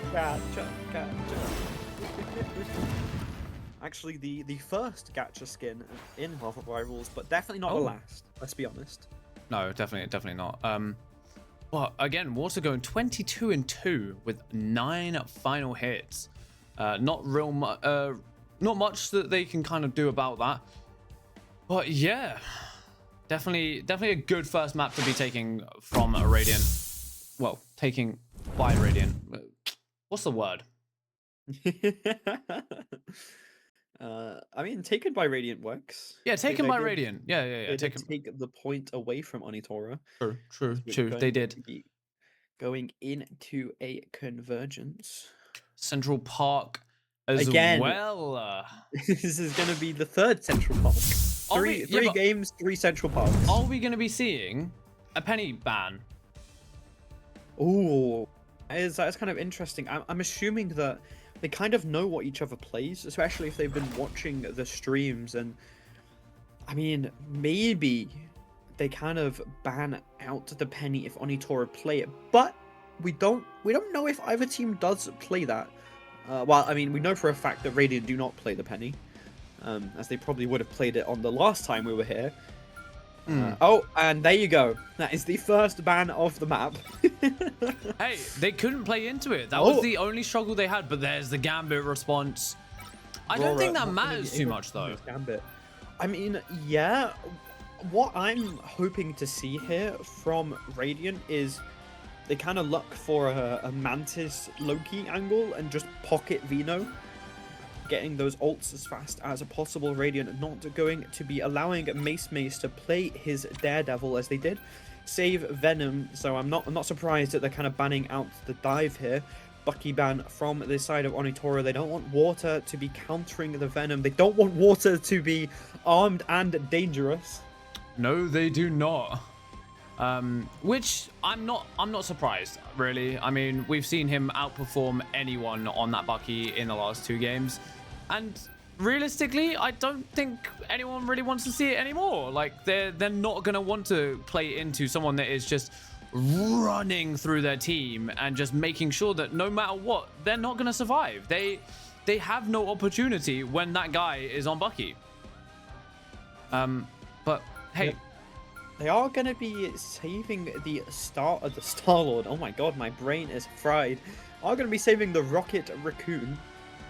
Obviously, Radiant is saving Bangers Emma. Who would have thought? Yep, who would have thought, indeed. The Rocket Raccoon save is a little bit interesting here. Especially with the Penny already out of the game. Like, yeah, maybe... I mean, they don't want Water to be playing anything, You'll need it seems. a top-notch team to win this one. Oh, god, of course he has a Hela in his pocket. Well, yeah. Ooh, duh. might be seeing a triple support. I mean, come on. Star-Lord is open. Mantis is open. Loki is open. Yeah, you know how you're talking about that? Look at their team comp on Radiant. Yeah, I thought as much. Mantis, Loki, and Ultron. Ultron is very, very scary, especially with a Star-Lord. You can kind of just... You can make that Star-Lord get his ult like it's an ability cooldown. Now here's a bit of trivia. What's Ultron's ult called? It's called the Rage of Ultron. You can't catch me off guard. Yeah, I know. 30 seconds before you attack. Get ready. I kind of like play this game a lot. Yep, kind of. You know what? Because I know all the ult names now through casting, I've started to annoy my teammates. Because I'm the ult tracker for my team, as you know, I've been calling their ults by their names. That's pretty good. I mean, I guess it keeps you kind of warmed up and ready when it comes to casting. Well, when you've got like 10 seconds between fights. Yeah, they got everything. Yeah, they have the Rage of Ultron, they have the Ansong Inferno, they have the CYA, the Sonic Seduction, Dark Child. Water already at 20% again. I swear, every time, no matter who this guy is on, his output charge is like 20%, if not 30% higher than everyone else's in the game. Ooh, yeah, Bristow does get pulled in and taken down. That's not good. What a pull. That's not what you want. Crazy pull from Little Mac here, showing that her their invis is kind of very strong. Radiant going to be switching onto the invis of their own. They are still running this Ultron Mantis. Ultron 80% ult charge, whereas Onitora only really has the CYA and Invisible Boundary getting close. Crimson taking down extremely early. Emma managing to grab him, does get rezzed by the BRB though, so he is going to be back into this fight. Water has that Rage of Ultron, and here it comes, using it to push out, forces out the Invisible Boundary from Little Mac. Is going to be enough to keep the time alive for now. Harry looking for this Ansong Inferno, going to craft it down, manages to land it, getting the teammates very, very, very low as Crimson takes out Aurora, gets taken out in return though. Revenge for fallen Mantis, but doesn't really look like it's going to matter too much as we have this final judgment. And Mace getting taken down. We were talking about straight shooters during the COD event, but I think Vino straight shooter of Marvel Rivals, as the final judgment is going to come out. They are trying to kite it. That CYA is going to be taken down instantly. Yeah, no time for that to breathe. What a headshot onto Crimson. Not really going to have time to TP here either. I mean, maybe if Mace decided to TP, as Mace died extremely early into the fight, but they did decide to I think he thought because he has Darkchild online that like it's kind of more worth to just keep that then and like let them have the point rather than kind of play out that final bit. But I think in any scenario it's always better to triple support. Oh, Dark. Probably a little bit of an overextension there. And definitely not what you want to be doing when we're going into the next point. It's so weird seeing Ultron with 2 drones, but here comes the Rage of Ultron coming out. Is it able to get anything? It does not look like it is. However, Vino is going to take down that kill. There is Bango with the Psionic Seduction, able to find 2, looking to get the 3rd, and there it is. That is 3 to fall to the Psionic Seduction. Do you know how Ultron's new damage boost works? Say that again. Do you know how Ultron's new damage boost works? I do not. Tell me. So it's whenever you right click, you pick one of the drones to give a damage boost to. So kind of how it works. So it is based on your right click cooldown, which is obviously your shield. We are gonna see him use it there, give the Punisher a little bit of a damage boost. Dark has this Eye of Agamotto, although Onitora has some ult in response. That was a silent final judgment. Meteor End comes down, gonna be blocked by Dark as they are trying to walk them down with the Soul Resurgence. Invisible Boundary is able to keep all of Onitura alive, though, as they have the final judgment of their own. Dark getting scarily low, but he manages to get into this little cubby. He's probably going to be looking for this Agamotto. No, it finds 3, but I think both worlds is going to be able to keep them up. Not enough to keep Crimson up, though, as Rora is going to headshot him out of existence, and it looks like it's a 5v6. Water obviously has his ult back. We're going to be seeing the Rage of Ultron from both teams, but Mace is going to be taken out almost instantaneously. His ult goes off and his ult goes down as soon as he rips it. I'm not gonna lie, Radiant are looking way better on this type of on this convergence than they did on the first one that we saw from them. But they are obviously playing this like weird. To me, it's a weird and wacky comp because obviously we haven't seen it much. In any of the tournaments that we've run, we haven't really seen this style of comp, but obviously this is the new meta, really. Well, maybe not the new meta, but it's the new pickups. But 3 minutes 30 on the clock, and it looks like Radiant are kind of in a better position, especially when Vino is going to take down Carry very early into this fight. He does have the... Oh, Stranger got very close there to falling off, but yeah, he does have this last judgment coming. Well, he has it online. He's just looking for this prime opportunity, waiting for that point to get past that little threshold of the stairs. And it looks like we're just going to see a little bit of neutral fighting. I don't know if really Onitora want to kind of be running into this, but Razor Ultron comes up from both sides. And it looks like there's a Psionic Seduction from Onitora, as well as an Invisible Boundary. I think Radiant are in a better position as they've only just used 2. Now it's the 3rd. There's the Eye of Agamotto, able to find 3, as well as the the Psionic Seduction, and that is 5. Make that 6 to fall, and they are going to take that round. I will say, Dark's Eye of Agamottos have been so insanely good. Always consistently hitting the 3 or 4 targets. Obviously, the first time, the Fate of Both Worlds did kind of save them a little bit, but in the end, it didn't really matter, did it? No, it didn't. But this is the thing. Every single time Dark has got a massive ult off, he's been Emma grabbed. Every time. Are you trying to go back in your brain to see if, like, there was a time that he didn't? Oh, hello? Why can't it? Oh, okay.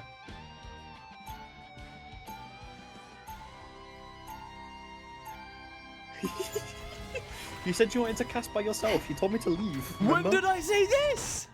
Literally last map. Clip it and ship it. Yeah, Ollie, I know you're watching. When did I say this recently? Why did you just stop now? Just decided out of nowhere. You know what? Yeah, no, done. Get ready. Honestly, I'm gonna be real.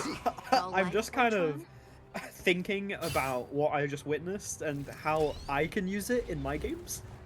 Yeah, that's fair. That's kind of that's kind of what I've been doing right now. Yo, just send the VOD. Well, I can send the VOD over and just you guys can VOD review it and go. You know what? I'm down. Yeah, I mean, it seems like Ultron is back in business, as they would say. Unfortunately, though, our Mantis player is going to be away for double dueling. So, oh well, looks like we're going to be running Gambit Loki for the rest of our lives. Obviously stuck in Loki jail yet again, but Onitora getting so low so fast, and Rora is going to take out Carrie. Carrie is kind of the first one to die every single fight, it seems.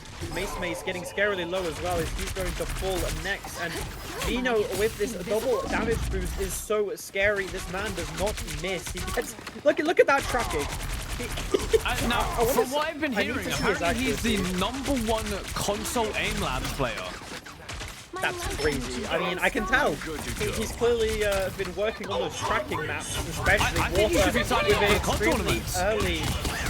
I mean, yeah. If you're good at console, you're good at COD, let's be honest. You're good at aiming on console. Invisible Boundary going to be in response to that Rage of Ultron, although it's not really going to mean too much. Mace has decided to switch onto this Jeff, and he already has the Jeff. He's ready and raring to eat it up. Are they going to be able to do better than the Jeff that we saw last time, who was only able to get one good Jeff ult in that entire match?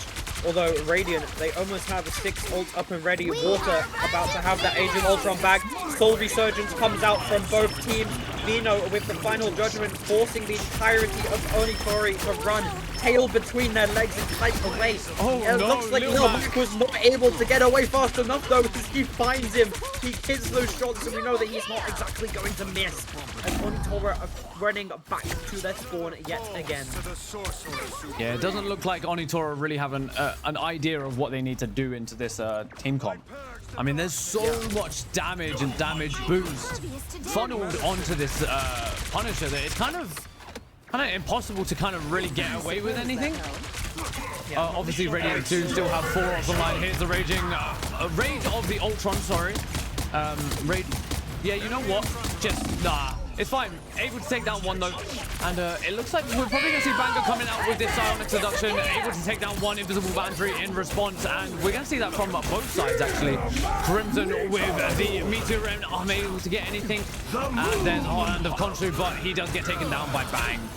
And we are going to be seeing another fight. However, Doc does get pushed away while Eye of Agamottoing. And it does not look like he is able to convert any of those into deaths.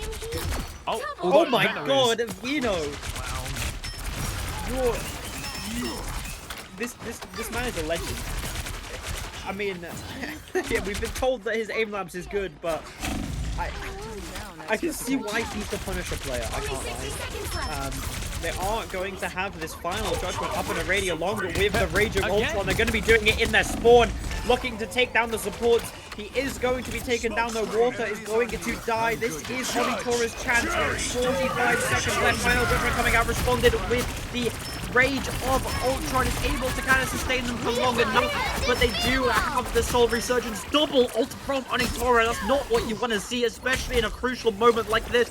Both Invisible Boundary and Soul Resurgence being used in such a crucial situation. Radiant Starboy with his Invisible Boundary up and ready, going to be used right now as they're getting extremely low. Managed to take out Onodam though through the Psionic Seduction. Mace is on the flank, but Mace has fallen. The Count of Khonshu not able to find anyone. And clearly, Water is the only on-stall Moon Knight player allowed, as Mace has not been able to find any targets. That is it. They've run back to spawn, and series goes to Radiant, the first 2-0 of the tournament. Yeah, well, on our side, not of the tournament. Oh, okay. There was I think there's been another 2-0. The first 2-0 that we've seen. Yes, first 2-0 that we've seen. Yes. But Venom, Jesus. 33-0. Him and Banger. What the hell? Yeah. Radiant is kind of looks like the team to beat at the moment. I can't lie. Yeah, they're looking very, very strong, very, very good, and very untouchable, really. Wow, definitely the team to be watching. Now, we do have a quick 5-minute break. We'll run the highlights and everything. And then up next, we'll be having Prominence versus Purge Paladins. Now, I'm excited to see Prominence again. yeah, now this is going to be a very, very good map. It could kind of go to anyone, really. But who knows? Who knows? But Prominence, I'm rooting for you. You've got this. My goats. 3rd place last tournament, 1st place this tournament. Come on. Yes, yes, and yes. Obviously, we will be running a break because, well, we kind of need it. And also, it's just it's fair on the players, you know. And I know. mean, Twitch forces us to run adverts, and we don't really want them to run it Yes. mid map. Yeah, we definitely don't want that. But all right, quick break, guys. See you in 5 minutes. Well, we get the next map underway. Goodbye. Bye bye. Well, hello there, Average Joe. Are you tired of having bad logos in design and you would like to get some done by professionals that do designs like these? If so, head on over to ink3d.com where you can choose from their products that they sell, from light boxes to keychains and even gift cards. They also sell merch. And if you like saving money, like I do, go ahead and use Championships League's discount code. Ink3D is approved by Tiny. And so long, Average Joe. I'll see you next time. You tired of bad energy drinks? Then look no further. Glitch Energy, a zero sugar, long lasting energy drink. It will boost your reaction time and it's loaded with vitamins. Just find the product you want, go to checkout, and then add our discount code for a sweet 10% discount. Thank you, Glitch Energy, for sponsoring. Hey, you. Yes, you. Do you need a beard product? Well, then look no further. Fable Beard is a medieval theme beard company. They're going to have all of the necessities you're going to want and need for your beard, like beard oil and beard wash. And they have other things too, non-beard related, like body wash and deodorant. And if you're also looking for more feminine products, they also have Fable Beauty. And they also have a lot of Christmas themed items. And use our discount code at checkout to get a sweet discount. Thank you to Fable Beard for sponsoring. Did you know playing video games with your regular old-fashioned chair could lead to low scores, back pain, and even sometimes this?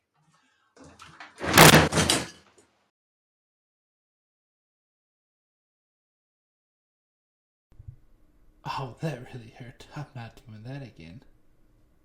But don't worry, now you can go to downwinks.com and get your very own gaming chair so you too can be good at video games.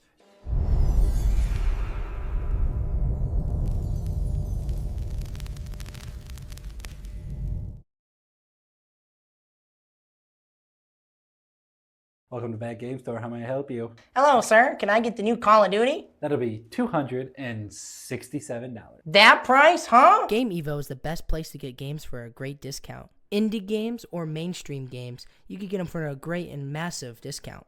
For instance, look at Arc Raiders. And if you're not looking into buying any new video games, we also have discounts on gift cards and in-game currencies. And if you want even more massive savings, use our discount code. And thank you to Game Evo for sponsoring us.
Hello, hello, hello. Luna is currently screaming at Hellaforce to get in the lobby so that we can get this game ready and going.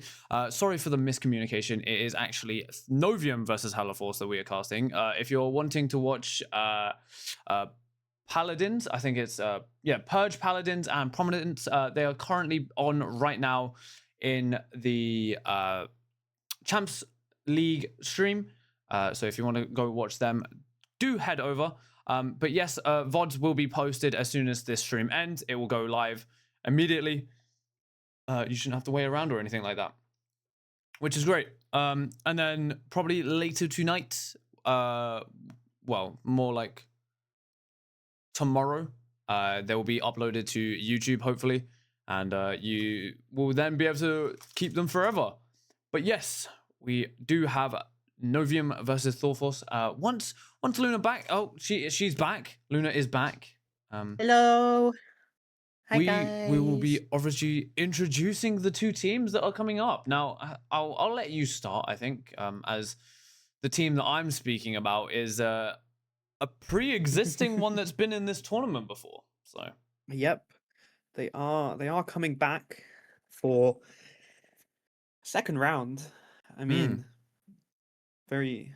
I can't lie. I know I'm meant to be talking about Hellaforce right now, but I'm so hyped to see Fishinbird play again. He's my goat. Okay, I still have him on my friends list from last time. I absolutely love this man. He was a great person to watch, skill wise. I thought you were trying to remember what character he played. No. I was just trying to remember how to speak English.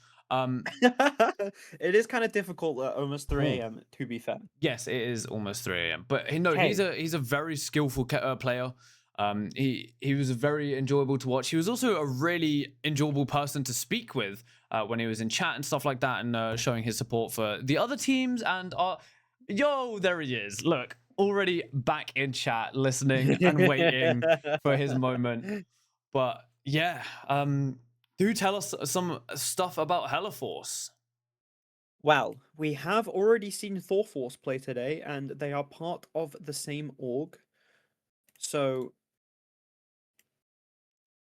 for people wondering if the highlights are going to be happen, sorry to cut you off. People wondering about highlights, we're gonna talk about the teams. We'll run the highlights, and then when we come back, we'll be straight into the next game. All right? Happy? Cool. Yes. We have up on Hellaforce's team, we have got Nightmare Pack, Shiny, Shadow Lord, Solidus, Salty AP. Just to say that, I'm hoping that's one of the players' names and not just telling me to say Salty AP. Oh.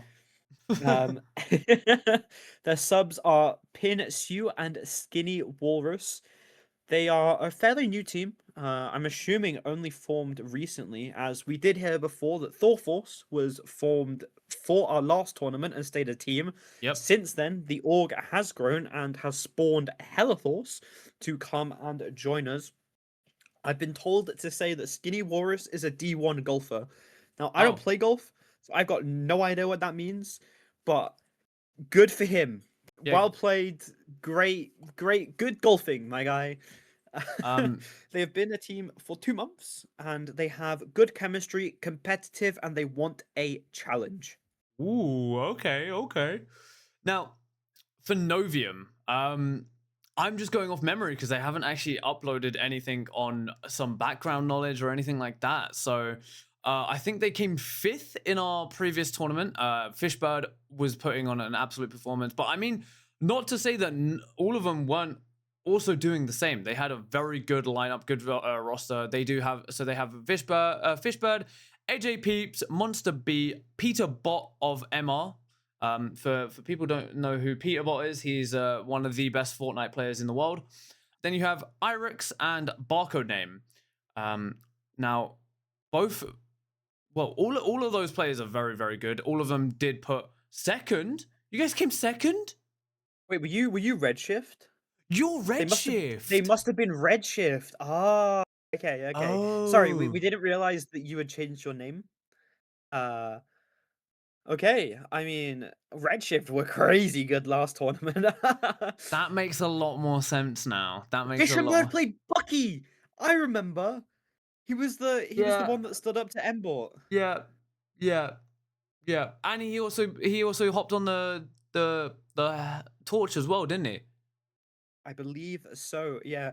I mean, coming second place in our first ever NA tournament is extremely impressive. I'm assuming that they're back for the first place, though. They want the crown. They're back for blood. They are back for blood. And just to let you know, Gridwalkers are actually in this tournament. They are Team X, Well, I believe. Supposed Team X. Okay, supposedly they are apparently. We could be completely wrong with that statement, but yeah, I think I mean we got told by their org owner that they are Team X, but you could be wrong. But True. You could be getting revenge. This could be your time. It could be Redshift coming back for that first place. So we've got a good little bit of returns from everyone, really. So we've got first, second, and third. I think fourth as well. No, I believe so. Yeah. Wow, that's a good little lineup. Hopefully they can all change their outcomes this time. But there's a team who who's a little bit of a force to be reckoned with. Goes by the name of Radiant. So everyone's kind of got to get past them first. But I think while we wait for this game to get underway, we'll run it's a 4-minute highlight. So we'll see you guys in 4 minutes. Have a very good enjoyment of this. I know I will. So yeah, enjoy the highlights. Bye-bye.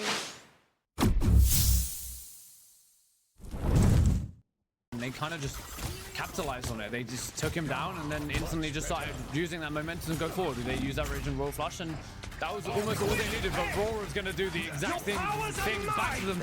However, Onitora do have that God of Mischief in response, but here comes Dark with that Meteor Ram and he's going to pick up one, but Banger's going to find two. And this is going to be looking like Radiant are going to take that fight back into their hands. Yeah, Onitora may have capped, but they didn't exactly. We are playing. Finally, we are playing. Marvel Rivals. Final judgment coming from both teams. Meteor M going to be used in response as Vino wins the final judgment 1v1, taking out Curry, hitting more headshots, taking him out, and that's both combos down for both teams. But Radiant doesn't care. They won the fight. Only Onitora kind of wasted something that Dark hit. Scarily low with the anti on him, but with no... Onitora want to kind of be running into this, but Razor Ultron comes up from both sides. And it looks like there's a Psionic Seduction from Onitora, as well as an Invisible Boundary. I think Radiant are in a better position as they've only just used 2. Now it's the third. There's the Eye of Agamotto able to find 3, as well as the the Psionic Seduction, and that is 5. Make that 6 to fall, and they are going to take that round. I will say, Dark's Eye of Agamottos have been so instant of their own. Dark getting scarily low, but he manages to get into this little cubby. He's probably going to be looking for some Agamotto. Now, it's fine 3, but if they have both worlds, it's going to be able to keep them up. Not enough to keep Crimson up, though, as Rora is going to headshot him out of existence, and it looks like it's a 5v6. Water obviously has his ult back. We're going to be seeing the Rage of Ultron from both teams, but Mace is going to be taken out almost instantaneously. His ult goes off and his ult goes down. Fallen Mantis, but doesn't really look like it's going to matter too much as we have this final judgment. Mace getting taken down. We were talking about straight shooters during the COD event, and I think Vino straight shooter of Marvel Rivals, as the final judgment is going to come out. They are trying to kite it. That CYA is going to be taken down instantly. Yeah, no no time for that to breathe. What a headshot onto Crimson. Dark Religions comes out from both teams. Vino with the final judgment, forcing the entirety of Onitori to run, tail between their legs and kite away. It looks like Lil Mac was not able to get away fast enough though, because he finds him. He hits those shots, and we know that he's not exactly going to miss. And Onitora are running back to their spawn yet again. Yeah, it doesn't look like Onitora really have an idea of what they need to do into this team comp. I mean, there's so much damage and damage boom.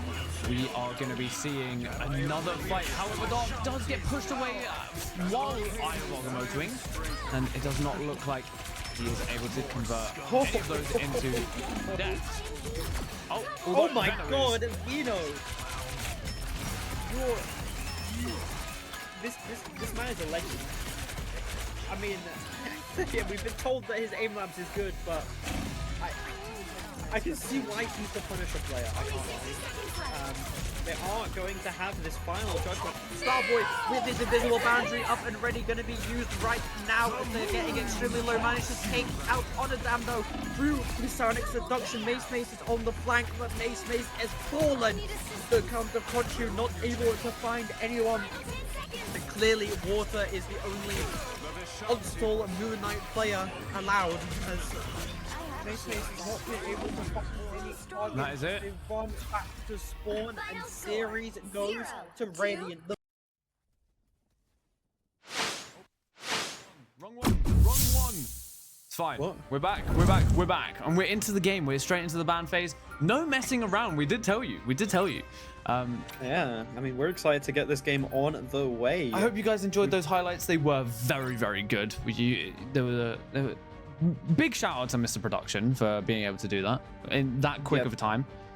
Huge thank you. He gets these out so fast. I can't believe that we're getting one per map. Yeah, I genuinely think if he had better internet, he'd be able to get it out every map. Not just a series. I think every map he would have a highlight ready. But we are seeing a instant Emma ban, Angela save, Invis save in response. Obviously, especially on this map in particular, you don't want Angela to run rampant. Invis gonna be her biggest counter. I mean, Bucky also a fairly good counter, but Invis is just, you know, her pull being able to stop the grab is too good. Gambit, DD, both banned out for Novium. It looks like we're going to be seeing 6 Spider-Men. I mean, one of them is called Peter Bot of MR and has Spidey Lord. So I think he's got Spider. He's probably got Lord for everything. Like he's probably that guy that just has everyone. He's that Lord. guy. We are going to be seeing a mag save, very classic kind of tank lineup for the side of Novium. You do see a lot of Mag Angelas on this map, especially on, and I don't remember if each like point has its own name, but the one that has the little ledge on the side, I'm pretty sure it's the only map that actually has an open ledge like that, right next to point. That's kind of where they do have their own names. I forgot what it's called. I think it's oh my god. I can see the like the text box for the names, but I think it's the like construction one. Yeah. Pick your hero. Yeah. Or Something about villain. making I'm not robots. judging. I do like to see a Phoenix save into a Hela ban. Obviously, Hela does kind of diff Phoenix in those long range battles, and it's clear that Hela Force do have a Phoenix in their pocket, but it's kind of ironic, isn't it, that their name is Hela Force, but they banned Hela. Hey, maybe they might just have that power flowing through them, but they're not a fan of it, you know. Yeah, it's kind of like demigods. They didn't really choose to be into that lifestyle, but they kind of forced into it. Oh, I love that we are already seeing a Fish and Bird on his classic pick, the Bucky. This is the Bucky, the Dift MG. Why am I already forgetting his name? I'm sorry. It's Embor? It's Embor. Yeah, it's almost 3 a.m. Okay, my brain needs a little bit of a break. Maybe he heard me and he said, "Screw you, I'm going Hawkeye." No, I think maybe he is just. I think they're doing the little spawn trap. Oh. I don't know if you have seen this before, but obviously it's not really going to be relevant in a game like this. I just kind of wanted to talk about it because I saw the Hawkeye pick. But you in ranked right now, a lot of duos have been doing some TikTok clips where they, oh my god, both teams are TPing. I need to get this out fast. Where they've been using the stun to get a free Hawkeye headshot. Both TPs coming out on top of both teams. It looks like Novium are able to get the first pick as Shadow Lord gets taken out. AJ Pip switching back onto his Angela as they got the pick they wanted. It's kind of all they needed as they're going into this a 5v 6. And it looks like Novium are probably going to get first claim of the point. I mean, speaking of last tournament, AJ Peps was so good on this Angela, so dominant, raining the skies. He was banned out a lot last tournament, wasn't he? Yeah, he didn't really get to play it too much. Yeah, so they kind of, it was him and Fishenbird that got banned out the most, if I'm being honest with you. This Psylocke on the off-angle, Skinny Walrus, the golfer himself trying to look for something, but AJ Peps is going to be able to push him out as Fishenbird gets the first pick onto Shadow Lord. That's 2 deaths already for the Strange. The only person that hasn't died. He does get rezzed by the BRB though, so still a 6v6 right now, but time is ticking up and Hellaforce need to make a play quickly as AJ Peps cuts the Monster Bee into the backline, although somehow he manages to get saved even through all of that, and Arix is going to actually take down Nightmare Pack. That's a DPS down for Hellaforce. Skinny Walrus June to follow, as it looks like Hellaforce are going to be forced to go back. They have no DPS, they have no Hella, they have no Force. They don't have nothing right now.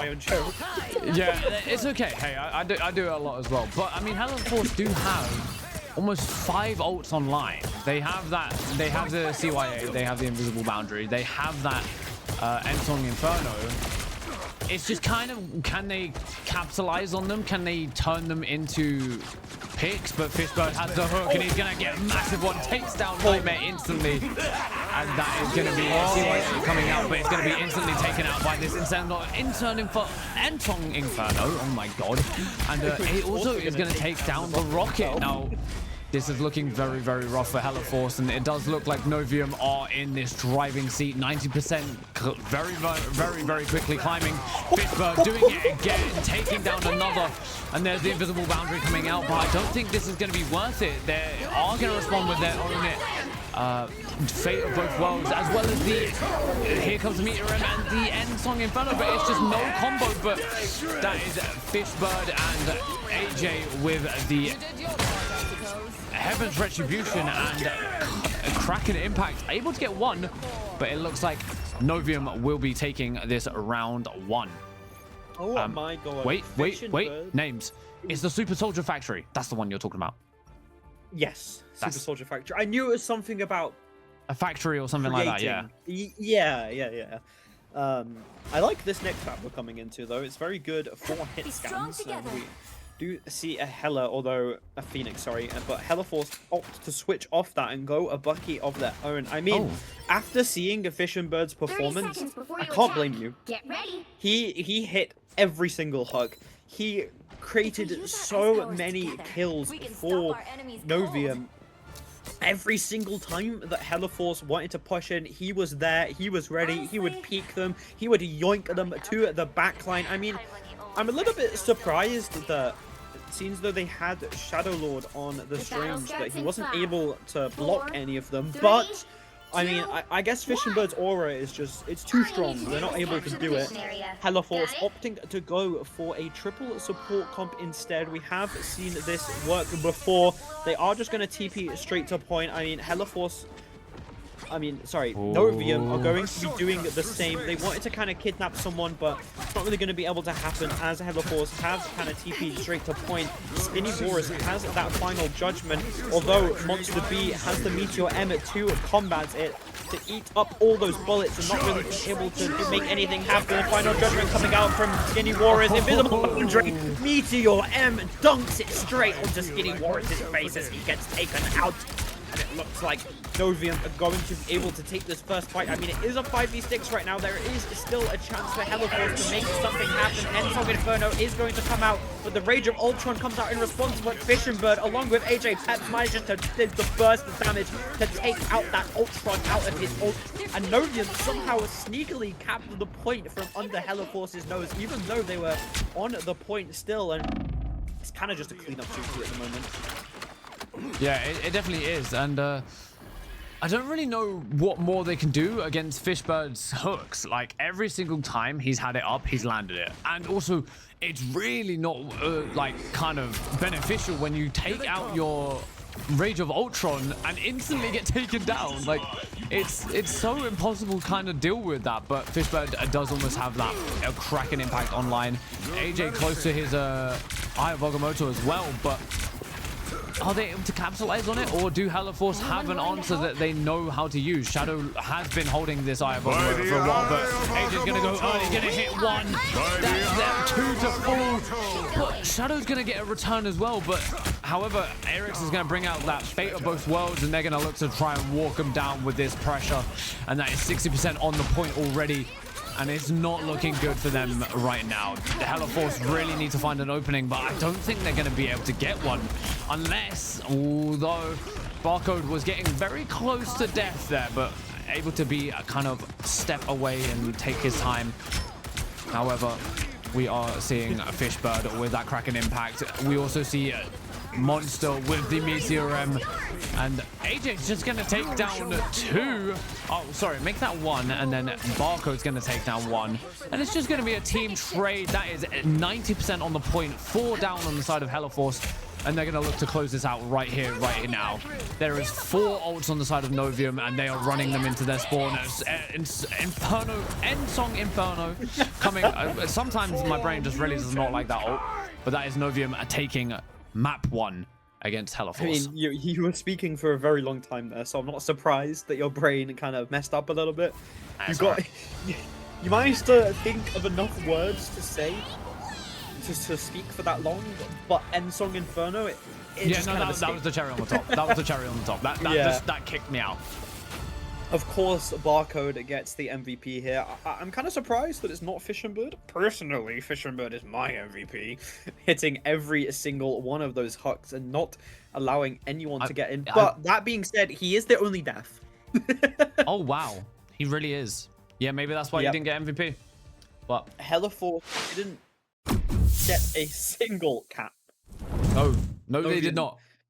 Taking them all the way. But that does mean we are going to game 2, and that does mean convergence, which also probably means Central Park again. Now, Central Park is obviously very Penny heavy, and we haven't seen Penny been banned at all, really, against these 2 teams. Well, obviously from that first game, we didn't see a Penny ban, all right? But I will say, it's still very winnable. I mean, I don't know, actually. Redshift were very, very good at their conversions. It's Novium. Why are you dead naming them? Okay, Novium. Is it? Would you do that to a trans girl? Would you do that to me, Luke? I don't even know what your old name was. So no. I mean, to be fair, I've been living as a trans girl for almost 7 years now, so I'm kind of not surprised you don't know it. Yeah. I'm not gonna lie, I barely remember it. I was gonna say, like, I barely forget my name. I barely remember my name. You barely forget your name. Oh, I can't speak today. I really can't. I don't know what's going on. It's okay. Have some head pads. It's okay. They're there. It just looked like you did like the Michael Jackson zombie arms. You just like. But no. Thriller. Okay. So old Redshift were very, very good at their convergence. Now Novium could be a better version of them. It's kind of seeming like it, but still a very, very difficult game for both sides. I mean, Novium do have to still put in the work for this next game, but hopefully we will be underway very, very soon. We're just waiting for Heliforce 2 ready up. They're probably kind of revamping their strategy, because clearly it did not work, but we are going in as both teams are ready, and I just hope we don't see Central Park again. Yeah, hopefully, right? Hopefully. Fingers crossed. Hopefully.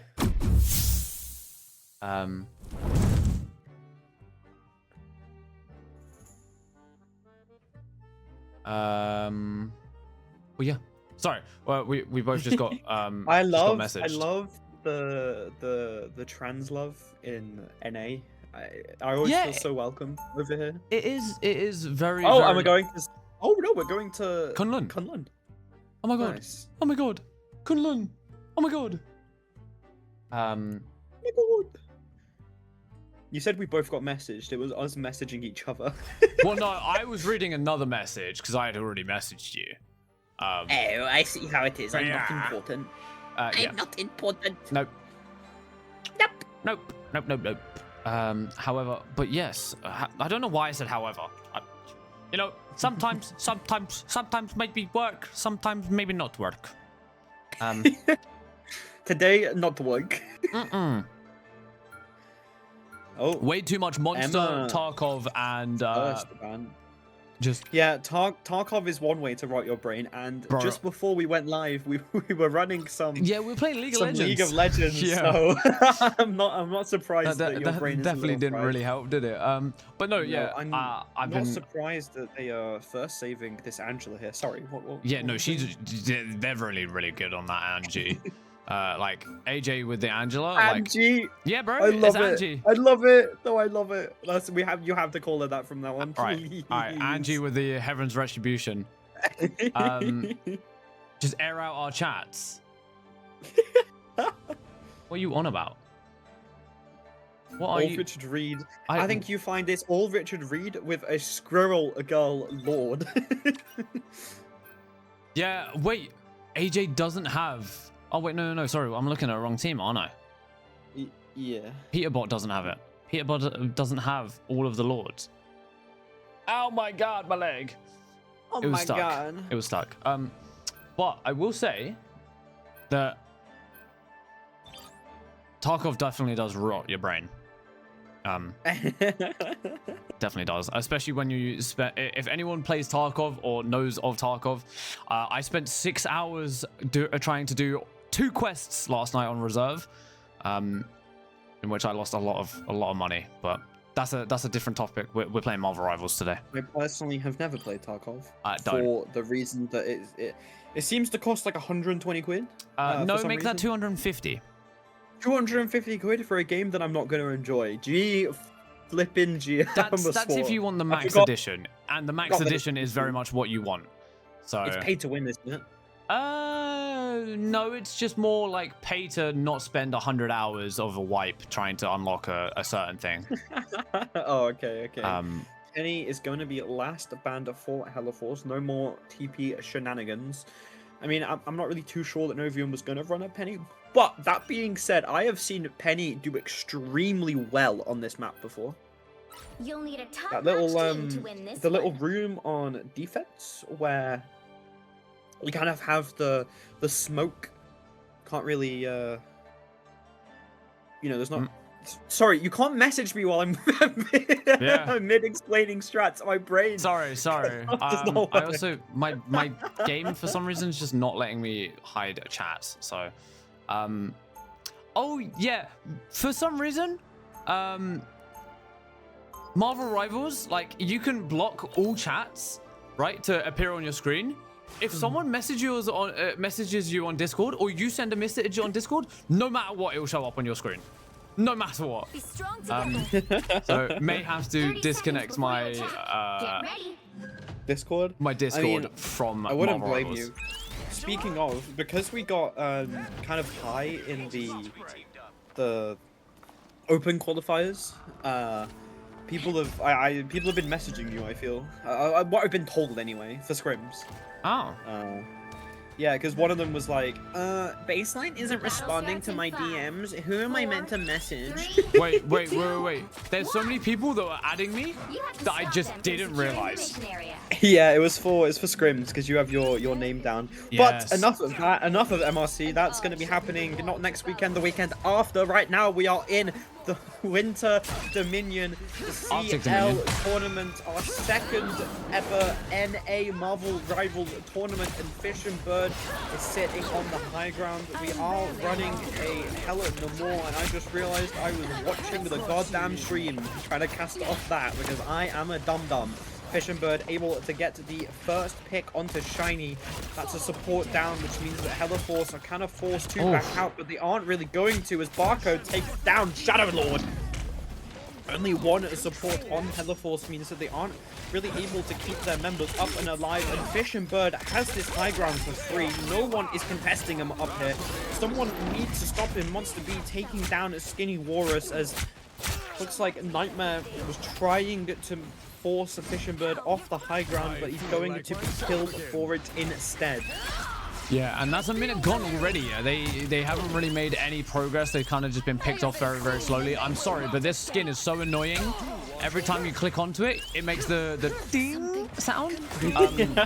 But yeah, so they do have a minute. Well, they have 2 minutes 30 to try and get as much progress as possible, and it's not looking too good for them right now.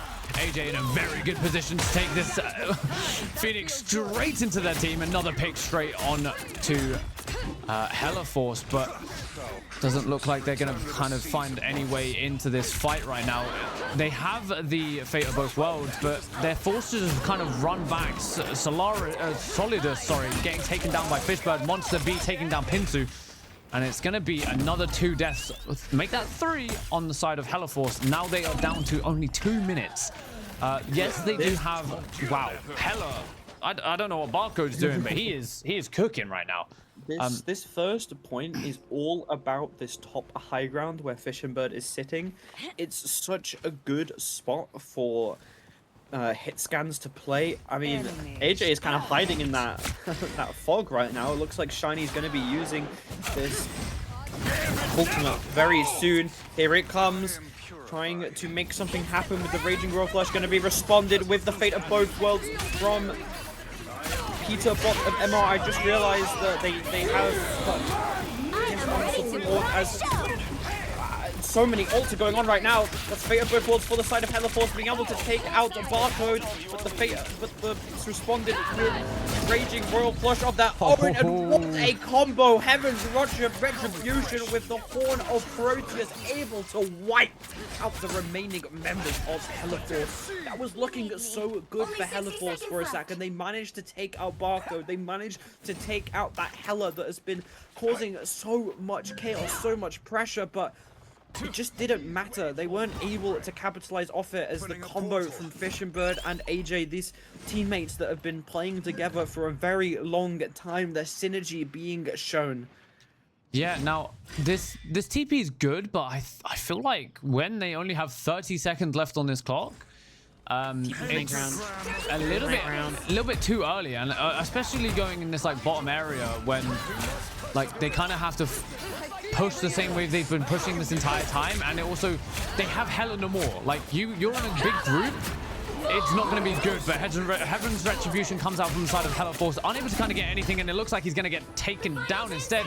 He does not, but Fishbird is going to take down Nightmare Pack. He does get taken down finally, and that is 3 to fall on the side of Hellaforce. Make that 4, make that 5, and that is not looking good for them. They are going to be full held, and that is. Yep. Did you see how fast that Heaven's Retribution got taken down? Fishing Bird did a little dance on the high ground that he never got forced off of, unfortunately.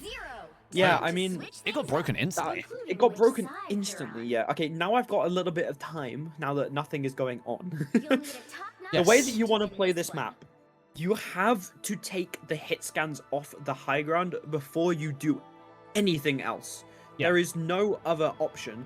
You can send a Phoenix up there, you can send a Gambit up there, you can send a Strange up there, but they just didn't really do that. They didn't contest Fishing Bird, so he was able to just sit up there and shoot them like they were, pardon my words, fish in a barrel. Sorry if I offended Fishing Bird right there, but it's what was happening. It's I was gonna go, wait, what is she about to say? And then you just said fish in a barrel. I was like, where's the hate? But yeah, no, I understand. I mean, yeah, they just didn't contest it. We're probably going to see Novium do exactly what's needed to be done, and aren't going to contest that. Is that Koga on a Smurf? Koga can't play like this. Just wondering. Yeah, Koga can't play support. Invis. Sorry, Koga. Invis. Push the cart. Stays invisible. Thank you. That was when I was still playing. Yeah, I played this game. How fast they are going to take this. I mean, you kind of have to play this game to have enough knowledge to cast it, I feel. Hellaforce are taking full advantage of that high ground by sending Skinny Walrus up there, but we're probably going to see Novium push them out instantly. I mean, AJ on this Angela gonna be able to get anything? Sorry, my brain just thought Angie and then Angela and then it died. Okay, yeah, it just had a minor malfunction inside. Yeah, it happens. Angela Oh, just what a taking one hook straight on in, but they're gonna do the return. Solus. Yeah, they do manage to get Monster B in return, and Solus is going to get respawned by the BRB. Skinny Walrus gets taken out. This DPS duo, this Hella Namor, just wiping the floor with Novium. He's just standing Only one still. support remaining.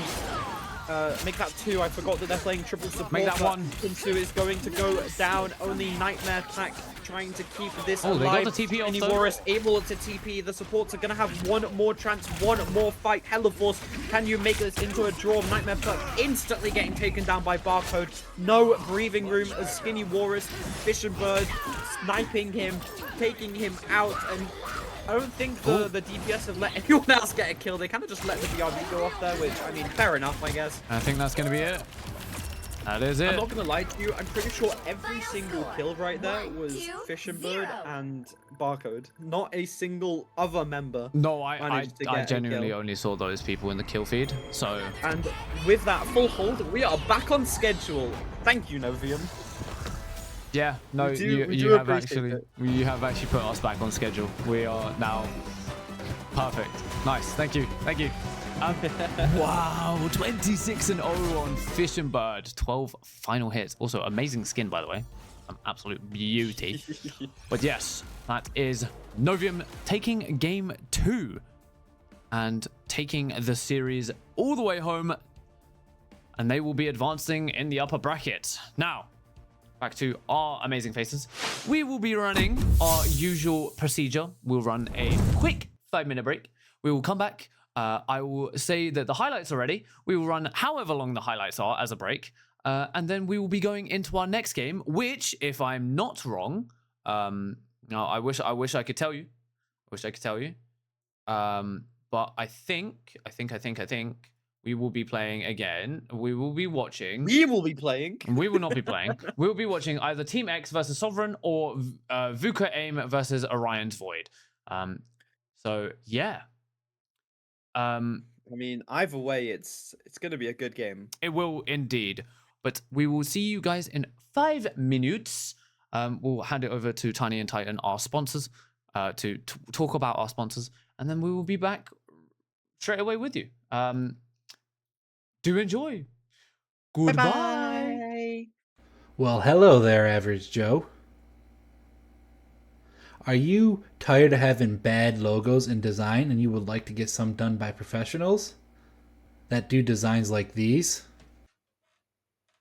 If so, head on over to ink3d.com where you can choose from their products that they sell, from light boxes to keychains and even gift cards. They also sell merch.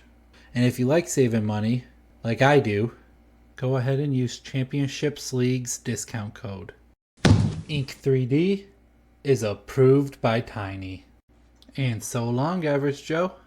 I'll see you next time. You tired of bad energy drinks? Then look no further. Glitch Energy, a zero sugar, long-lasting energy drink. It will boost your reaction time and it's loaded with vitamins. Just find the product you want, go to checkout, and then add our discount code for a sweet 10% discount. Thank you, Glitch Energy, for sponsoring. Hey, you. Yes, you. Do you need a beard product? Well, then look no further. Fable Beard is a medieval theme beard company. They're going to have all of the necessities you're going to want and need for your beard, like beard oil and beard wash. And they have other things too, non-beard related, like body wash and deodorant. And if you're also looking for more feminine products, they also have Fable Beauty. And they also have a lot of Christmas-themed items. And use our discount code at checkout to get a sweet discount. Thank you to Fable Beard for sponsoring. Did you know playing video games with your regular old-fashioned chair could lead to low scores, back pain, and even sometimes this?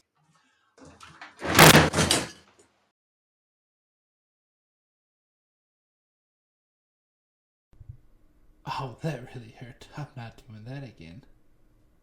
But don't worry, now you can go to downwinks.com and get your very own gaming chair so you too can be good at video games.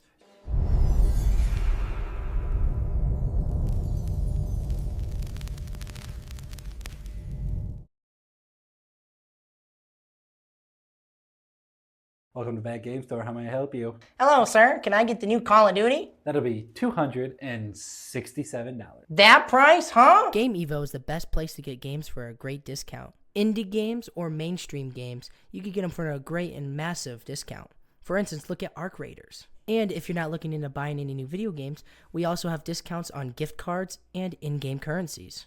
And if you want even more massive savings, use our discount code. And thank you to Game Evo for sponsoring us.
hello, hello.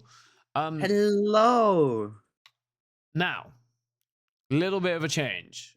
By that I mean nothing has changed. We're still casting Team X versus Sovereign. Currently underway is the final game of the bracket, as in like the final game of round 1 bracket. No, I wish I could tell you, but I somehow forgot where it's posted. Okay, Vuka's Aim versus Orion's Void is currently being played right now. I don't know what the score is. Obviously, it will be passed on to us and we can pass it on to you guys. There was some technical issues on Stream Champ Leagues, and so that has had to come to an end. It's a bit unfortunate. It does happen. Technical issues always happen, especially when we're in this style type of industry. We do really need to get some like kind of things in place, like contingency plans, but that's a us to deal with, not you guys. You guys just sit back and relax and enjoy the show. But yes, obviously we will be doing Team X versus Sovereign. We're just waiting on Sovereign to get into the game, so we can get this underway. Give Team X a little introduction? I can indeed. Now, so we can't give you much of an introduction onto Sovereign because they haven't filled out our form, which is wonderful. But okay, so Team X consists of Milk 141, Armor, Dingle Dial, Dr. Tallest, Epic Sourced, Christ Mazara, Flipper, who we've seen before, Kimchi, Mal, Viviancy, Riften, and Jet.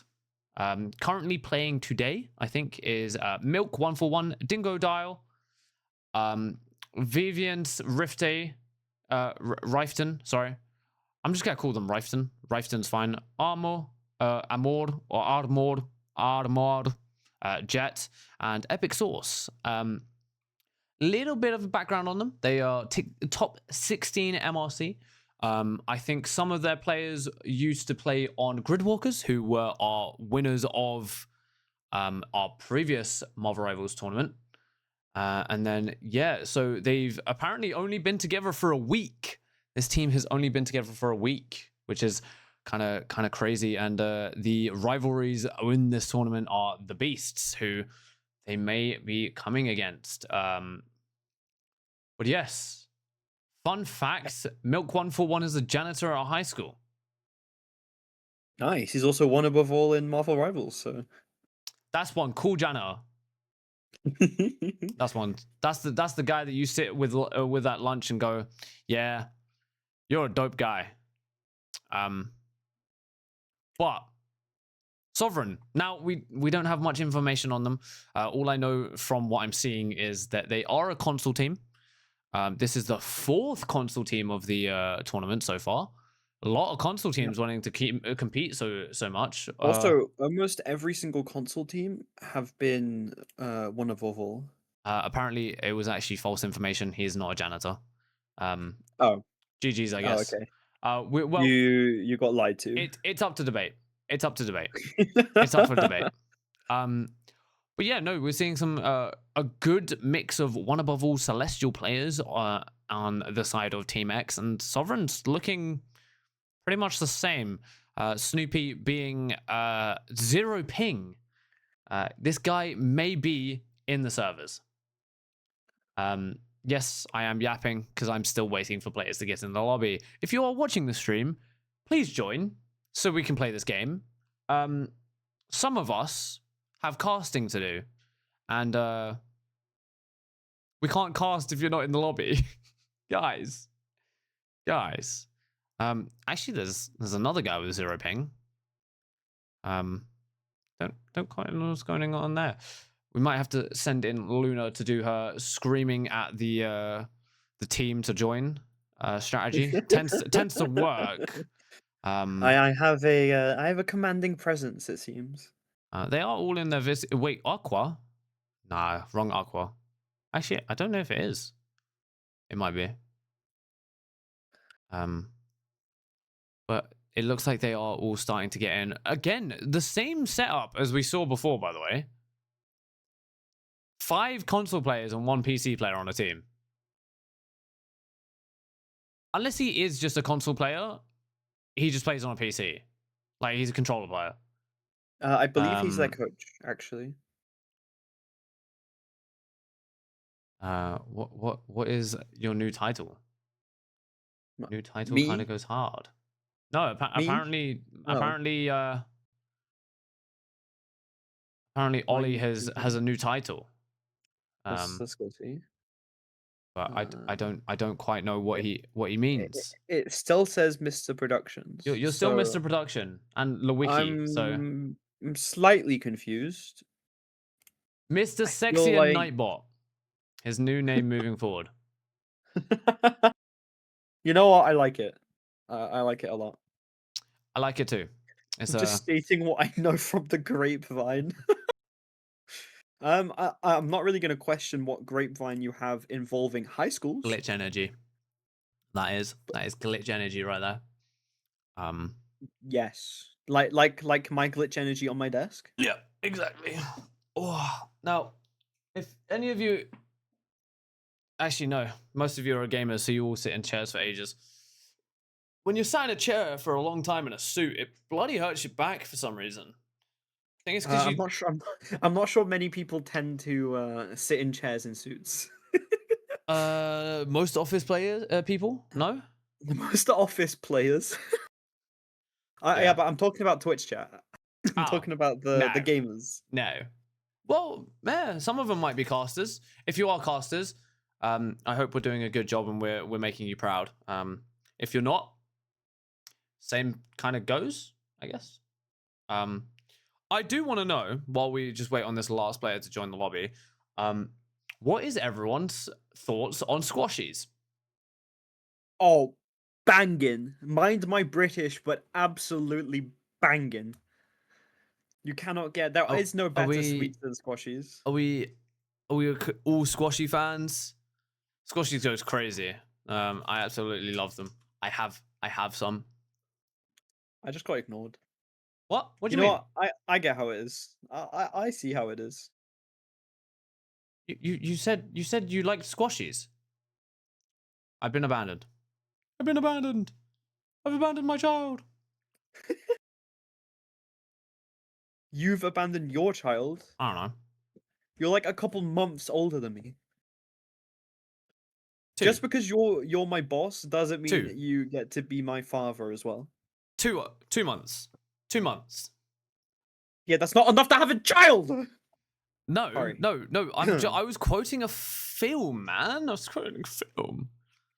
So I had been abandoned, left, unknown. You deserved it. Okay, cool. Everyone is in the lobby. Everyone ready? Everyone ready to get going? Or are we not? About to find out. I just gave my back the absolute crack of a century. Need to use BR, not R. What? What?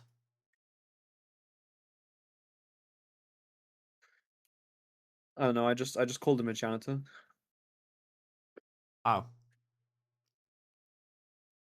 Okay, both teams are ready. Oh, it is meant to be Dallas. Ah, yes. But we are in. We are ready. We are going. We are.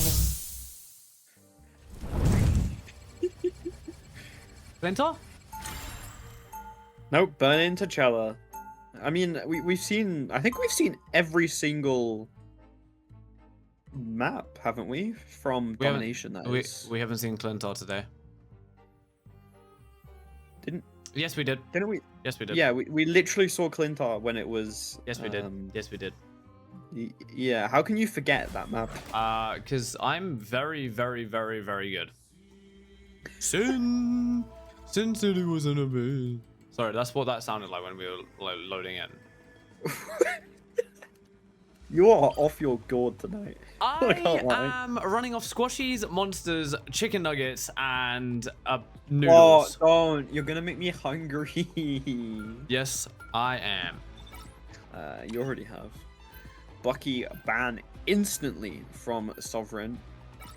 They may be wanting to run more of a dive kind of comp. They are going to be saving the Angela. Probably going to be seeing an Invis save. Yep, of course. You kind of have to respond with an Invis save to an Angela save. DD ban from Team X. A very, very, very common ban, as that character is still broken. They nerfed him, Luke. Do you want to guess what they did to nerf him? Made him see?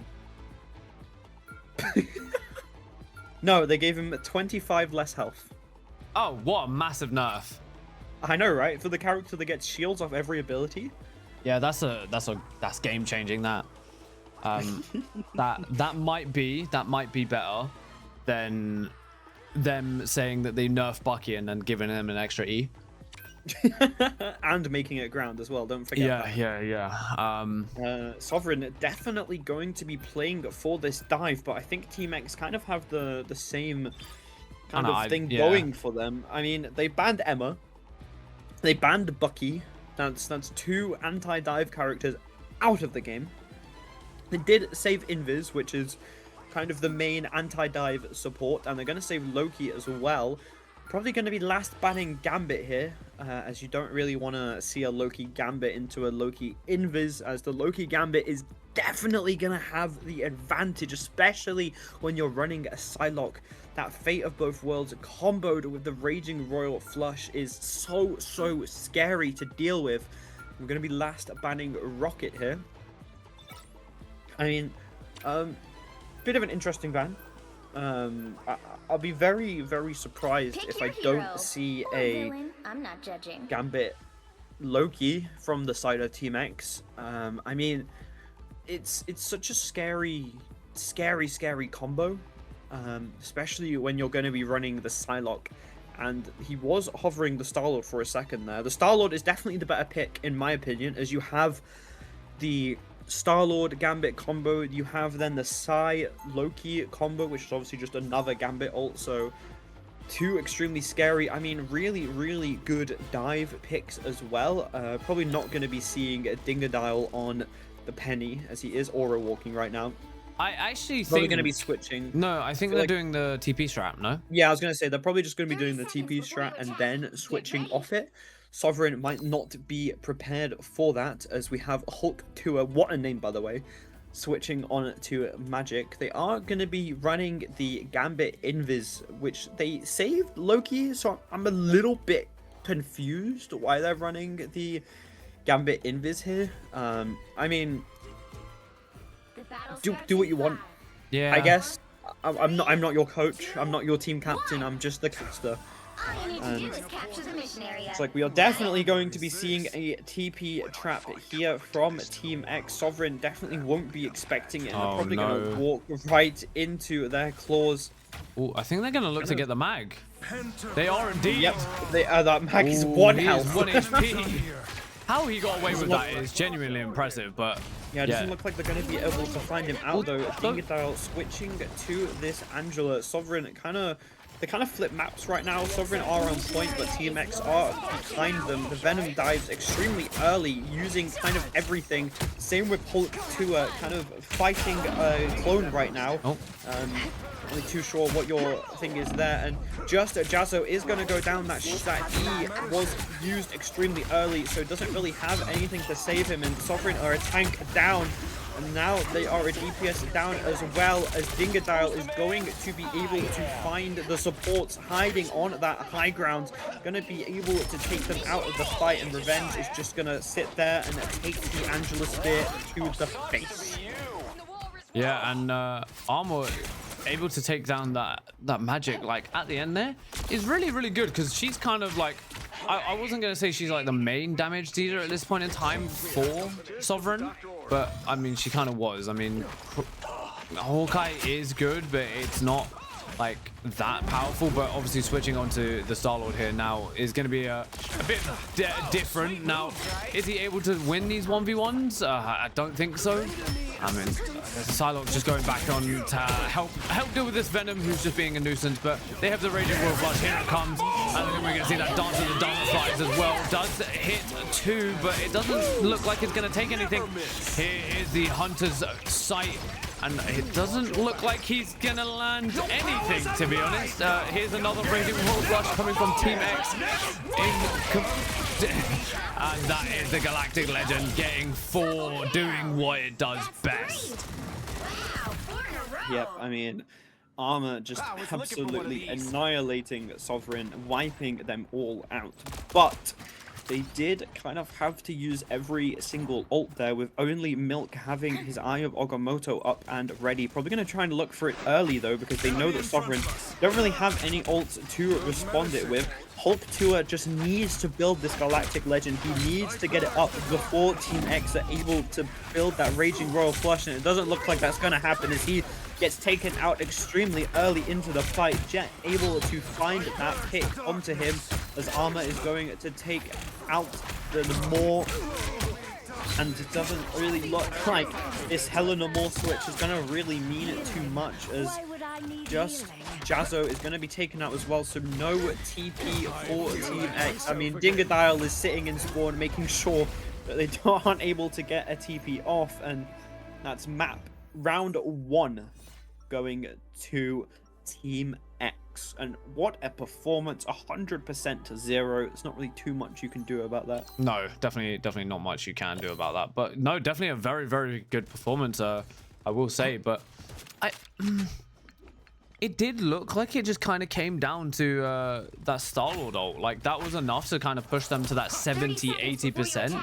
And once they were in that position, like, they knew that Sovereign kind of had nothing to follow up with.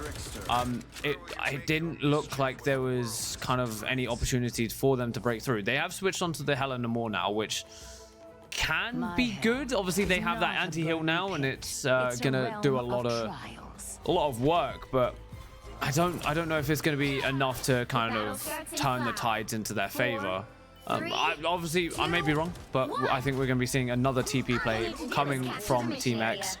Are we going to see a response? Nope, we are just going to see the one TP play. They're going to fall for it? I think they are. I think they're about to get a few here. Oh, it's not enough, but Mag getting too high again. But, ooh, however, it does look like Milk's going to get shoved all the way through and does not get taken down, however. But again, this is them just playing this behind them position, and it seems to work very well, because obviously if they do take one down, then they have full position. But Epic Source able to get that final hit onto the Invis, and that is a support down. There's the Dance of the Butterflies coming out, gets 1, gets 2, and it looks like they're all just going to be taking their death off the map. What a disgrace.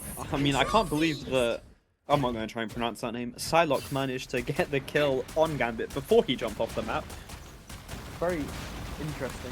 Yeah, no. Sorry, my cat just knocked over my Christmas tree. Oh.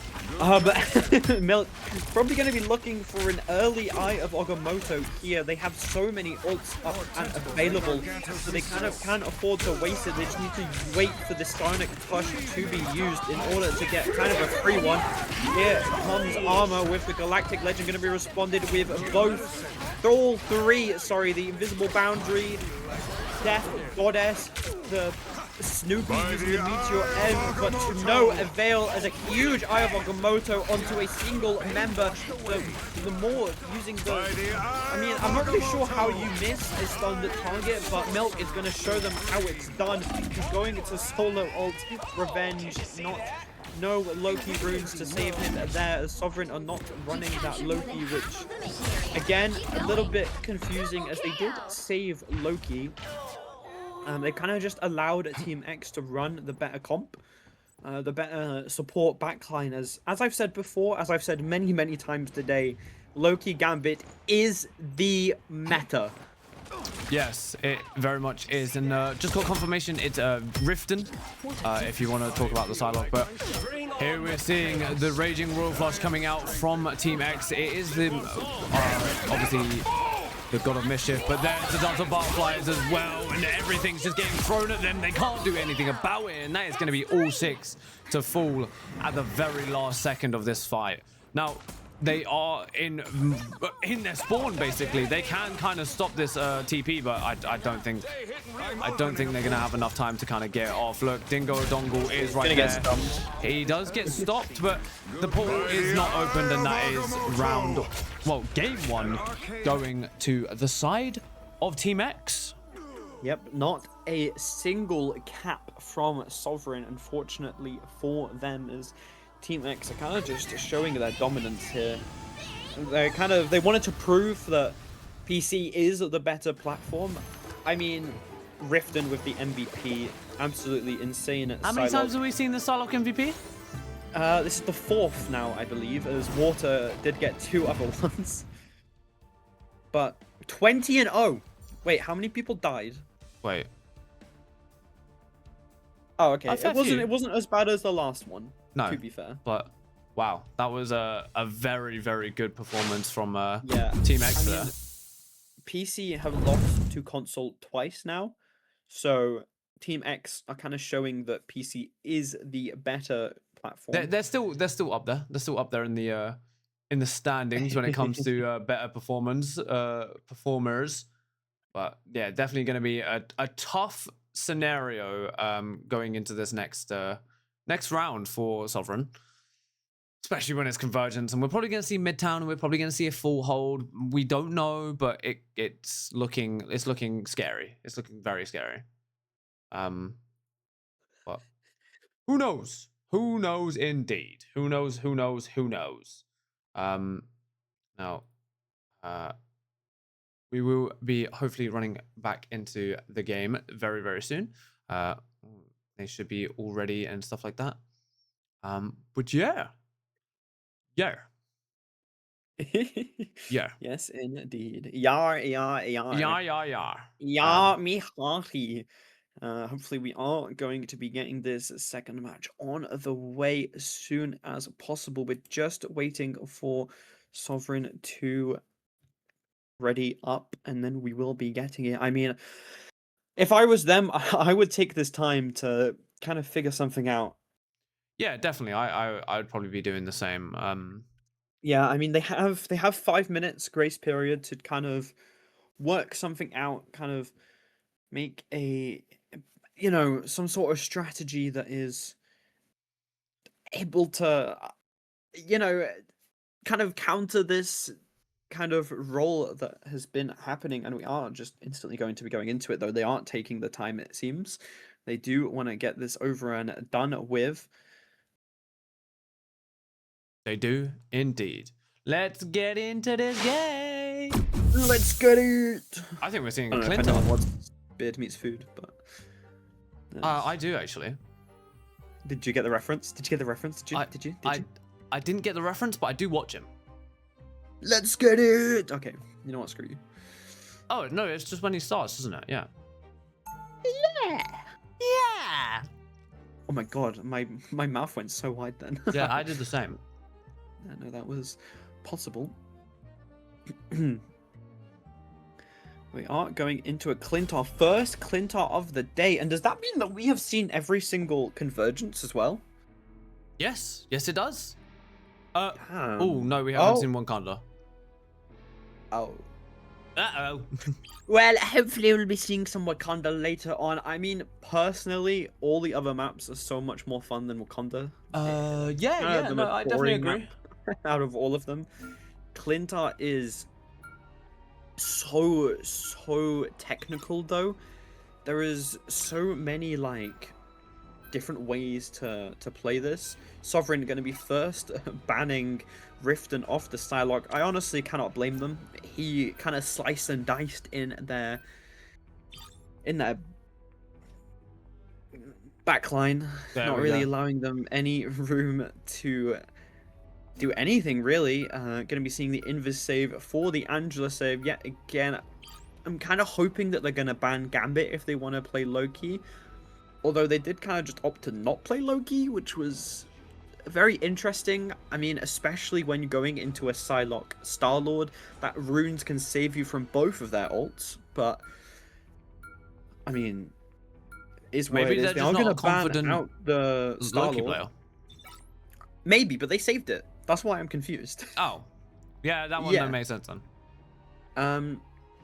They aren't going to be banning that Star-Lord. We aren't going to be seeing either of Riften or Armor on those picks. Although Armor did opt to switch to Punisher halfway through last map. So, I mean, I'm not really too confident about the Star-Lord ban. I'm not sure you really need to ban him out, as he can clearly flex onto other things. Emma Save from Team X going to be running a Emma Angela frontline. Sorry, Emma Angie frontline. That's my bad right there. A little bit of a slip up. That's fair. That's fair. That's fair. It happens to all people. It's very much okay. She is ultimately called Angie, and yes, I did say ultimately. You're welcome. Add it to the tally. Add it to the chart. You haven't heard a certain phrase from me yet, though. Yes, the other 10 p.m. game is being played without a stream due to technical issues on the other stream, which is really unfortunate. But yes, we will be obviously telling you the scores and stuff like that when they get updated and passed on to us. You'll need a top-notch team Yep. to win this one. We'll be letting you know as soon as possible. And just as a reminder, we have one final match for day one after this, so do stick around, do stay with us.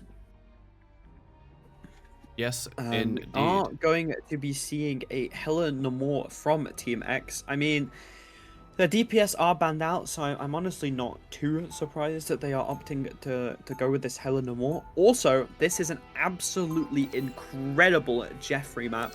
That character is insane. The sightlines that you get on this map are just too good. There's not really any way to use his ult, but as we saw a couple of games ago, his ult isn't exactly very useful. But we aren't going to be seeing it. Jeffrey, unfortunately, is going to be switching onto Loki, and Sovereign are going to have the exact same issue that they had last time. They are running Invis Gambit into Gambit Loki, which is just arguably the better support lineup. Having a double Raging Royal Flush is just it's just way too strong, and The battle starts in 5, can't really 4, 3, you know, the invisible boundary just isn't as strong as securing the mission that area. Raging Royal Flush. Oh, we are instantly seeing a immediate pause. Wow. As a reminder, they have 5 minutes until it auto starts. But we can talk about the team comps a little bit. Obviously, we are seeing the Helena War coming out from both teams, which, I mean, who's surprised? Let's be honest.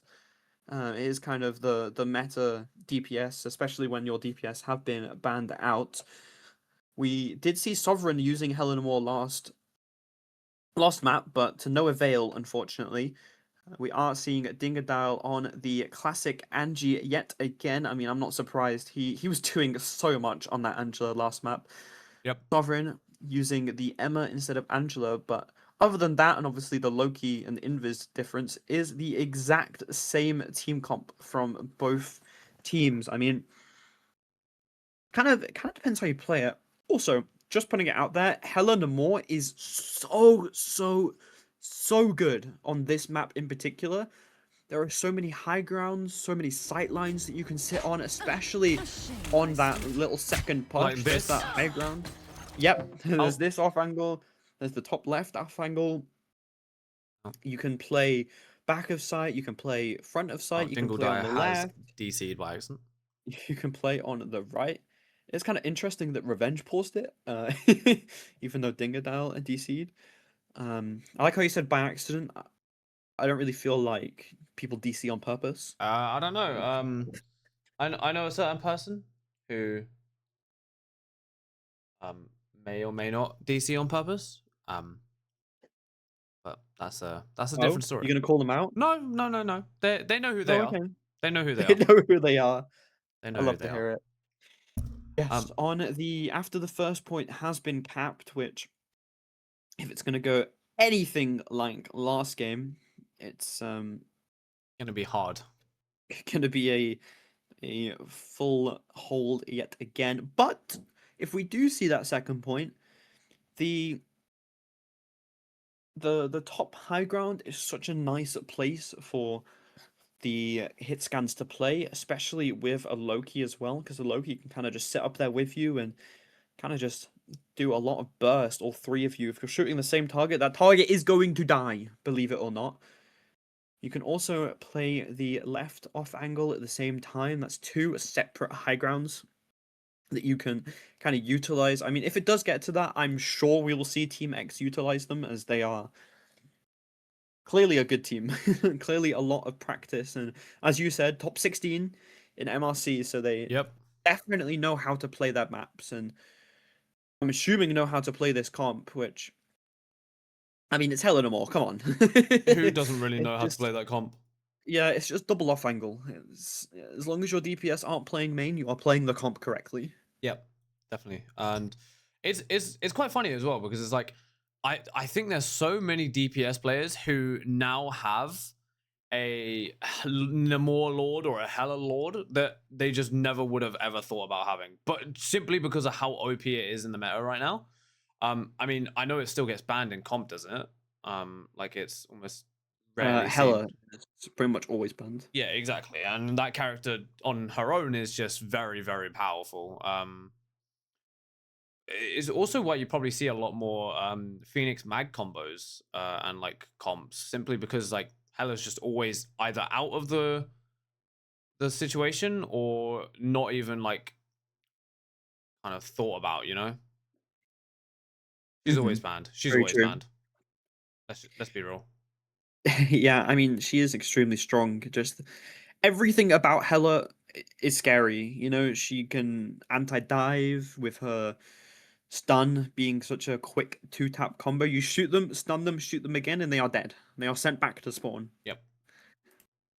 Now, Team X do obviously have, I think, what, a minute? No, 40 seconds? It's a minute. Okay. We are going back into it, though, fortunately. No rule bucking today. Thank God. I don't really feel like doing it. Dingadal isn't spawned, but he is going to get back quite fast, as he is on Angela. If Sovereign kind of push faster, they may be able to make something happen. Dingadal is struggling a little bit, ping-wise. Hopefully he can get back into the game. He's back in time, it's fine. Yep, he can make something happen. Look at Riften on this off angle. I mean, how do you push this? Dingadal getting very low very fast, going to be taken out there. The slow from the Invisible Woman, but Armor taking out Hazel Paws. That's a support down. Support much worse to lose than a tank. I'd rather have both my tanks dead and both my supports up than one support dead and both my tanks up. Personally, as is going to be proven by Team X, that losing Dingadal didn't really matter that much. I mean, Armor managing to get that pick is so good. He's kind of stuck in a wall right now. Yeah, Dingadal's kind of going through it. It looks like it's going to have to be a 5v6 for the time being, unfortunately. They do have 4 minutes left to pause if they want him to kind of sort out his Wi-Fi. Fortunately for them, though, this is their last game of the day, I do believe. Unless I am wrong. I don't actually think they can pause. It can only be for disconnects.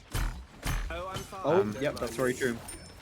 So, I mean, with the way it's looking, it looks like he is going to DC. Sovereign taking this top, this right high ground. This is kind of like where you want to push. It's kind of hard to push into it otherwise. I mean, especially when you're playing a double hit scan, you can just cause so much pressure from the height here. Leave your mag up there. Hulk 2 taking out the Dingadal instantly. Look at Armor on the flat, though. Invisible Boundary is going to save them. Fortunately, I believe that the mag bubbled him just in time. Meteor M coming out from Milk, as well as the Goddess of Death from both teams. Revenge using his Raging Royal Flush, but it is responded by Jet's Raging Royal Flush of their own, and what was looking like such a dominant push by Sovereign, I believe Team X is still going to be able to keep themselves on at this point. They are. They aren't going to be able to cap it just yet. Riften getting awfully low, but he is behind both his supports, so he is going to get cared up extremely well. And just Jasso, sorry, being taken out there is very, very bad. A really bad stagger, especially when you have 1 minute 15 seconds left. Sovereign have no support ults. They are getting close to Hazelport having her invisible boundary, but Dingadal is going to be able to grab them on 100 ping or not. He's still able to hit these Angela grabs and going to be able to take down Snoopy. Hulk 2 is soon to follow, and only a minute left on the side of Sovereign. They need to make something happen, and they need to do it fast. I mean, They do indeed. They definitely need to go fast, yeah. especially with the Team X having almost 4 ults online, because we know how fast Gambit can gain that ult charge, and I mean, look at it, he is just farming them. They also have the God of Mischief, so they have that Raging Royal Flush. There it is, he's getting it ready, railing up, and left it goes. They're going to run towards him. We're probably going to see a Heaven Retribution coming out, Kraken Impact instead, but there's the Meteor Rem coming out, looking to find anything, does find the Bucky, and that is the Kraken Impact shut down.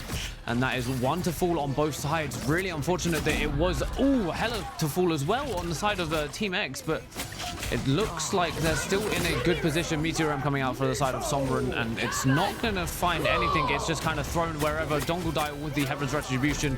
There's Gambit on his way back, trying to get this Raging Royal Flush going, and it is going to be enough, and in time, Namor, he's on this flank, he's on this high ground, he's waiting, he's looking for an opportunity, but I don't think he's going to see one, and maybe he is. He's got his assistance from his Hela, and maybe they can sort this out together, but I think they're just going to ultimately give this away and play for this second point. Yep, I mean, I'm glad that we are able to see this, because it doesn't look like I'm just yapping, and they are probably going to be playing this high ground Dingodile, still not having a good time, it seems. Ping not on their side. I mean, even their Wi-Fi want them to lose at this point. Maybe they felt bad for Sovereign after last map, and they decided that Dingodile shouldn't be allowed to play. Possibly. Maybe that is the idea. Oh, Rift and diffing Hulk 2 instantly double dinking him as Dingodile takes down Hazel Paws. Ping or not, it doesn't matter. And now we are going to see this setup that I talked about, with one of your DPS sitting on the top left, one of them sitting on the right. It's just so much pressure when they're kind of looking from both angles. Yeah, it's definitely a hard situation for Sovereign to be into. I mean, I've always been told, like, if you're pushing this point, you don't want to go through main, because you're just going to take so much damage, and that's what's happening. Hazel Paw is going to get taken down instantly. Raging Royal Flush coming out from the side of Team X as the God of Mischief, but it is a return with that Goddess of Death, and it's going to get instantly ripped down, instantly destroyed, and that is 3 to fall. Make that 4? There it is, that's 4, and that is 5. 5 down on the side of Sovereign. A minute left on the clock. Can they look to kind of close this out here and now? I mean, they have enough ults to kind of stall this out, especially with one of them being that Goddess of Death, and it's not like they're running Phoenix or anything, so they can't really instantly break it or anything. So here's the Goddess of Death coming very, very early, but there's the invisible boundary, and okay, the Raging Royal Flush did get cancelled. Like, he did stop using it, but it was almost a double ult at one point there, and Nemodor doing a lot of damage, takes down the enemy Namor, and Raging Royal Flush coming out from the side of Sovereign. However, here's the Heaven's Retribution and Meteor Rem. It does find 1, 2 to fall, looking to find a third. There it is. That's 3, that's 4, and that's going to be 5. Make that 6, actually, because Namor died very early. But there is 10 seconds on the clock. TP coming out. I don't know if it's going to be enough time, because they have a lot of damage, or the Hela stun was not in time, but the TP does come out. They do make it through. Here is the Meteor Rem on the side of Sovereign. Is it going to be enough to find anything? Does get absorbed by Mag Shield. Very, very well played. And Amor is looking to find anything. 2 to fall on the side of Sovereign. Make that 1 on the side of Team X. And here's the Hornus Proteus, and that is 2 to fall. Make that 3, and that is all 6, and that is round ending. What is it? The Hornus Proteus? No. It is, isn't it? Yeah. May have. Exactly. But Team X showing what they are best at, and that is rolling. That is not letting you really push anywhere. I feel like they almost had the full hold, but Sovereign did manage to break through it, fortunately for them. I mean, some amazing picks from Hulk 2, managing to take out the Gambit before he was able to ult. Jet not actually getting any value with his ult on the first point, as he had to come back and only 2 of his team were left alive. But the way that things are going, I feel like we're going to see a nice and clean push from Team X.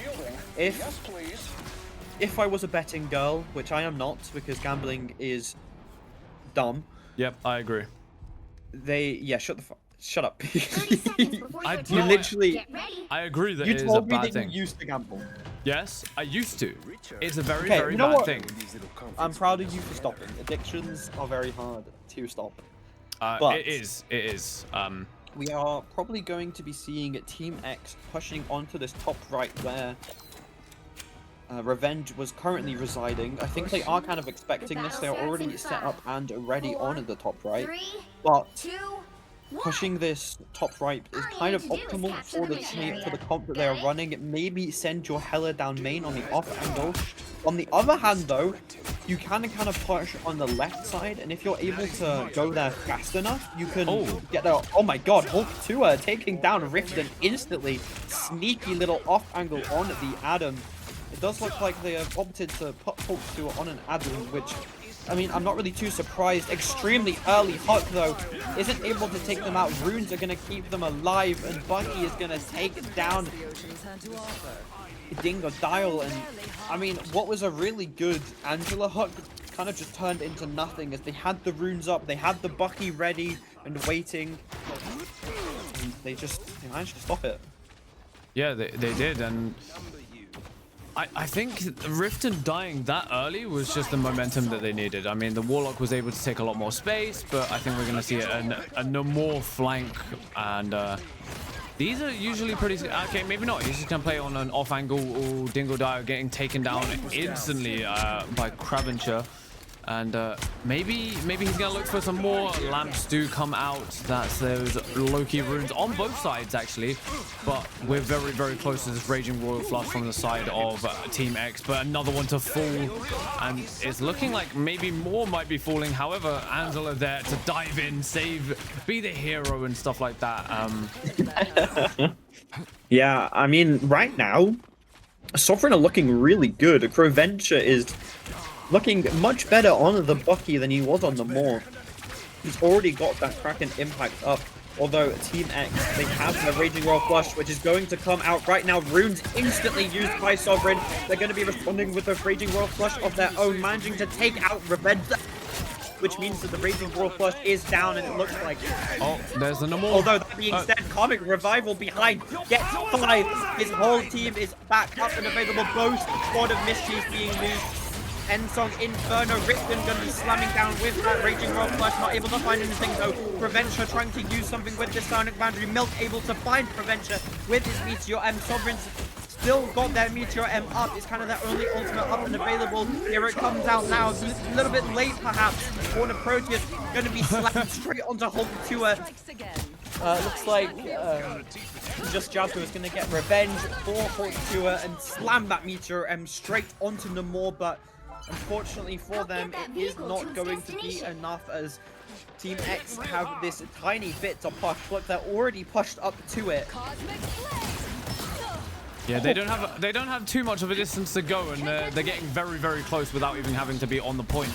But it does look like, holy, Riften doing a lot of damage with that Phoenix onto that Bucky. But Bucky's a fairly balanced character, and if he throws out an ability, he gains overshield. So that was why he was able to kind of stay alive there. But we're going to see an early TP coming from Snoopy, but Dingle Dongle with the Heaven's Retribution. And there's the follow-up with the Ensong Inferno, able to take down 2. Well, take down 1, but 2 is also to fall. There is only one person stalling the point, and that is Series going to Team X. Team X 2-0 coming back with a vengeance. And I mean, we were told that they have a lot of Gridwalkers members. It's only 1. Yeah. And he didn't even play this map. No, he did not. So it's a brand new team. So brand new team, and they are showing off. They are. They really are. An extremely quick series. Not the quickest, as the full hold on Kunlun by no.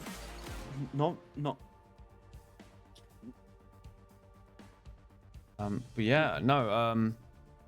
Does look like we will be going into our next game. Just showing you the scoreboard there for a little bit. Well, not into our next game. Obviously, series Yeah, we're is over. taking a little 5-minute break. Well- Possibly Mr. Productions has cooked up something, although he's probably going to complain, "Oh, it was a roll. I can't find anything from it." Yeah, possibly. But no, yeah. So we'll run a quick 5 minutes, and then we will be right back with our next match, which I think actually might be Team X again. But yes, we will see you guys in 5 minutes. Bye-bye. Goodbye. Enjoy. Well, hello there, Average Joe.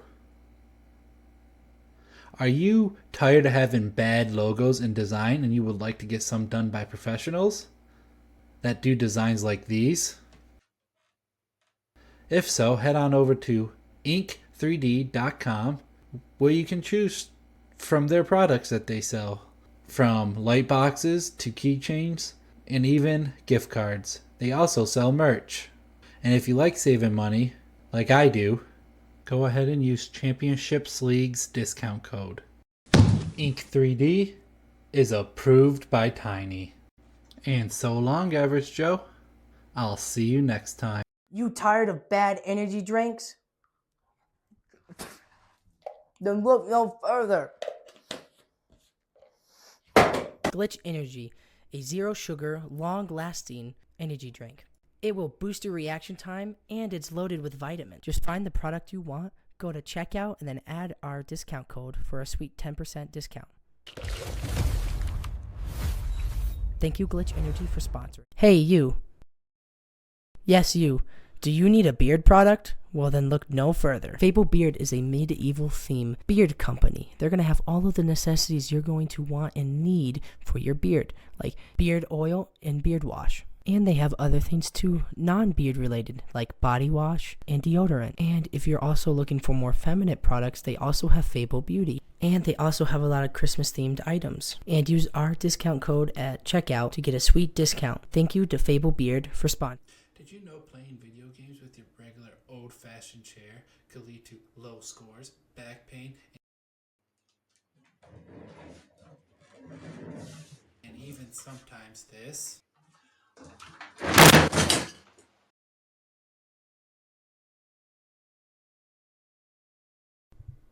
Oh, that really hurt. I'm not doing that again. But don't worry, now you can go to downwinks.com and get your very own gaming chair so you too can be good at video games.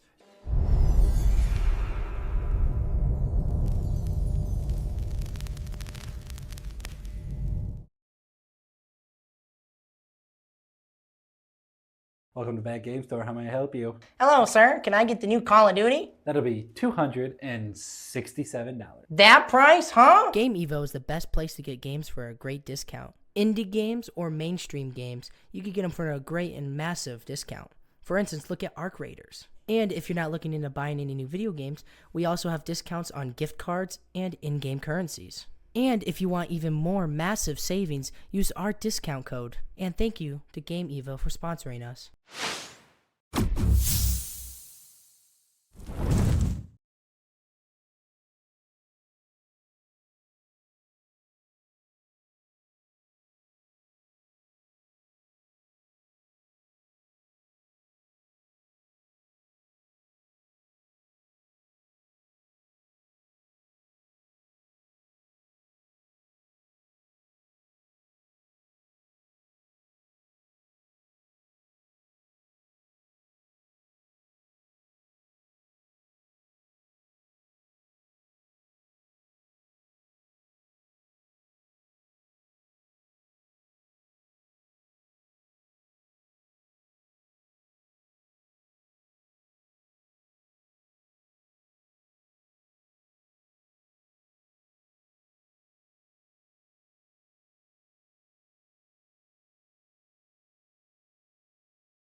back on to help deal with this Venom who's just being a nuisance, but they have the Raging Royal Flush. Here it comes. I think we're going to see that dance with the dance flies as well. Does hit 2, but it doesn't look like it's going to take anything.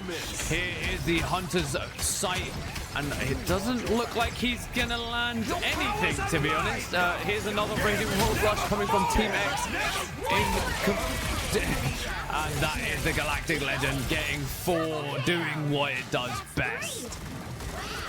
Here comes Armor with the Galactic Legend, going to be responded with all three, the Invisible Boundary, Death Goddess, the Snoopy using the Meteor M, but to no avail as a huge Eye of Agamotto onto a single member. The more using the... I mean, I'm not really sure how you miss a stunned target, but Milk is going to show them how it's done. He's going into solo ult, revenge, no Loki runes to save him there, as Sovereign are not running that Loki, which, again, a little bit confusing as they talk about the side lock, but here we're seeing the Raging Royal Flush coming out from Team X. It is the, obviously, the God of Mischief, but there's the Dance of Butterflies as well, and everything's just getting thrown at them. They can't do anything about it, and that is going to be all 6 to fall at the very last second of this fight. Now, they are in their spawn, basically. They can kind of stop this TP, but I don't think they're gonna have enough time to kind of get it off. Look, Dingo Dongle is right there. He does get stopped, but the portal is not opened, and that is game 1 going to the side of Team X. Yep, not a single can happen. Look at Riften on this off angle. I mean, how do you push this? Dingadal getting very low, very fast, going to be taken out there. The slow from the Invisible Woman, but Armor taking out Hazel Paws. That's a support down. Support much worse to lose than a tank. I'd rather have both my tanks dead and put both my supports up than one support dead and both my tanks up. Personally, as is going to be proven by Royal Flush coming out from the side of Sovereign. However, here's the Heaven's Retribution and Meteor M.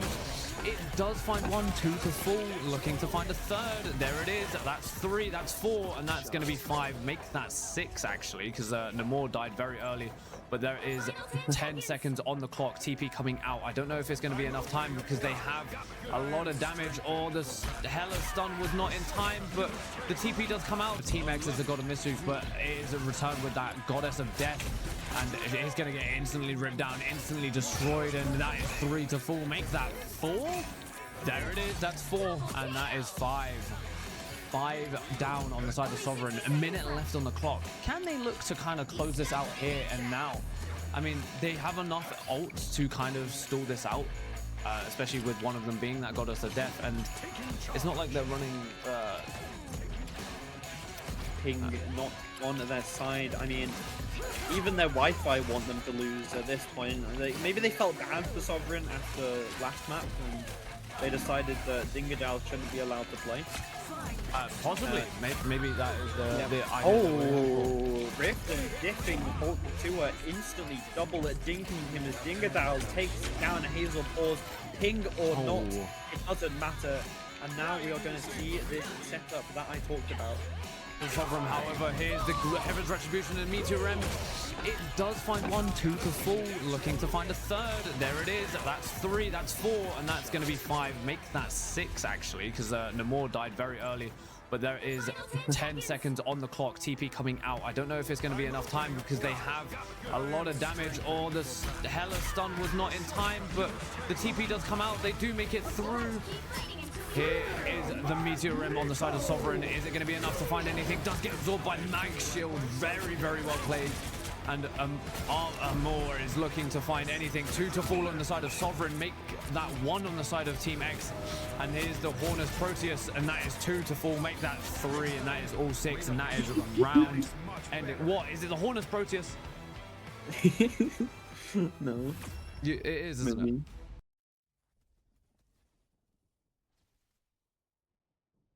Back on to help deal with this. Hello. I don't actually know if you can hear me. You can now. You can indeed hear me. Hello, everyone. Hello. Right. We have our final match of the day, which is Novium versus Purge Paladins. I know there's been a little bit of beef going on in chat from both teams, I think. So I think this is going to be a good little game. Now, I don't know what the outcome's going to look like or anything like that, but we do get to watch. You said flaming is going on in chat, but I think that was. It's just Old Cat flaming his own team. Oh, okay. That makes sense. That's what's happening in chat. That makes sense. Right. I think we got some background knowledge on Purge Paladins, so we can have a little talk about them. Would you like to talk about them, or would you like me to talk about them? The silence is deafening. You know, it's because my mic wasn't picking me up because I was going too high pitched. Okay, so we have Sinful Regrets, Oxfood, Antics, Old Cat, Levy, and Luxon. Their best hero composition is Poke, so we're probably going to be seeing some hit scans. They are a new team. They have been around for 2 months.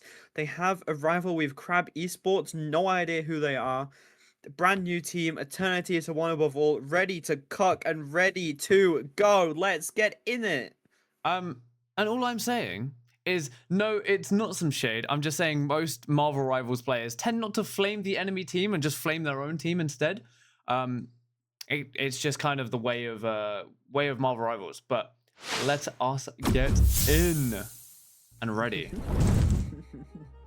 We are bringing it to Celestial Husk for that first map. And have I ever told you how I know Old Cat? It's probably no, very random. I actually tried out for their team back in the day. Back in season 2, I believe, when I was trying out for some NA teams. So it's very, very nice to see him in this tournament, I can't lie. I'm kind of excited to watch them play, see how far they have come since then. Immediate pause. We love that. Yep, love to see it. Aspect did instantly start it. Aspect no. We have seen Aspect last time. He was absolutely crazy on the Strange, I believe. Yeah, I think it was on Strange. I'm pretty sure it was him that hit the clip, the Eye of Agamotto clip, I believe, if I'm not wrong. That or it was Chaos. Yeah, I mean, both of them are in this tournament, and both of them are my goats, my Strange goats. True. Very true. We are seeing a Cap ban and a Gambit save, unsurprisingly. I mean, Gambit is extremely overpowered, as we have seen, and I would love if my co-caster would stream to me, so I'm not just making stuff up. DD ban on the side of Novium. They are not letting Nova play the Lord DD. It does look like Purge Paladins kind of want to go down the dive route here. They do have Sinful Regrets hovering that Venom Lord right now. They are going to be saving Bucky, though, for Novium. I mean, we know that Fish and Bird is cracked on Bucky and is very, very good anti-dive. But I wonder what they're going to be banning out here, because they've already banned out the Cap. So they're going to ban the Star-Lord. Okay. I mean, Barcode was kind of good on the Star-Lord. We did see him pop off a little bit. I'm not too sure you need to be saving the Angela, though, because AJ Peps is very much an Angela player. Yep, he very much is, and a very good one at it as well. He was saying in chat that he will be glazed more than Fishbird at the end of this day. So maybe he's got something cooking up his sleeve, you know. But we'll have to see. Hella save coming out, I guess. Maybe. Yeah, I mean, Barco's Hella was. Yeah, true. Kind of crazy.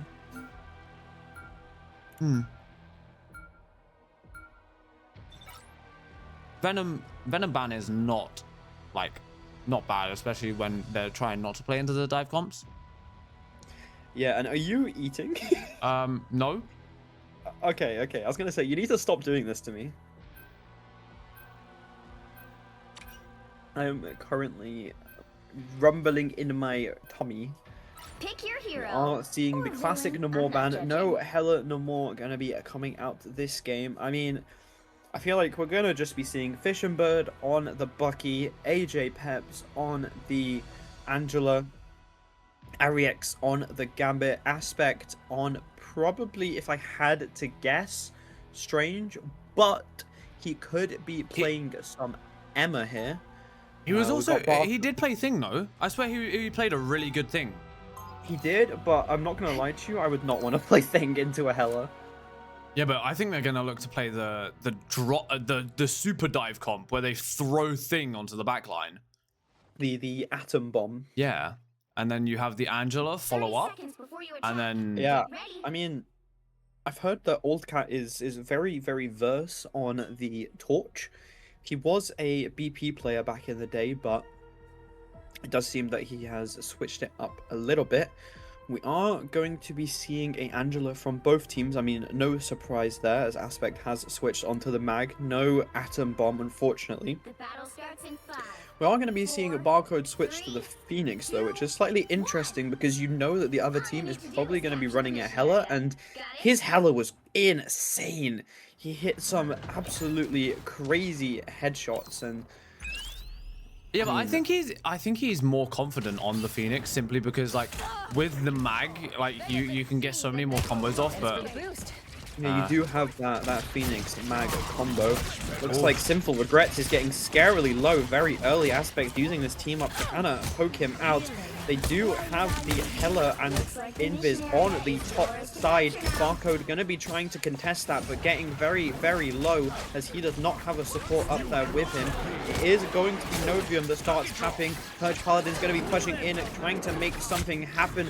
Is going to be both tanks down for Purge Paladins, and it's a 6v4. AJ Peps takes out Old Cat, and it's just going to be some cleanup. Wow, that's a nice little dash to the side into the headshot kill. Wow, really good. But yeah, Novium obviously taking this first point. 50% ult charge on basically everyone on Purge Paladins, whereas Novium's looking a little bit more on that higher percentage, 70s, 60s, and stuff like that. Fishbird a little bit slower on his Bucky ult, but hey, I'm not gonna lie, he'll be able to get it quickly. I mean, with how well Bucky is balanced, it's definitely a fairly easy thing to kind of charge quickly. But ooh, Aspect getting a very early pick onto Old Cat, and then another, make that 2, make it 3 maybe. Oh, he does get very low, but it's not going to be enough, and I think all of those kind of came from that team up ability. But wow, AJ really far deep into their team there, successfully able to get out, but that is going to be almost 60% onto the point for Novium. 5 ults make that almost, wait, no, sorry, 6 ults online basically, compared to Purge's only 1, and they're close to a second, but the rest are kind of lacking in that ult charge, and it looks like Novium's going to have a lot of kind of potential to play with this. They can use 2 ults and kind of force out everything that Purge have. And I think it's all going to come with this Heaven's Retribution. There it is. As well as the Meteor Ram comes in, is unable to find anything, but Raging Royal Flush is forced out from both sides. And there's the Ensong Inferno. A lot of ults kind of being thrown out, but not a lot being used from it. Fishbird does have that Kraken impact online, but Purge Paladins with that Dance of the Butterflies and the Meteorum and Supernova, which I think we're going to be seeing very quickly, and this is not looking good for Novium. Yes, they do have 99% on that point, but there's the Supernova coming out. It's going to do a lot of damage into that backline, as well as the Heaven's Retribution, Invisible Boundary on both sides. Fishbird able to take down 1, and I think we're going to see a Kraken impact, but instead we're going to see the Dance of the Butterflies is able to get anything. It does get 1, looks to get 2, and that is going to be the fight going towards Paladin as they take the point for the first time this half.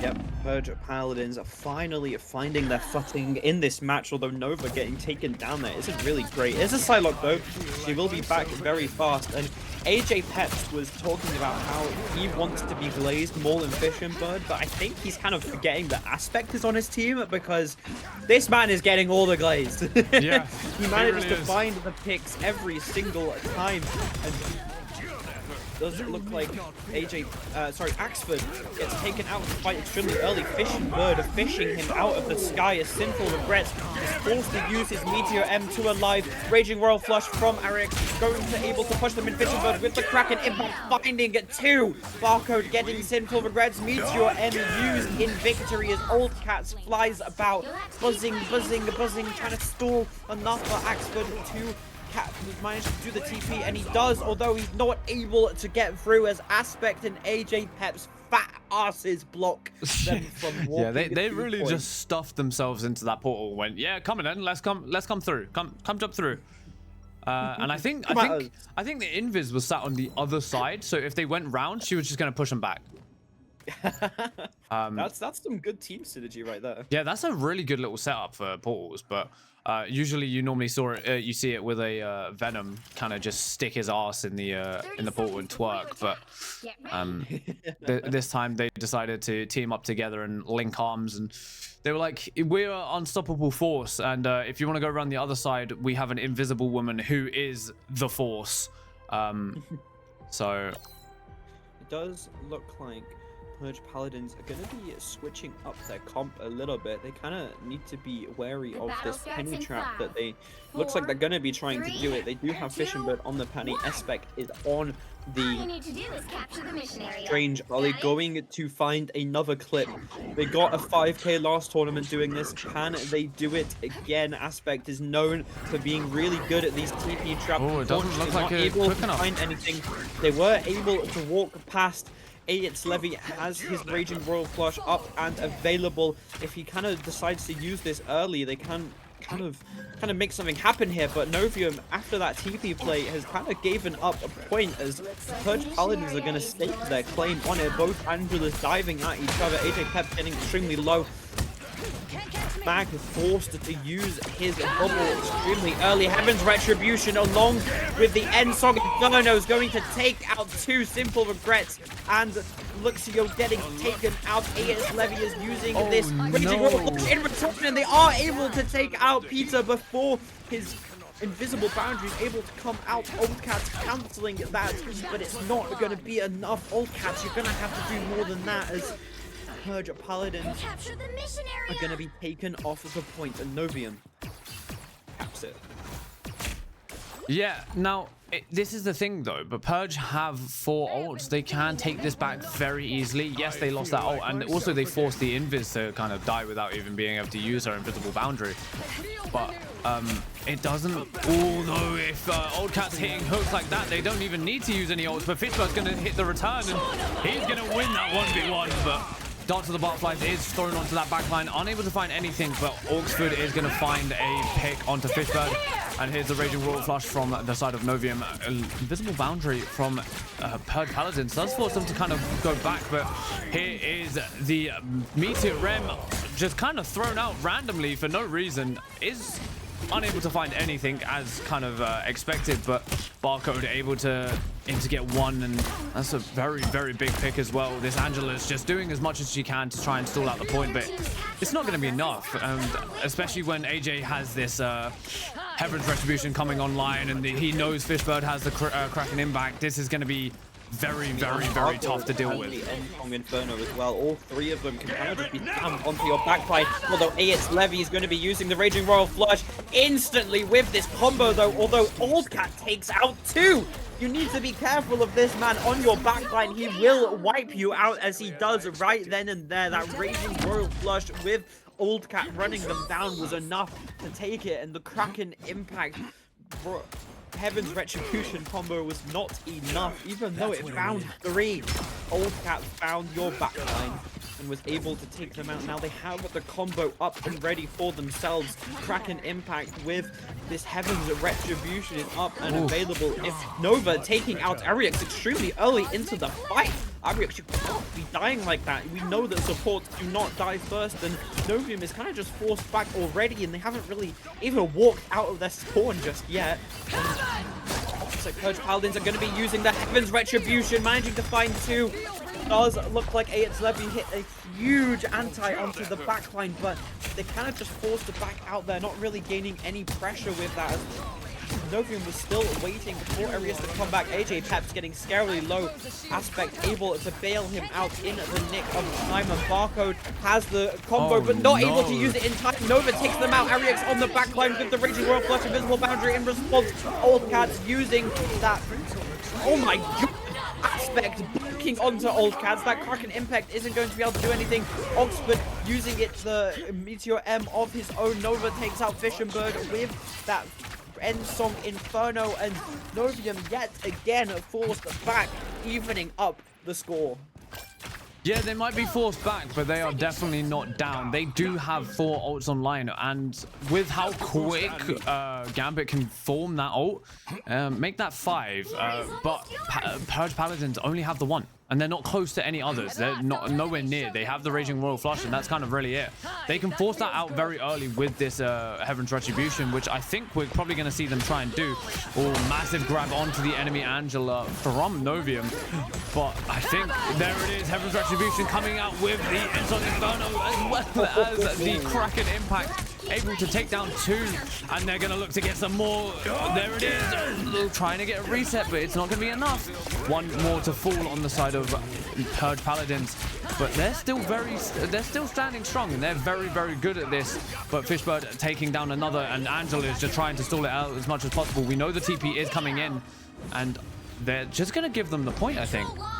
Yeah, it looks like Old Cats is going to kind of wait for his team to respawn. He has his TP ready. You can see him sitting above the supports right now, looking for this Gambit area, because you better watch your back as the entire team is jumping on top of you. Here comes the Ensong Inferno, not able to find anything, unfortunately. Nova is locked, has no ultimate anymore. Peter takes down Simple Regret extremely early. Eric with the Raging Royal Flush, Meteor M as well. Aspect looking for the able to snipe Luxon. Absolute Kobe onto that Invis, and looks like Novium are going to take map 1, but that being said, this is so much closer than what we saw last time. Novium was able to 2-0 with the fastest series this tournament so far, but Purge Paladins is putting up a fight. They really are. They're definitely showing that they mean business. They're not just some team that can be kind of pushed to the side. They are gonna show that they have that skill, and they have that pressure to make Novium work for what they want. Obviously Novium are gonna be taking that first map, and it will be going to a Convergence next. 21-3 though, with 12 finals on the Barcode. Amazing first round there. I mean, you said that his Phoenix was more comfortable, and I can tell. he is extremely comfortable on that Phoenix. They were using their combos to perfection. The amount of kills that Barcode managed to find with that Ensong Inferno was kind of just insane, really. Oh, it definitely was. Definitely a very, very good performance from both teams, though. Like it wasn't as like one-sided as I definitely thought it was going to be. Obviously, from what we've seen from Novium, we hadn't seen anything from Purge Paladin, so we can really base our ideas off them. But now we have. They're definitely a very strong team. They just make a few little hiccups here and there. But I think maybe they are better at Convergence. Maybe Domination's not their type of map, but definitely we'll have to see. Yeah. Yep. Hopefully we will have to see indeed. I mean, it is their map pick, so they can kind of bring us to a map that they are potentially more confident on. Yeah, definitely hopefully. can give them the advantage. We are just waiting for both teams to ready up. Sorry, I lied. We're just waiting for Novium to ready up. Purge Paladins are instantly ready. Yep. Okay, so we're just waiting on the one team, and then we will get straight away into our Convergence. If you are by any way questioning why we may look tired, well, myself and or sound tired, it's currently 4:30 in the morning for us. We are in the UK. We are EU casters as well as NA casters. We just have very bad sleep patterns when it comes to NA events. It doesn't bother us. We're very happy to do it. We still put the same amount of effort in, no matter what. But yeah, if you did miss our first ever COD event, I think the highlights are still up on the channel. I could very much be wrong, but I think they are. So do go have a watch of those. You saw some amazing gameplay from a lot of teams. To be honest, they all did very were well. up until 6 a.m. Make that 7 a.m. actually. Sorry, it's 7 a.m. 7 a.m. on the grand stream. Oh we my did. God. We were up till 7 a.m. on grand finals. But yeah. Oh, going into Central Rivals. Park yet again, and I mean, if anyone has any knowledge on COD, it was Den again every single time. But Marvel Rivals, it's Central Park again every single time. Doesn't have as nice of a ring to it though, unfortunately. No, it does not.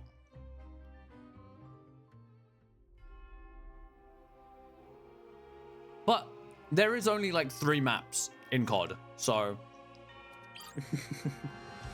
can't To really me, it blame seemed them. like there was only one. That's also true. Okay, very early simple band. We are going to see the Gambit, however, from the side of Purge Paladins. Maybe they think that's the driving factor in the side of Novium. Ooh, a Groot save as well. Are we going to possibly see a Penny save as well?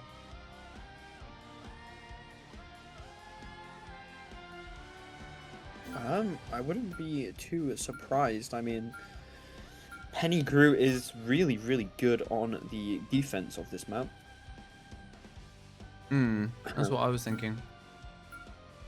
We are going to be seeing a Mantis ban. No Groot Mantis team up for Purge Paladins. I mean, you kind of want to look mainly for the Loki Mantis team up, but banning Mantis is very valid. They do ban the Angela after saving it last time. Maybe they realized that AJ Peps is kind of just too goated at Angela, and they would rather have Sinful Regrets on the Groot. The Groot is actually insane, apparently. Ooh, okay. Oh, exciting. That's good to know. Good to know. Hela save. Obviously, we've seen Barcode on that Hela. But I don't really know about that, especially with the Phoenix save. I mean, Hela kind of gets countered by Phoenix. I'm talking just ult-wise. Any other way, Hela kind of wins that fight. There's the Ultron ban, obviously, with the new changes and stuff like that. He's very, very powerful. But yeah, we definitely have to see what we're going to be seeing Barcode on. To be honest, I don't know if it is going to be that Hela or that Phoenix. So Well, Barcode just said, and I quote, "You better not miss if you're aiming for the king." oh. You'll need a top-notch team Some to win fighting this one. talk from Barcode. Yeah, and we're not even going to see him on either of them. We'll see him on Star-Lord. Speaking of Groot, we saw Aspect's Groot last tournament, and Oh, it's kind of yeah. crazy. I Oh, can't yeah. lie. He was extremely good at Groot the entire way through, all the way to 2nd place. I'm pretty sure it got banned out almost every map in the grand finals, if I remember correctly. It did. Yeah, so Is that Ginny? clearly a very scary Groot. Ginny! Oh my god, my ears. Sorry. Yes, 30 seconds before Ginny, you it attack. is Luna. Get ready. It is me. Believe it or not. Look at us. I hope you had a nice sleep. This is hot I couture, have been darling. casting the entire time. Designed by Jumbo Yes. himself. And My we got a little bit more to go. Kinda king with So, my powers. And I'm Yep. practically seething hello, inside. Ginny. Hello. The battle starts She in 5, sounds so sad about that. Thank you for acknowledging 3, me second. 2, She knows where her priorities are. You know, captain first. Yeah, of course. Yeah, We are going to manager be next. seeing you're more than a manager. We are going to be seeing the group from both teams, obviously. Nova is on this Hela. Barcode deciding to go onto the Star-Lord. Going to see if that ends up working out for them, because Hela does kind of hard counter Star-Lord. You can kind of stop the fly from buzzing with your stun, and a quick headshot is going to take them out. Stun going to miss, though, unfortunately. Sinful Revenge getting extremely close to having this ult up and ready. Although, Axel, you have to be careful. You can't just walk into an Emma like that. Aspect getting shoved in, though, in Revenge. Luxon going to be taken down. Ariex using that Eternal Bomb to kind of finish this out. And the strategy that Novium were using there was that they just weren't, don't let anyone heal but Cloak. Yeah, they just weren't really shooting, and only Cloak was healing. Peterbot on 50% was probably only really DPSing, although TP going to be coming out. Oldcat getting taken down instantly. Simple Regrets is soon to follow, and I'm assuming Oxford is going to be taken down as well. Iance Levy not able to really do anything here. Nova managing to take out Peter, though, and Fish and Bird, although it's not enough. Unfortunately, you cannot 1v6. You can try, Nova, but you are going to be meleeed by Barcode. And as he said, if you're aiming for the king, you don't want to miss. And he proves it right then and right there. Yes, what they were doing there is Novium were not really shooting. That's why your Purge Paladins are very, very slow to their support ults. It's not because they're bad, it's because Novium were not really doing any damage, and Purge Paladins clearly were not ready for that as they shot back and allowed Ariex to get that Eternal Bond. Legend coming out extremely early. Nova manages to take out Fishenbird kind of out of nowhere, though. Oldcat going to be taking out Barcode out of that Galactic Legend, who is now a 6v4. Both DPS from Novium are down. Purge Paladins are going to be able to start walking them down. This Hela. Nova on the up angle. You want to be careful. He can kill you in about 2 clicks. 2 headshots is all he needs, and you are out of the fight. Barcode going to be contesting Oldcat up on top here. Aspect hitting that root ultimate, and they're going to force a double support ult. Unfortunately, they're going to be responding through ult of their own. It doesn't matter. You can't live a supernova. You cannot live a supernova when you are stood still. Those tornadoes will tick down your health extremely fast. Strangling Prism, forcing them to take the full force of Oldcat's flame. Yeah, there is nothing you can do about that combo. I mean, it's like Bucky Groot is very, very good, but it can be countered. Like, you can like throw a few ults at it, but we're gonna see a Sonic Seduction coming out very early. Only able to grab the Groot, however, but he does get taken down, and that's a very, very good early pick, especially for the side of Novium. But they're going to take down this mag as well, and they're just going to use all of this momentum to do as much as possible. But Nova is on the flank, and he's taken down one, and he's going to get frozen and destroyed. Ariex with that freeze. That is definitely what you want to be seeing as a Lunar Snow player. Where am I getting Lunar Frost? Oh, they are body blocking to hell. They are not allowing them to touch this point, and this is going to be another one taken down. Make that 2. And they are taking 2 points with 4 minutes left on the clock. Ooh, do you get out? Do you get out? Hey, it's Levy. It's very, very low. Although he does look like they are going to be able to make their way out of that fight and stay alive, which is very good. Purge Paladins almost with 4 ults online. That combo is getting very, very close. But Novium do have the Strangling Prism, Crack, and Impact combo already. And we're going to see an early Galactic Legend coming out. However, he is going to get taken down, but it does force out that invisible boundary.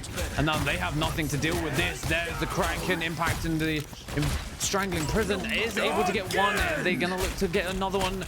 Ooh, it's getting close, but he's going to get taken out before he can get the reset.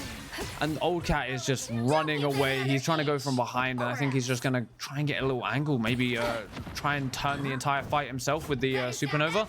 He is above them. He's going to probably go for a dive to stop it on the last second, but no, instead we're going to see the fates of both worlds come out from both sides. There's the Meteor M. Is it going to be enough? He's just standing still. I don't quite know what he's thinking there. Maybe they're just thinking, let them use all these ults, give them the fight. We know we can take the next one. And Maybe that was the play. That being said, only 2 ults were used from Purge Paladins, and Novium only has 2 of their own.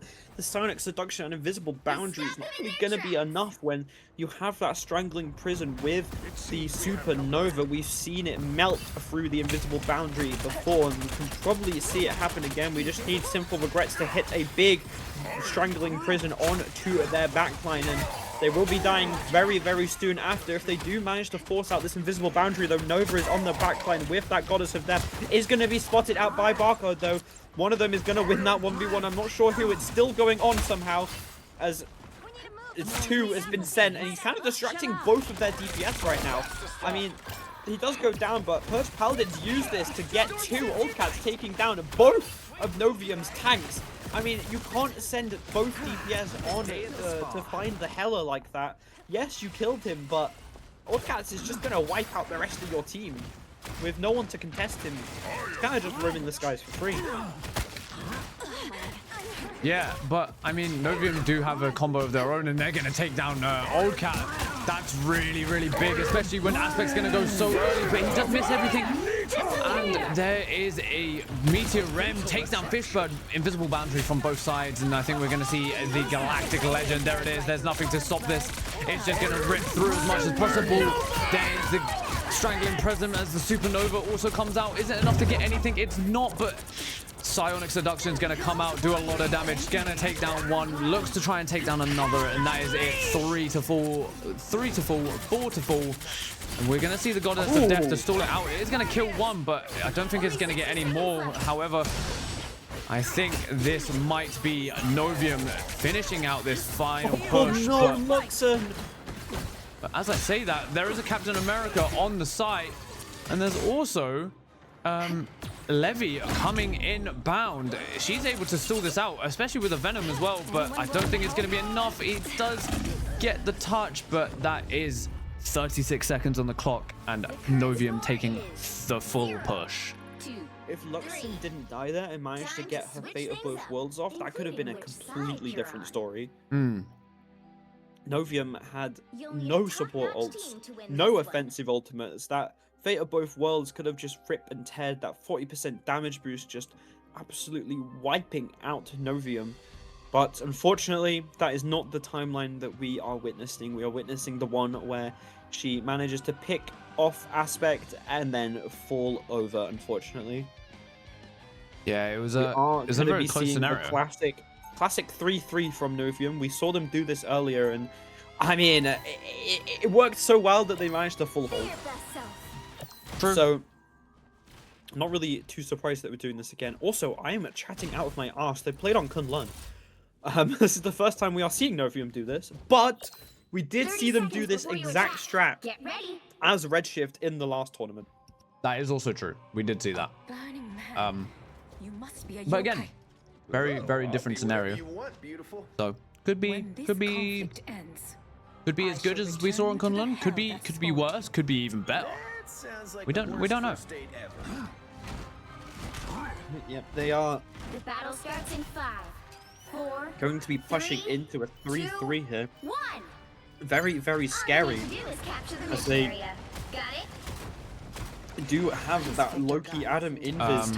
Being able to get that double res. I think he was just uncontested setting up his mines.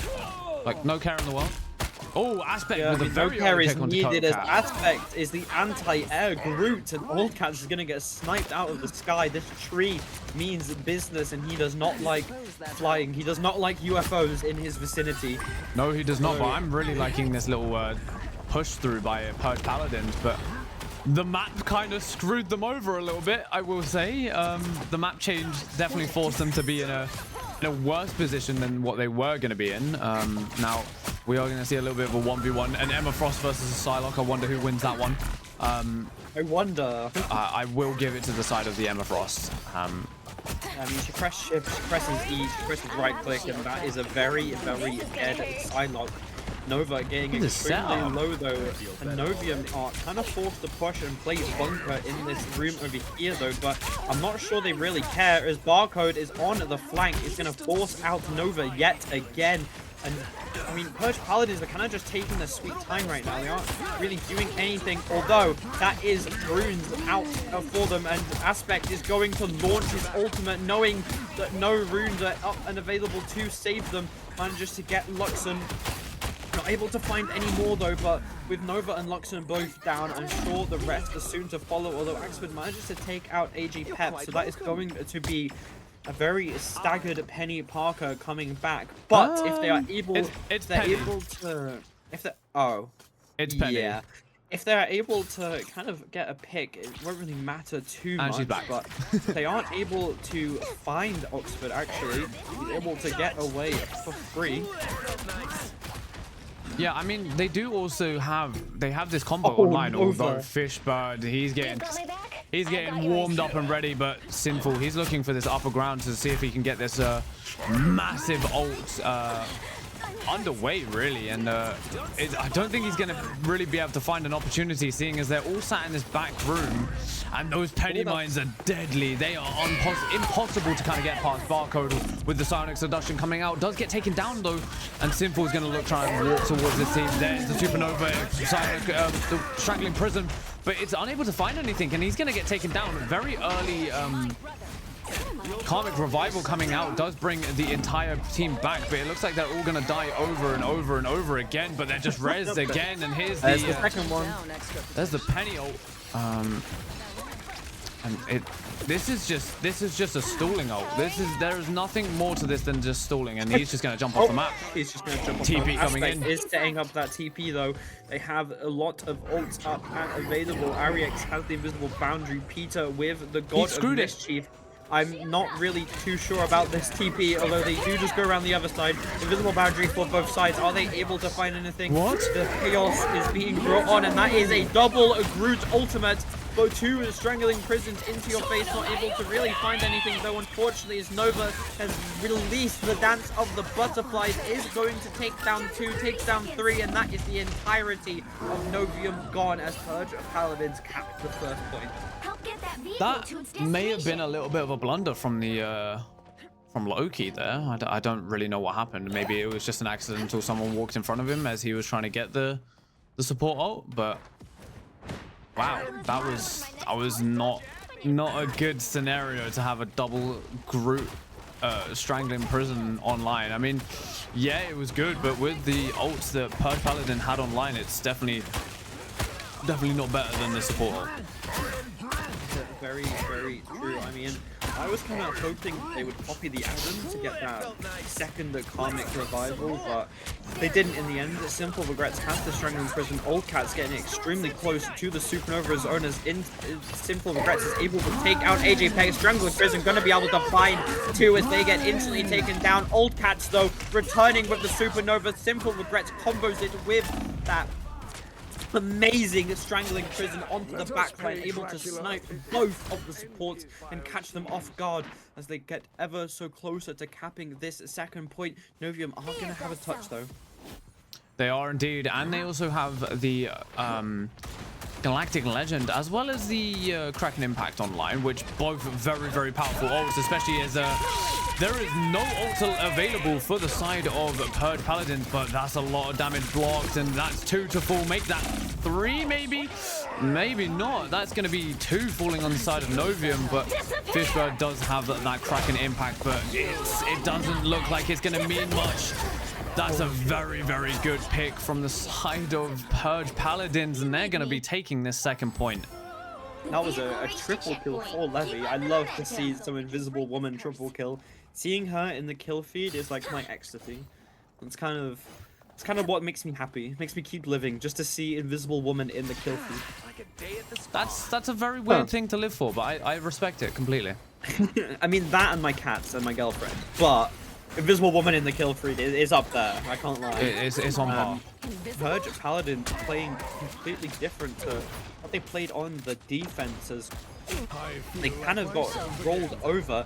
But that being said, they had Novium had 5 minutes on the clock, and it did get pulled down to 36 seconds. AJ Pep with this Psionic Seduction extremely early, not able to find anything. Purge Paladins are just going to kite it. They're just going to hide around the corner. But Aspect has this Strangling Prison. He's probably going to be looking for it very soon. As soon as he sees them group up, he's going to rip that Fishing Bird. Has the Dragon Impact 2 combo, and here it comes. Although Fated Boy Falls is going to be able to save them. And Old Cat booms Fishing Bird off the map. That's probably revenge for all of those boobs.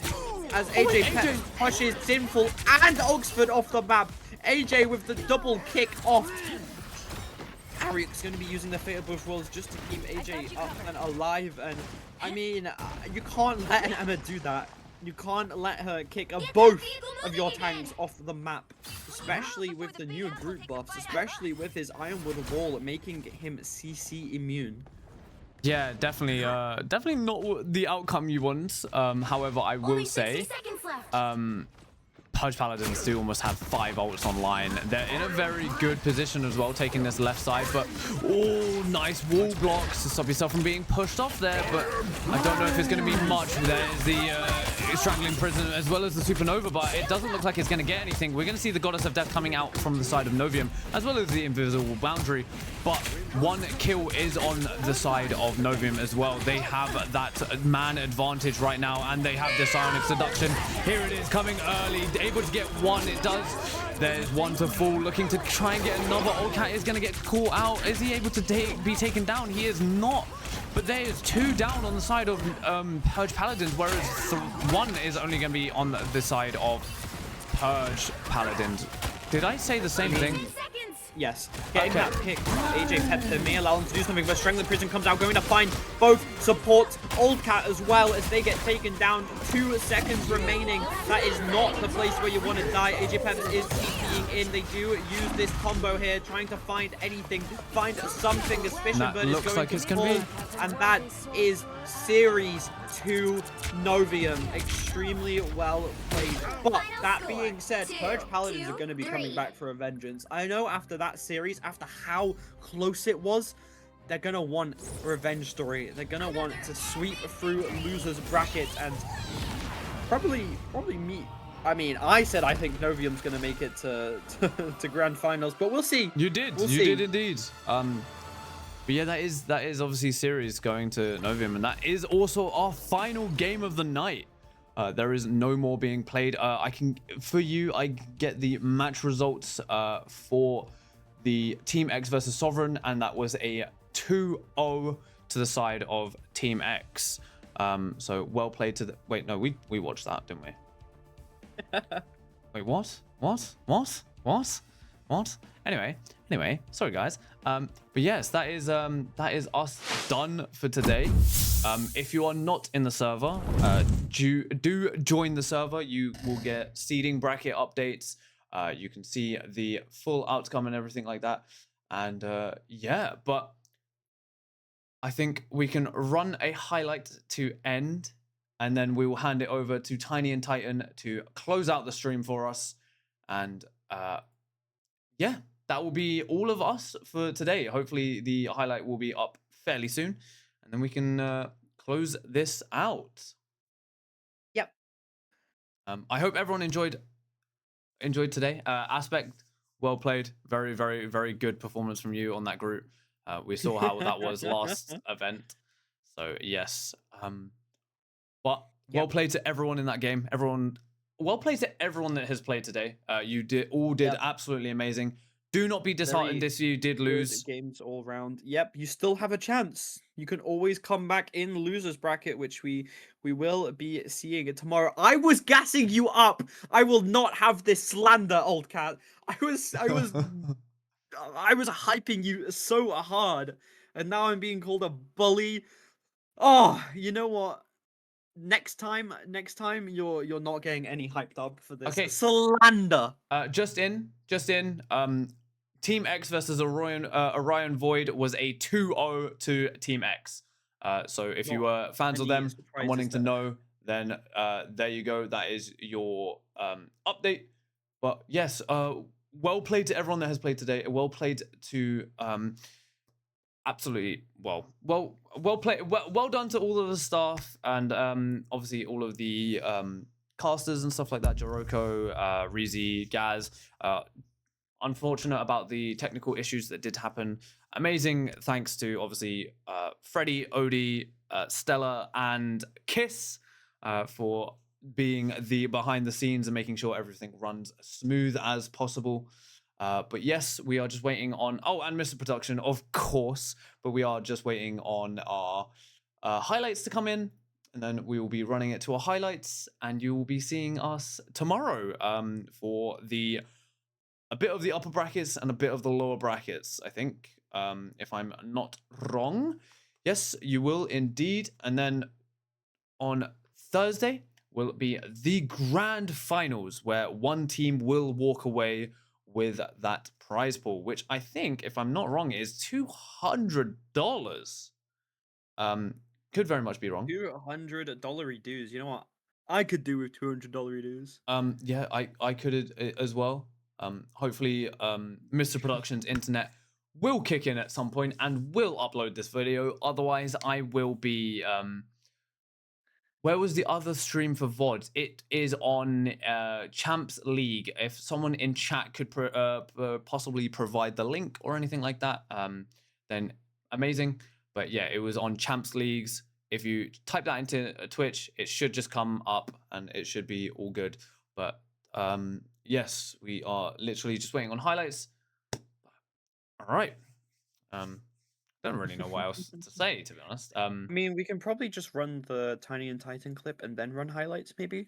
Yeah, we can actually. All right, let's run the Tiny and Titan clip to kind of finish off the night, and then we'll run the highlights. So stick around for an extra like 5 minutes, and then we are all good. So welcome to day one of Fireside Chat with Tiny and Titan. Today we're going to be talking about the untold stories of Christmas movies that you don't get to hear about. You got my money? I haven't found it. I said, you got my money. I haven't found it. Friday's not an option.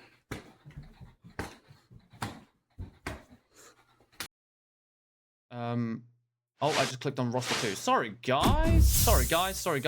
That is our Tiny and Titan clip. Very, very quick and short one. Usually they're a lot longer.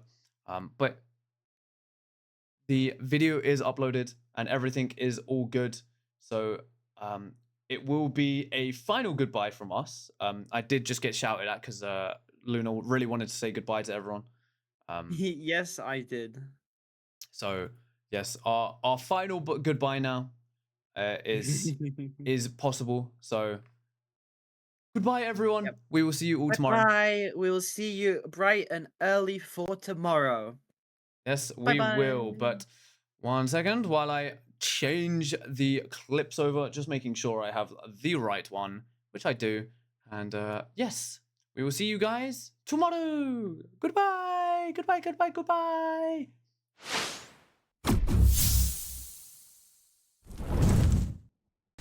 Does it look like Axford gets taken out to fight extremely early. Fishingbird fishing him out of the sky as Sinful Regrets is forced to use his Meteor M to alive. Raging Royal Flush from Eric, going to able to push them in. Fishingbird with the Kraken impact, finding it too. Barcode getting Sinful Regrets. Meteor M used in victory as Old Cats flies about, buzzing, trying to stall enough for Axford to he managed to do the TP, and he does, although he's not aiming at each other. AJ Pep getting extremely low. Mag forced to use his bubble extremely early. Heaven's Retribution along with the N-Song Inferno is going to take out two Simple Regrets, and Luxio getting taken out. AS Levy is using this Raging Roll in return, and they are able to take out Peter before his Invisible Boundary able to come out. Oldcats cancelling that, but it's not going to be enough. Oldcats, you're going to have to do more than that. Right now, looking for this Gambit area. You better watch your back as the entire team is jumping on top of you. Here comes the Ensong Inferno, not able to find anything. Unfortunately, Nova is locked, has no ultimate anymore. Peter takes down Temple Regret extremely early. Eric with the Raging Royal Flush. Meteor M as well. Aspect looking for the not able to snipe Luxon.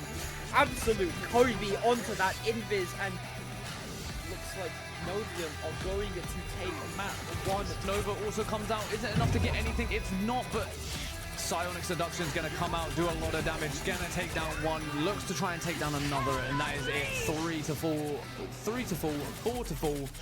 And we're going to see the Goddess of Death to stall it out. It is going to kill one, but I don't think it's going to get any more. However, I think this might be Novium finishing out this final push. Oh no, Luxon! But as I say that, there is a Captain America on the side, and there's the side of Purge Paladins. Did I say the same thing? Yes. Getting that pick, AJ Pepper may allow him to do something, but Strangling Prison comes out, going to find both supports. Oldcat as well, as they get taken down. 2 seconds remaining. That is not the place where you want to die. AJ Pepper is TPing in. They do use this combo here, trying to find anything, find something suspicious, That but it's looks going like to it's gonna fall. be. And that is Series 2 Novium. Extremely well. Anything, and he's going to get taken down. Very early Karmic Revival coming out does bring the entire team back, but it looks like they're all going to die over and over and over again, but they're just rezzed again, and here's the second one. There's the Penny ult. And this is just a stalling ult. There is nothing more to this than just stalling, and he's just going to jump off the map. He's just going to jump off TP the map. coming in. Is setting up that TP though. They have a lot of ults up and available. Ariex has the